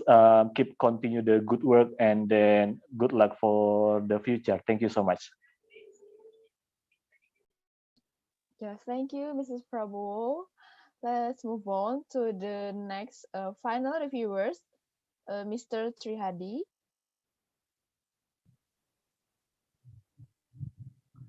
Thank you, Johan. Appreciate that. Can you hear me well, Johan? Yes, I can Need hear to check. you. Okay, thank you. Yeah, my background is as a practitioner. I'm not academic. I'm not a lecturer, so I can put myself into that shoes. First of all, I really impressed. I appreciate knowing this is the third semester students and try to engage and grapple with very complicated subject about the culture, cross-culture issues. So that's for me is the first note. That's looking at the way how you try to grapple with this, try to learn from this perspective. I really appreciate that, and I would like to encourage you to continue learning on this one. This could be really important tools for you in the future. Understanding the cross culture could be a game changer for your career, for your growth, and for your development. I would put it that way. I worked for 30 years in the social development. Basically, I work in 8 countries. I it's just not visit the country, but I live in all those countries. I live in US, in UK, in Singapore, Hong Kong, China, in Nepal and Laos. And I found, with all this experience, I don't think that I'm becoming smart. In fact, I got more question rather than answer. So indeed, the cultural issues is not easy, even you are there. But this is an opportunity for you. When you deal with these cultural issues, please don't just simply look from the academic perspective. I think this is an opportunity for you to bring your passion, your personal story, and how you actually face that day to day. So in fact, when I heard this is a competition, I actually expected that some of the team came from the very local. How you as a student in Parahyangan dealing with the diversity in your campus, right? Because we as Indonesian, we are very fortunate. We, engaging with people with different culture is our day-to-day, our breakfast, right? It's our day-to-day experience, right? You get Batak, you get Javanese, you get Sundanese, you get Surabaya guys that even though Javanese, but it's totally different with Javanese from Solo and Jakarta, for instance. So the difference between, East Java and Sunda may be as far as different between American and China. So I wonder how you use that opportunity. So I would like to encourage you in the future when you're learning this, please also bring your passion, your personal and your local experience, right? Those are very rich. Looking at the paper, I would say is that what I would like to suggest is please do focus your choices. Please focus your analysis. Don't choose to the team that too big, right? Choose something that very simple, focus, but then you go deep, right? Don't Ibu Rizka and Roy remind us we could be easily trapped into stereotyping because comparing China and US basically it doesn't make sense because there are different so many layers underneath, right? You get a US and or China or Indonesia, and then you get a sub-nation, right? You get a Maduranese and Javanese and Sundanese, and then after that, when come to the business, Before you come to the company, you need to deal with the industry, because the culture of the industry would be different between them, right? I worked many years on the social development. I work with UN, with the PBB and Asian Development Bank, World Bank, Oxfam, Save the Children. They have a totally different culture with people I work in Starbucks and Microsoft, because they also are partners, right? So it's important to understand that there are layers after layers that you need to if you like to compare, make sure that you compare apple to apple. You're not jumping in from a country and then to one company. That's really important to make sure that we not do that. So what is the next? I would like to see, there's a few thoughts for the next, right? First is that please continue learning on this one. This is really important. But try to understand your surrounding, your where the people that you met, right? Try to grapple with that. Use your theory, your approach and methods really to understand the way you work with the people around you. I think that's I would like to make this conversation is really grounded in your experience. The second one is that as you continue working cross-culturally, find what are the common values and common trait and common behavior that usually can work well across any culture. I give you an example: respect others, compassionate. That's never wrong, right? Having a compassion, having solidarity, that never wrong in any culture. Respect elders also never wrong in any culture, right? You respect older people older than you. That's always accepted well in any culture. So as you look into a different culture, try to find a common trait, common values that work well in every culture. I think that's the key. The second one is that ask question. Never make assumption. When you work in a different culture, don't hesitate to ask question. And that's for me, as Roy says, that general speaking, we as Indonesian, we not used to ask that question. I would say that the only stupid question is that a question that you never ask. So basically, if you deal with a different culture, always ask question. Why somebody do things, right? And I think that's really important to learn very quickly. And Roy is right. Use humor. Sometimes humor is a really good place to start. But remember, humor also is a slippery slope, right?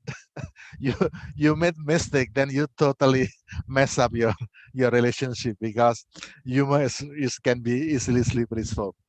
Let me put it. Okay, on the presentation, Pak Prabowo is right. Don't read the slide. Speak to the slide. Meaning is that you actually explain the slide. You're not writing the slide. I observe many slides. It's too many words. If you put a slide there, just 2 or 3 points, right? And then just few words. If you need to write all those things, then it's becoming a paper, right? So use your slide, wisely, not too many words there, and then speak into it. And so you can engage with your audience rather than you write in the words in your slide.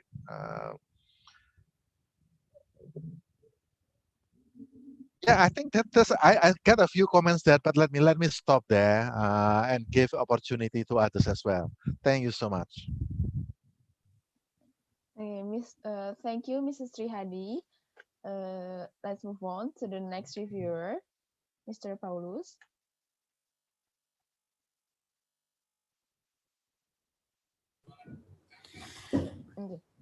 Okay. Thank you for the opportunity. So first of all, I would like to appreciate all of the participants doing in this competition, because I can assure you I could not do what you have done when I was in your place before, and the third semester students. So much appreciated with all of your works. And as I'm asked to review the overall of your papers and presentation, I have 3 points that I find it important to state now. So hopefully in the future it will be development for you. Number one is citation, because this is academic papers, so citation is very important. And unfortunately, none of you has done citation properly. So maybe you should spend more time to learn how citation should be done, especially in academic papers. And number two is selection of title. I'm sure you know about the phrase, don't judge a book by its cover. It doesn't apply for selection of the title. It does not. Because a good title will attract attention so much. But at the same time, it will also heighten the expectation. So for example, some of the papers put a strategy and also effect, of course, culture strategy and culture effect to the paper. And that immediately attracted my attention because the title is, I mean, really good. But the expectation of that title was also very high. Yeah. And then in relation with that, it's the content and conclusion. The content and conclusion, of course, we all know, should correspond to the title. So I found some of the papers lack of that. And yeah, I put that, the 3 points as major points that perhaps can be taken into consideration next time when you write the paper and presentation. The same with the presentation. Presentation has been reviewed very well with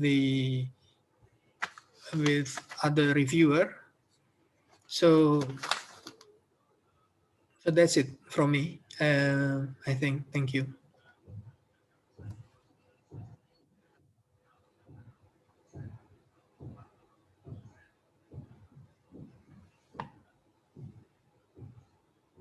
Okay, that is all from our reviewer. Thank you very much. And now we are arrived at the end of the event, which is the announcement for the best scientific paper and the best presenter. The winner will announced by Mrs. Triana, and also will give the closing remarks for our event today. So Mrs. Triana, the stage is yours. Okay, thank you. Thank you for all for the remarks from the reviewer. All of the reviewer, we conclude that the team who win for the presenter is the team number 10. Give applause for them. Congratulations. Congratulations. Maybe we'll going to take the photo session first with the winner. Yeah. Okay.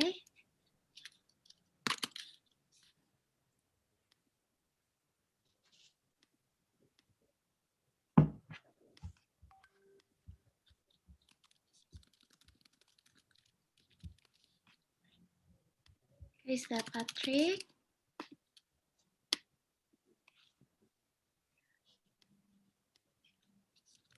There's Susan, right? And could you please tell me your members? Jeffrey, William. Okay, William, Christian, am I right? Oh, okay. Okay, everyone. 1, 2, 3. Okay, thank you. Okay, and the best paper. What do you think? The best paper is also for team number 10. Congratulations for you. Congratulations once again. Okay, let me pin again.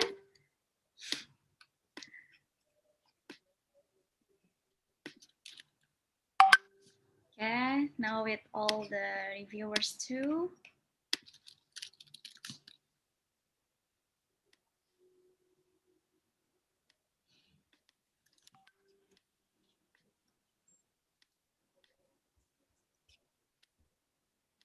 Okay, it's all up.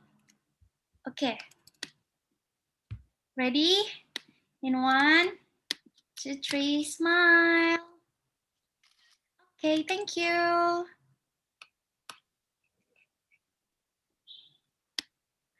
Mrs. Triana, you can give the closing remarks for our event today. Okay, thank you. Good afternoon, everyone. First of all, I want to thanks to the reviewers, to all speakers, to providing invaluable input to our students. I believe our students learn a lot from all of you. Hopefully, this event is not the first and last participation. We hope that all of you are willing to keep the learning process of our students. For students, we really appreciate your enthusiasm in completing assignments that are not easy for you as a third semester student. This is difficult, I think. As the saying goes that tidak ada gading yang retak, no ivory does not crack.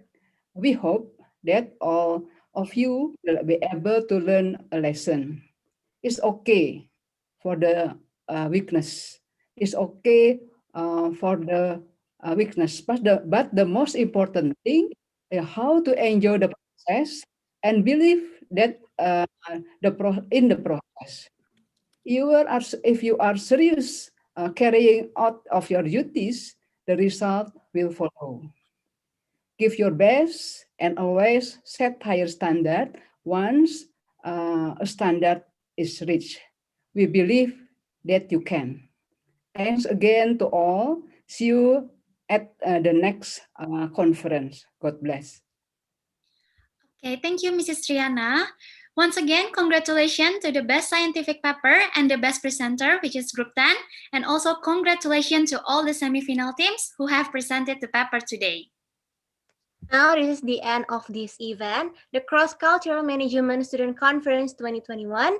On behalf of the host and committee, we would like to express our deepest appreciation to all the invited guests, Professor Frans Mardi Hartanto, Mr. Roy Forachen, Mr. Paulus Bambang Suranto, and Mr. Trihadi Saptoadi. Thank you for the insightful and inspirational information for our seminars today. And of course, thank you for all participants here. For all participants, you are allowed to leave this room and see you at the next event. Bye. Thank you very much. Thank you, everyone. See you at the next event.